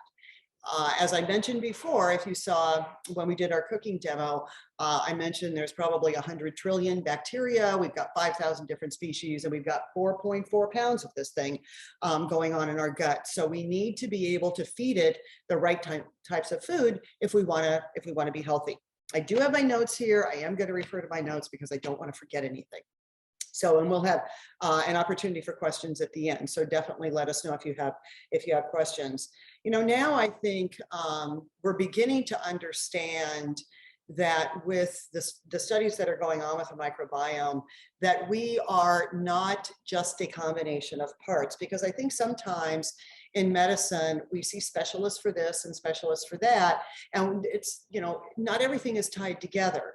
And my experience has been not only personally and with other family members, but with the people that I come in contact with, the students that I've taught and so on and so forth, that, you know, issues here might be causing issues there, and that it is all tied together because we're a holistic organism and we function as one. We don't function as a combination of parts. So the microbiome now, I think, is getting its recognition because of the role it's playing in our overall health.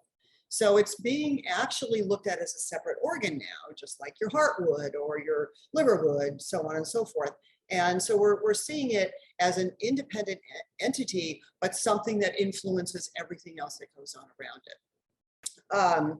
So it develops during fetal development, is when our microbiome is beginning to develop. So it's important, obviously, that moms, expectant moms, are nourished with different types of food to be able to create a healthy microbiome for themselves that they can pass on to their children.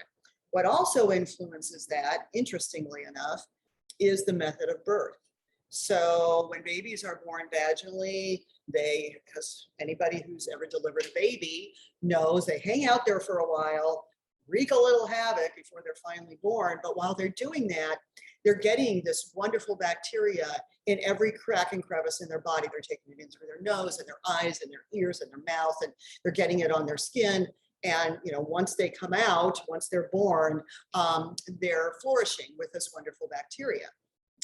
But we also now know that C-section babies, the bacteria that they present once they are born, is primarily bacteria on the skin, because they haven't had the opportunity to go through the vaginal tract and collect all this bacteria before they're born.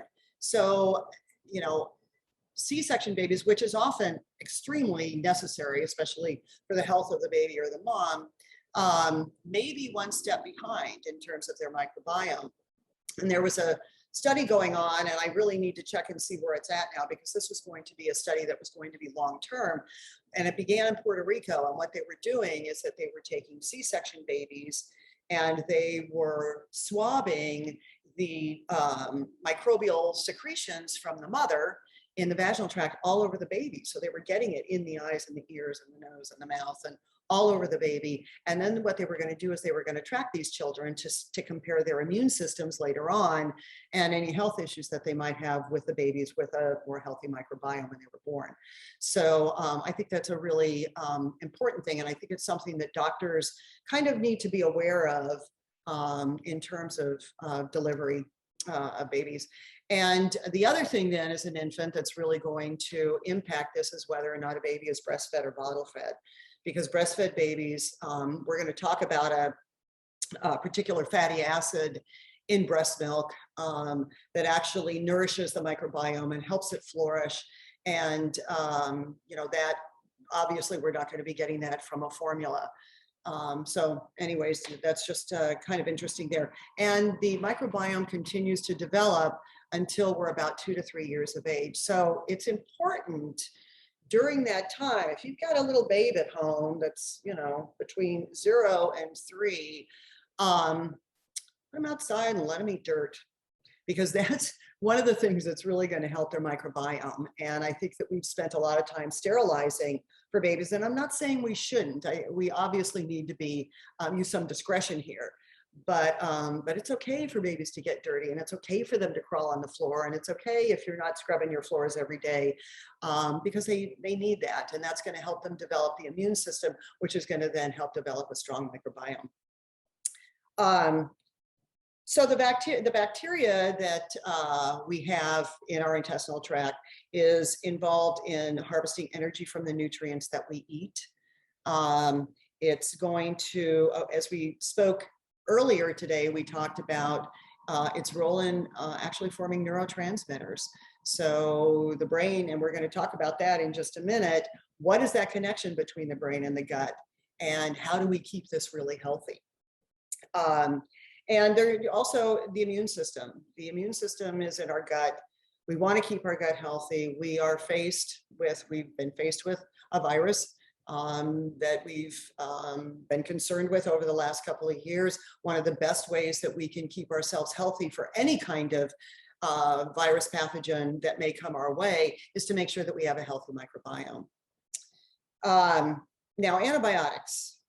Okay, so most of us have been on an antibiotic at one point in our life, and we know that they can wipe out the beneficial bacteria. And somebody had asked a question about taking an antibiotic and a probiotic, you know, any issues between taking the two. And I briefly mentioned that if you have to do an antibiotic, you're going to want to make sure, if you are using either the probiotic protein that we talked about earlier today, or a probiotic in a supplement form, you're going to want to make sure that they're 2 to 4 hours apart. But, you know, part of the problem with the bacteria, or with the, antibiotics, is that it changes the balance of the microbiome and the makeup of the microbiome. And sometimes we can't necessarily recoup that, depending upon the strength of the antibiotic, what we're taking it for, and how long we need to take it. So kind of keep that in mind. Should you need to, to use an antibiotic. An antibiotic can be lifesavers, but it's a double-edged sword. So we always have to be aware of that. So one of the things, especially when they're taken early in life, we can find shifts in metabolism. They can actually promote obesity as children start to grow, if they've been on repeated antibiotics for ear infections. If you do have a child or a grandchild who gets repeated ear infections, I would really encourage you to look at some alternative methods of treating it, because antibiotics aren't 100% necessary. Certainly follow your doctor's orders, but also have a discussion with your doctor about, where this is at with the child, and what is it that you can do more naturally, maybe where an antibiotic doesn't have to be used, or can be used for a short period of time, to overcome this kind of thing, so that they can avoid some of the issues that might be related to the disruption of the microbiome at an early age. One of the other things that we've done here is that go back to putting the baby on the floor. We've kind of shifted. I think that very often we see the environment as our enemy. Especially if we have allergies. We've moved away from, being outside and being in the dirt and all of that, shifting to more sterile environments. I mean, we aren't, getting outside as much. We're spending more time on the computer. We're sitting more at home. We're not going to be coming into contact with the microbes that our body needs to build up its defenses and create that strong immune system that we can get through the microbiome. So I think it's important, and when we can go outside, spend some time out there, dig in the soil, get your hands dirty, get your feet dirty, get your face dirty, then you can go in and shower. But just know, as you're doing this, especially if you're doing it in nature, that you're getting some microbes in there that are really going to help the microbiome. And I really think this is important, and I really think it's important for our children to not only be outside to play, to move, but they need to be outside to play, to experience all of this kind of dirt, that kind of thing. Something interesting about the microbiome, I listened to a podcast that I listened to a few years ago, and I was kind of thinking about it the other day, so I revisited it. And it was a doctor, and one of the things that he said on this podcast that really, again, made sense to me and kind of hit home was that there's one main opening, other than our mouths, which isn't necessarily open all the time, unless, of course, you're like me and constantly talking. The part of our body that's open all the time that is going to take in microbes is going to be our sinuses. Our nose is always open. And so we can also we should have a healthy membrane of bacteria in our sinuses, and we don't always have that. We're blowing our nose. We live in Ohio, so we kind of live in Sinus Valley. Many of us have some issues with drainage and that kind of thing. You wake up in the morning and you're kind of, or you're doing it in the afternoon sometimes, like I do. Last year it was funny because there was a symposium that I attended virtually, and Dr. Patrick Jonas was speaking, and he was talking about the mucus that develops and all of that kind of stuff, and people who get the postnasal drip and the sinus drippage and all of that. And he called that the state bird of Ohio. So it's nice to know that all of us are pretty much in the same boat and that those kinds of things are, are normal for where we live.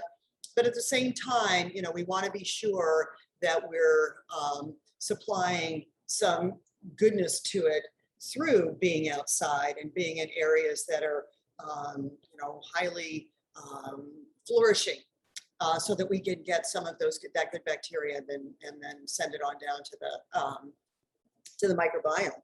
So studies have shown that people with healthy sinus cavities have a completely different makeup of microbiome than those that don't have healthy sinus cavities. So there is definitely some science that we're looking at, or that is being looked at, that can actually support that idea. So if you're one that does have some sinus problems, then you might want to be looking, depending upon how you're treating it, you might want to be looking at some other ways, maybe more natural ways to be able to treat that, and looking at what kind of foods you can add to your diet that will support your mission on that. So there is speculation that disruption of this microbiome then is going to contribute to issues, as I said, with the intestinal microbiome and possibly modulating immune responses. So it's necessary to quell that inflammation. Now, I want to talk about the vagus nerve. And the vagus nerve is our direct line from our gut to our brain. It's one of the longest nerves in the body, starts in the abdomen and ends at the brainstem, or it begins at the brainstem and goes down to the abdomen, depending upon your perspective. It actually does both.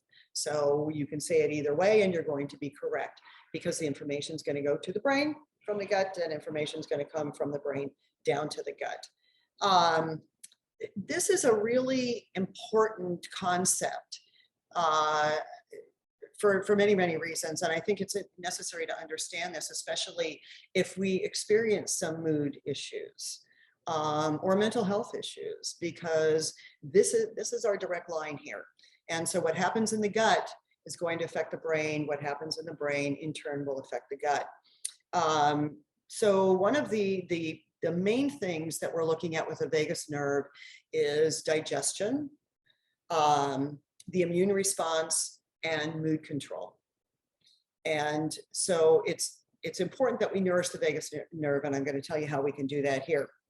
But let me tell you a little bit about all of this, because this is where inflammation comes in and how inflammation can alter not only the messages that go from the gut to the brain and back again, but actually alter the makeup of the microbiome.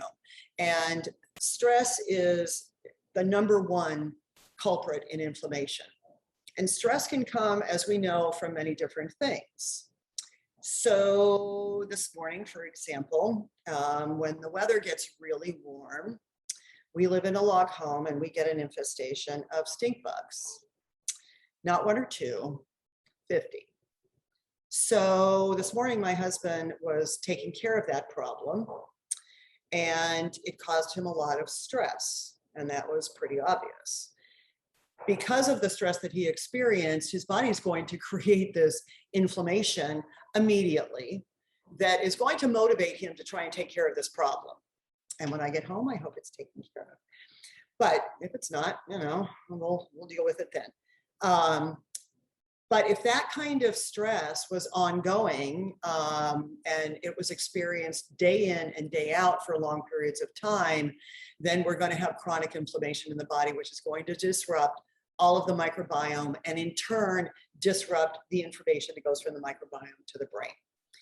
But stress can be not only that obvious, or losing a loved one, which is going to be really stressful, but it can also be stress that we may not recognize. So stress that's being put on us by maybe the foods that we eat. If we're not eating exactly the way that our body wants to accept that food and make some nourishment out of it, we're going to have some side effects from that. So that's going to cause some inflammation. There's also internal inflammation. So you can get inflammation of the arteries and really not even know it's there. But all of that inflammation is putting stress on the body. All of that is stress that's causing the inflammation that's being put on the body.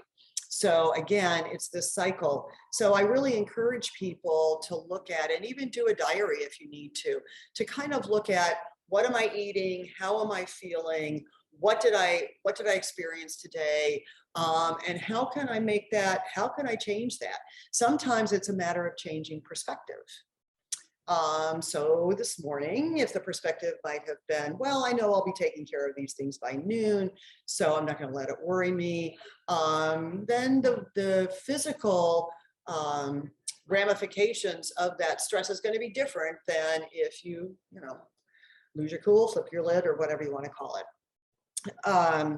So what happens is you've got this inflammation that affects the immune response. The inflammation can be, and inflammation is actually a good thing, because it will, if we're hurt, we get a cut and it becomes highly inflamed, that inflammation is there to tell us that we need to take care of it. But if it's internal inflammation due to more stress and diet, and we don't take care of it, and we get this chronic influx of inflammation, then we're going to have a whole chain reaction of things that's going to happen, and we're going to end up either physically ill or with mental health issues. So you've got this,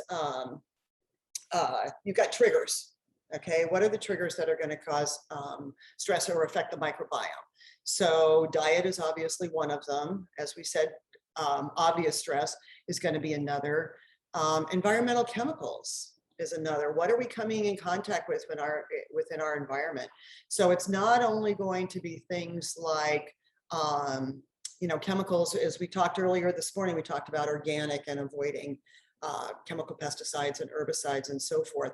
But there's also, your lawn chemicals and the neighbors' chemicals that they're using on their lawn that are traveling through the wind. We are windy around here, so that are traveling into your yard. But we're also looking at things like some plastics. And a lot of companies have gotten away from using BPA and phthalates in their plastic, but a lot haven't. So those kinds of things, if we have constant exposure to that, we're going to be looking at inflammation. Flame retardants and Teflon, all of these kinds of chemicals that are ubiquitous in our environment can be causing some pretty serious inflammation and affecting the microbiome. So be aware of what's going on in your environment. What kind of products are you using, and how are you using them? Cosmetic products is another one that can be highly toxic. And the unfortunate thing is, with cosmetic products, you're looking very often at not your Keys products like we heard about earlier today, but we're looking at when you go into a big box store and you buy the cheapest thing that you can find that's a body wash or that's a body lotion, because you're trying to save money. And in the long run, those could be putting stress on the body because of the chemicals in it, causing the inflammation, and then causing a disruption in the microbiome. So it's really important to look at those kinds of things. So you have these triggers, and what's going to happen is that they're going to change the makeup of the microbiome. And in doing that, then you've got this loop of the inflammation, and that inflammation is going to also travel in a sense through that vagus nerve, get up to the brain, and then you're going to have issues with the brain that's going to come back and affect the microbiome. And this whole process, we talked about leaky gut a little bit earlier, and this whole process can cause leaky gut syndrome. And it took a while, I think, for the medical community to understand that this wasn't just kind of a buzzword, leaky gut, that it is a reality. And when those junctions, those tight junctions, start to loosen up, and there's many things that can do that, and inflammation is the main one. When those start to loosen up, and we're going to be getting these chemicals and the types of things we're exposed to that I just explained are going to be able to leak out into the bloodstream. And eventually, again, if this inflammation is chronic, so if we're constantly exposed to these stressors, then that inflammation is going to eventually affect the blood-brain barrier, and we can also get those toxins into the brain. And once we do that, then we're going to be looking at some significant mood changes, maybe really high anxiety, maybe a lot of sleep disturbances. And these aren't anything that necessarily have to do with the gut itself in our minds, because my stomach doesn't necessarily hurt, but I'm experiencing all these other things, when in reality, it's the microbiome in the gut that is being disrupted that's causing a lot of this inflammation. So kind of keep that in mind. And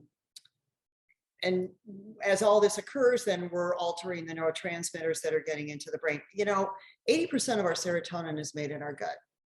So if we really think about that, and we think about, it's interesting to watch TV sometimes, where, especially daytime TV, where they promote antidepressants. A lot of times it's geared toward women. And there's commercials that will say, that will show a woman going back to her doctor and saying, I'm not really happy with my antidepressant because it's not doing what I expected it to do. Well, apparently from what I've read, up to 3/4 of people who take an antidepressant are still experiencing depressive symptoms. And what we're trying to do is we're trying to take a synthetic serotonin and get it into the brain. Now, if we have a blood-brain barrier problem, or we have a problem with the vagus nerve in transmitting information from the gut to the brain, it's no wonder to me that these antidepressants may not be as effective as somebody hopes they are.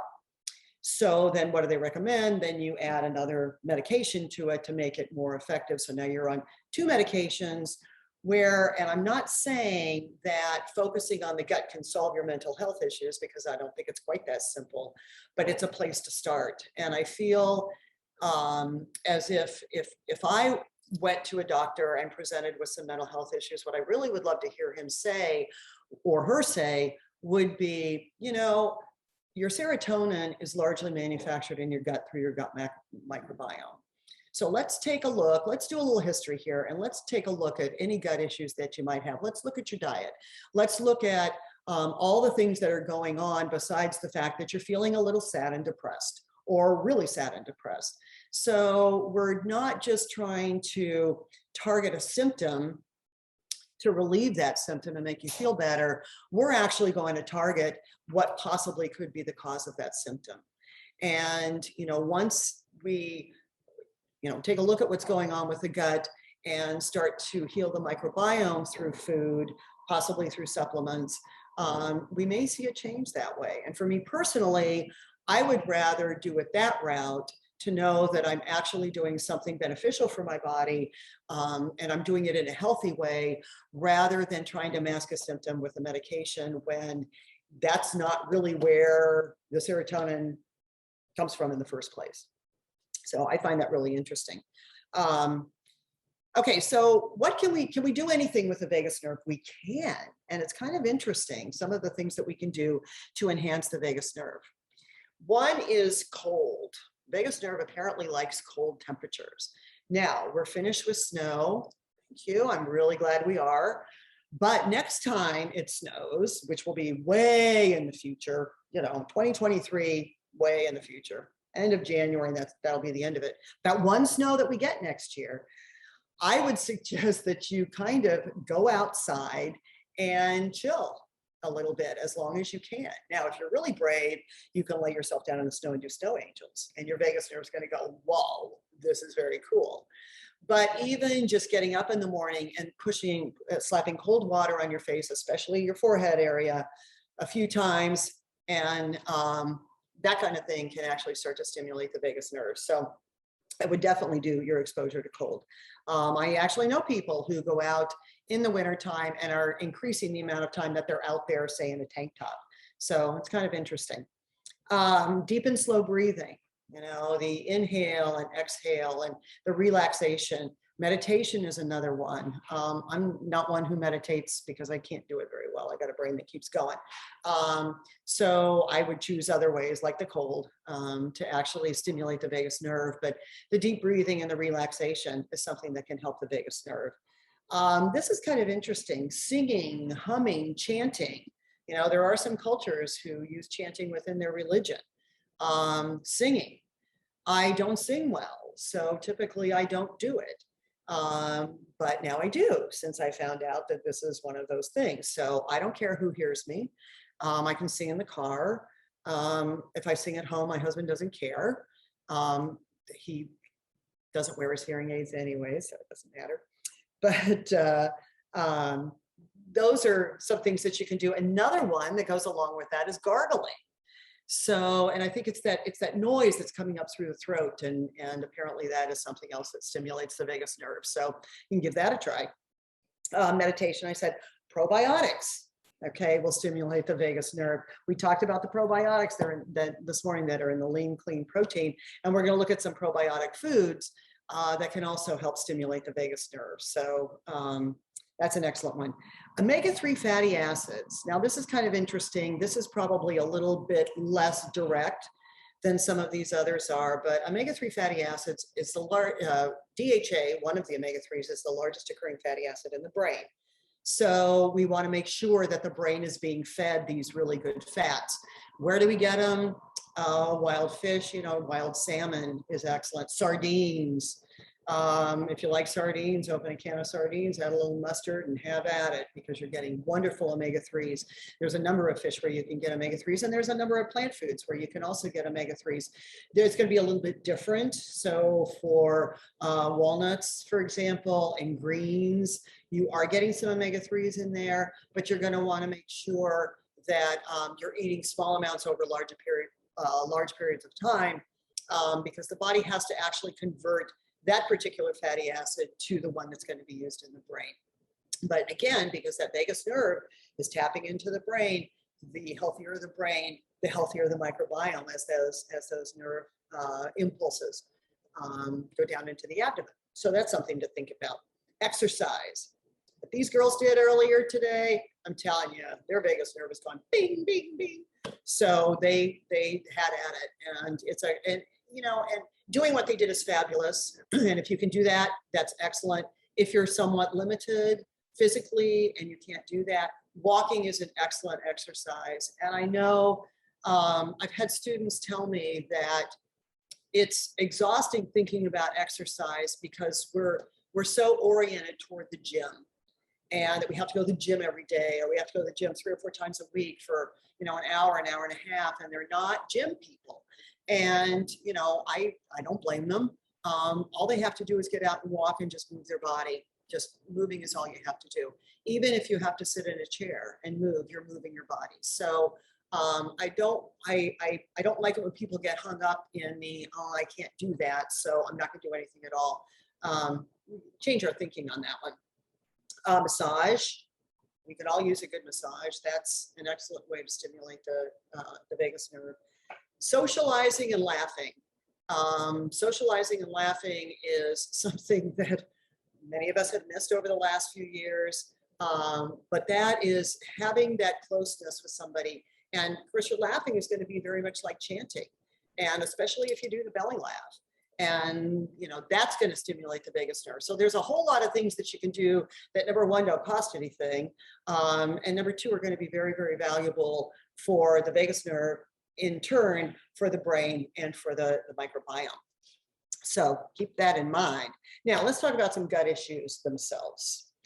So in fact, I was just talking to my wonderful camera person here earlier today about stomach acid. And this was mentioned by Dr. Minkoff earlier. As far as not producing enough stomach acid. And that's an issue that definitely can affect the microbiome as well as eventually the brain. If we're getting reflux and heartburn and those kinds of things, it could be that our body is not producing enough stomach acid. If we're not producing enough stomach acid, then as the doctor said, we're not going to be able to digest those essential amino acids and the proteins that they're involved with. So we need to have good stomach acid in order to do that. The interesting thing is that I think stomach acid has kind of become our enemy And we have to understand that the science will tell you that stomach acid is actually alkalining, that it's not necessarily acidic. It's acidic in that it can digest our food, but it's alkalining in that it doesn't burn up our stomach every time it's produced. So, and when it is produced, it's more calming because it's going to digest our food. And I would really encourage people, because this is sometimes one of the things that becomes first and foremost with digestive problems. So if we get a lot of acid indigestion, or whatever you want to call it, heartburn, when we eat certain foods, we're going to avoid those foods, but then we're going to find ourselves eating the same thing over and over and over again because we can tolerate it. Excuse me. So what I would encourage people to do, and this is just a little test, is that if you find yourself with heartburn, get yourself a lemon, preferably organic, and cut it in half and put half of the lemon juice in a cup of water, say 4 or 5 ounces of water, and sip it and see what happens. Give it about 5 minutes or so. If you find that you're feeling better, that the acid is subsiding, which you wouldn't necessarily think it would with lemon juice, then you probably are not producing enough stomach acid, because stomach acid is there to break up our food. And if we don't have enough, then the food's going to sit, it's going to ferment, not in the good way that we have fermented foods, and then it's going to affect our digestion, give us that heartburn, in turn affect the microbiome, and in turn affect what's going on in our brain. So just a little trick with that. And if you do find that it makes you feel better, that the lemon juice makes you feel better, then you might want to actually consider looking into a supplement, maybe with some digestive enzymes, or also with a little bit of the betaine hydrochloride to actually put that acid back into the stomach. And you might find a whole new world of food opening up for you. That's actually what happened to me. And it's a real eye-opener when I finally realized that the digestive problems that I was having at the time were due to low stomach acid and not too much stomach acid. So interesting concept. Okay, so other gut issues. Let me back up a little bit and say, a lot of times when we get that kind of distress, we go to the doctor, we want it to end because it's really, really uncomfortable and it interferes with our sleep and everything else.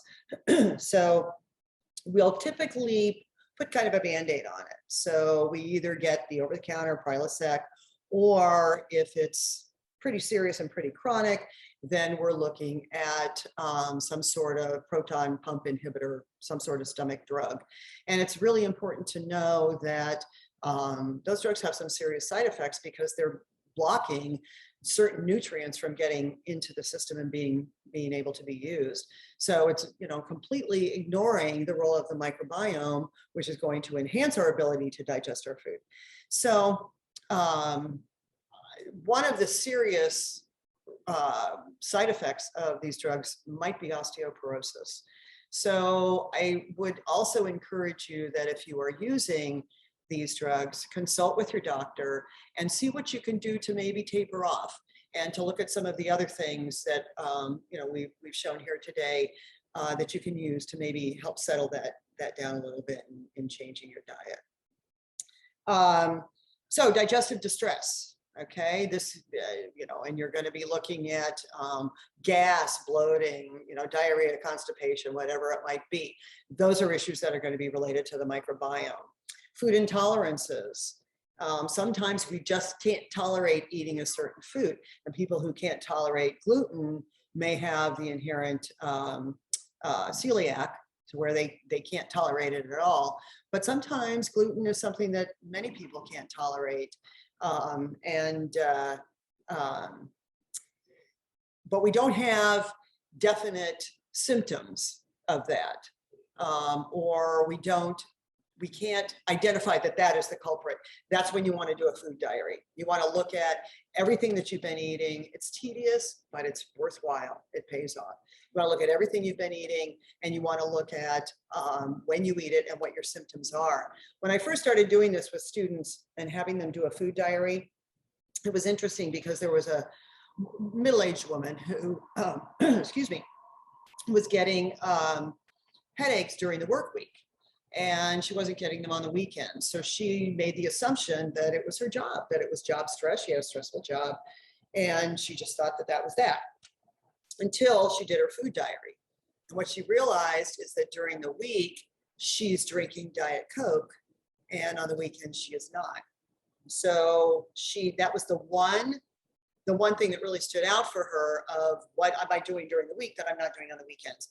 So she ditched the Diet Coke, and the headaches went away.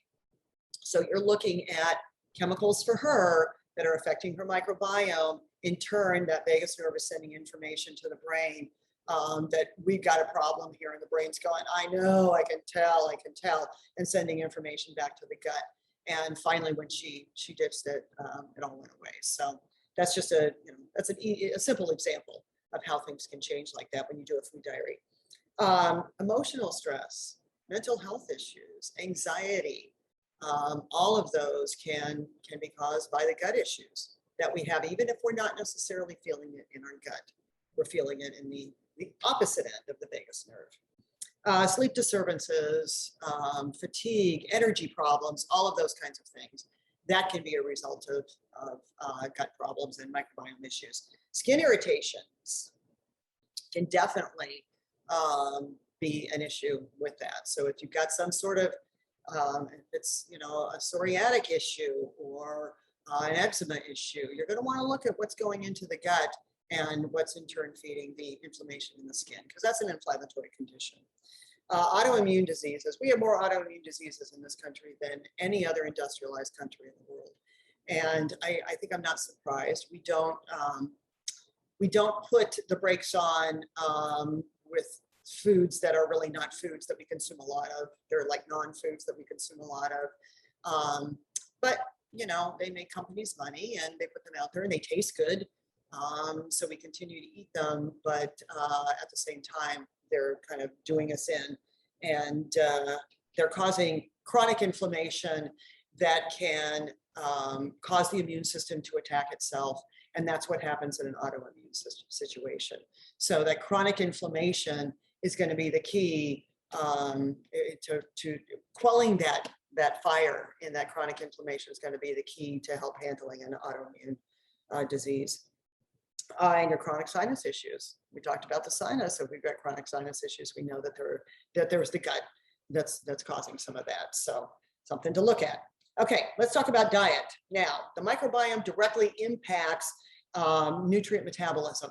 So depending upon, and this was mentioned earlier with all the amino acids and the protein, that if we want our nutrients to work well, then we've got to have a good gut that's going to extract those nutrients. Our microbiome can change with one meal. So, we can be doing pretty well and cruising along, feeling pretty good. And then we go out and have pizza or beer.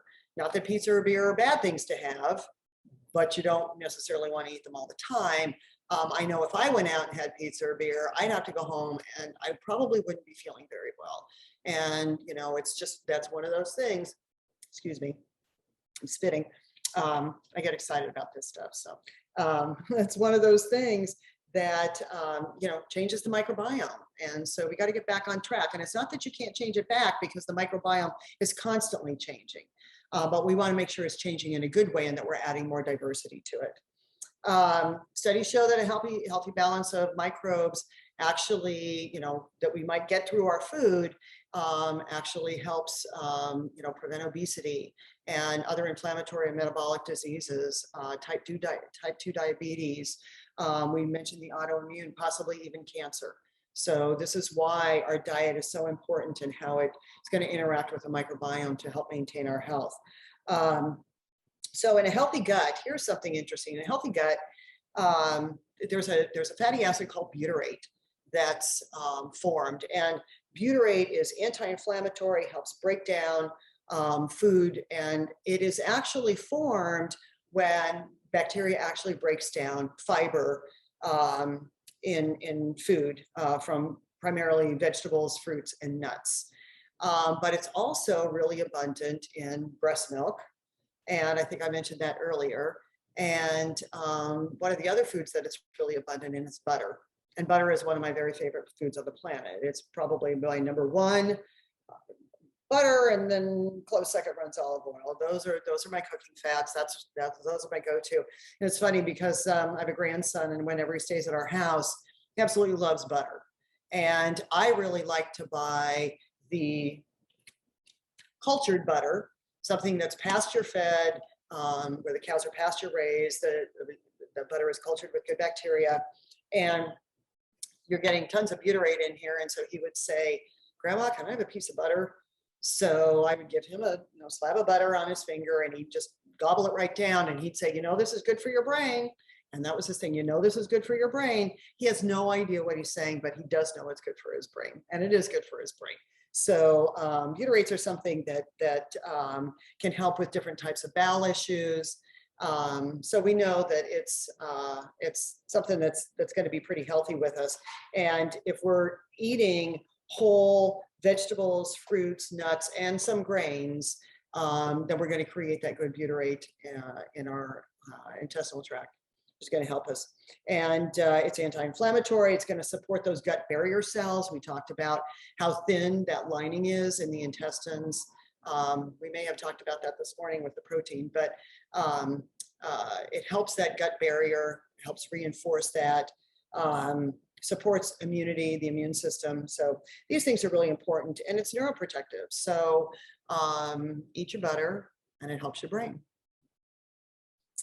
Okay, so actually other places where you can get it is ghee, which is clarified butter, where they've actually removed the proteins from the fat. And pasture-fed animal milks, and breast milk again is one that's very high in butyrate.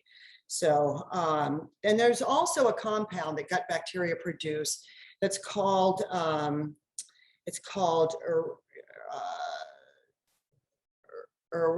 excuse me, I'm having trouble with this. Urlithin A. It's URLITHIN. So, and basically what this is that it is formed when the bacteria produce it when it's breaking down like nuts and berries. So nuts and berries are really important to have. And this morning, if you saw that, I was saying that those blueberries, that half cup of blueberries a day is really good for artery health and so on and so forth. Well, the bacteria that is going to break that down is going to help produce this compound in the gut, which improves the mitochondria in every single cell. And your mitochondria in your cell is the powerhouse. That's the battery in your cell. That's going to keep your cells going. And the more strength that our mitochondria has, then the more energy we're going to have, and the less breakdown of cells we're going to have. And once our cells start breaking down, then we're going to be looking at some sort of a pathological disease. We're going to get sick. So this is something that can help prevent that. Reduces inflammation, also improves that muscle endurance. We talked about that with protein. This is really, really important again as we get older. We want our muscles to be able to support us. We want to be able to move and have that kind of endurance that we don't get fatigued walking up a set of stairs because it can happen. So, and especially, after we've come out of a pandemic where we've been sitting for a long time, it's important to move. And this is one of the, so you've got the movement, and when you're eating the diet that helps those muscles, then you've got the double whammy. That's going to keep you intact, and it's going to keep you with the strength there. So here are some, we have prebiotic foods and probiotic foods. So we're going to look at prebiotic foods first. And what do prebiotic foods do? They actually feed the microbiome. It's food for the microbiome. They like that. Probiotics are foods that actually supply the good bacteria. This is going to feed it. And these are some of the foods that are going to do it. Onions and garlic. Garlic is wonderful. Onions, the best. A little tip with garlic that I suggest that when you use them, what you do is you crush the garlic clove, and you wait about 10 to 15 minutes before you chop it up, because there's enzymes in the garlic that actually mix with the oxygen and create other enzymes that are the healing properties of garlic. So again, give it a good whack with the back of the knife. Let it sit for a few minutes, and then chop it up and use it as you want. Some people actually, for yeast issues and fungi issues, bad fungi issues in the gut, will actually, after chopping it up, just take it with a glass of water, because garlic is a wonderful antifungal. And for the most part, you know, your partner or your neighbor or your friends or whomever probably won't be able to smell it, but certainly something to consider. Green bananas. Okay, this is another prebiotic. These are good foods for the gut. Sometimes they're a little hard to eat, a little hard to peel. These are really green. But I remember when we were kids, if we had a tummy bug or diarrhea or something like that, my mother would go to the store and buy green bananas. I don't think she really knew why, but her mother did it and her mother did it. So, and it worked, you know, something that can really help. Asparagus is another thing. It's got that good fiber in there that microbiome is just going to gobble that up and then create great chemicals and fatty acids and so on and so forth with us, so, or for us. So, you know, and you can eat asparagus raw if you want to by chopping it up, and then you can marinate it in like an olive oil vinaigrette and add it to your salads if you want to do that. Or you can, you know, eat it and cook it. So I like sauteing it with a little bit of olive oil and garlic. If you use olive oil for sauteing, incidentally, you don't want to turn it up too high. You don't want to overheat the olive oil. Dandelion greens. Okay, salads, all kinds of good stuff. Putting a little bit in pasta, if that's something that you like. You know, I think we don't realize how beneficial dandelion greens are for the microbiome. And this morning I was coming to work and past this yard that was just a sea of yellow flowers. And I know we don't like to see that. Even though it's pretty, we don't like to see it. And there was a gentleman out there with this canister in his shorts and his t-shirt and spraying all these chemicals all over these weeds. You know, I don't think we should be treating our dandelion greens that way. If you have dandelions in your yard and your yard has not been sprayed, then, you know, pick the greens and rinse them off real well and put them in a salad, because they're going to be really good for you. Leeks is another good prebiotic. I'm going to be 100% honest with you. I've never cooked with a leek. I've eaten soup that somebody else has cooked or that I've gotten when I've gone out, but I've never done it myself. So I'm not really sure what to do with them. I know I like the flavor, but that's another prebiotic, so something to kind of keep in mind. And then our probiotic foods are going to be the ones that actually have the bacteria that these foods are developed using some bacteria that's going to really help our gut. We talked about yogurt earlier. This one's pretty typical. We know that this can, you know, really give some beneficial bacteria to the microbiome. And again, we're going to want to make sure it's whole yogurt, ideally, so that the good fat soluble nutrients are still in there. Cultured butter. When cows graze, they're going to create bacteria, and we know they ruminate, and they create bacteria that gives us the benefit of, you know, that beneficial bacteria, as well as the vitamins and minerals that are created, and the other nutrients that are created through that rumination. Cheese. This is grass milk, 100% grass-fed, organic sharp cheddar. They don't use any grain for this. This is also a raw cheese. It's aged over 60 days. This is going to have some really good bacteria in it too. This stuff's good. It's a good one. Miso. Okay, miso is a fermented soybean, and this is something that you use as a paste to flavor different dishes, soups and stews, and so on and so forth. I also don't use this a lot. It's just because that wasn't my orientation. Not that I have anything against it, but it's really good for you. Great probiotic food, good cultured. We have a couple of fermented foods here. This is a veggie kraut. This is a kimchi. Both of these are raw. These are cultured with Celtic sea salt.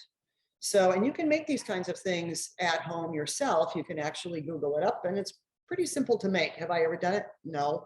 But I do take advantage of what somebody else has done. And all you need is condiment sizes of this. You don't need to eat a salad bowl size, but condiment sizes, and add them. You can add them even to meat dishes and so on and so forth that are really good. They're nice and tart.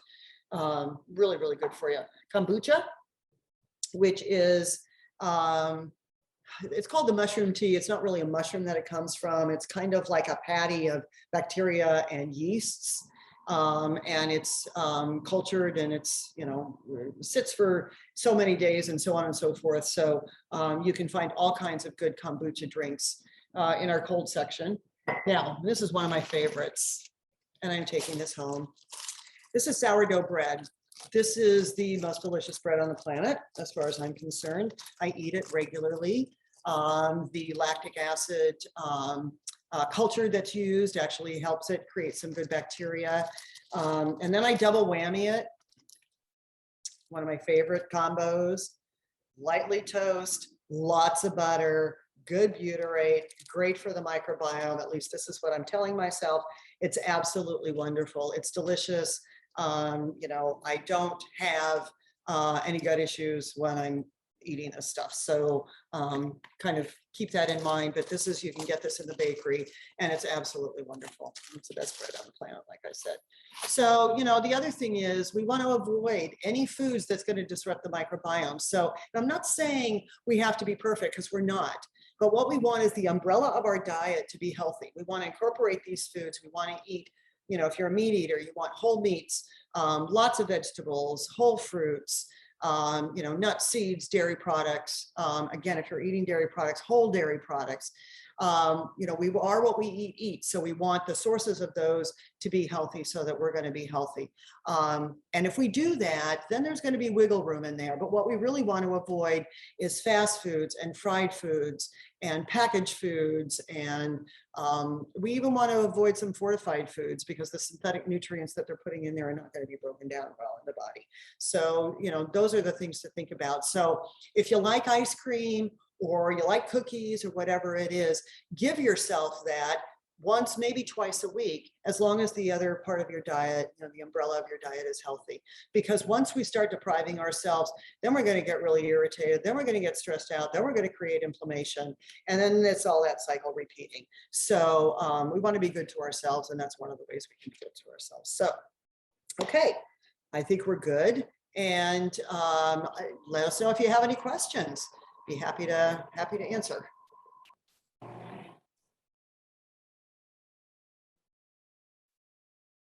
Start video because the host has stopped it.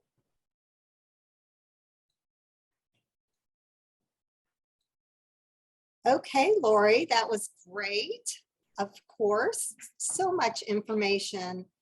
We really appreciate you joining us today. I think, you know, you answered everyone's questions. So I think one thing I had a question about on the whole, when you say whole yogurt, is that, what's the percentage on that? This one is 5% milk. 5%, okay. Right. Because I was looking on the shelf and noticed that they don't seem to say whole milk now. So yeah, it's pretty much the percentage. So you can go from 0 to 2 to 5. Okay. You know, and if you want to get it a little lower, go with the 2. I don't really suggest any dairy product be completely fat-free. Yeah. Okay. Thank you so much. Hey. Okay. So it has been our great pleasure to have everyone join us today. This event will be archived and available in the coming week if you missed a segment, or if you'd like to rewatch and share with friends. I'm sure you would all agree we've received a wealth of education from all our great speakers today. Thank you all, and we look forward to seeing you in our stores.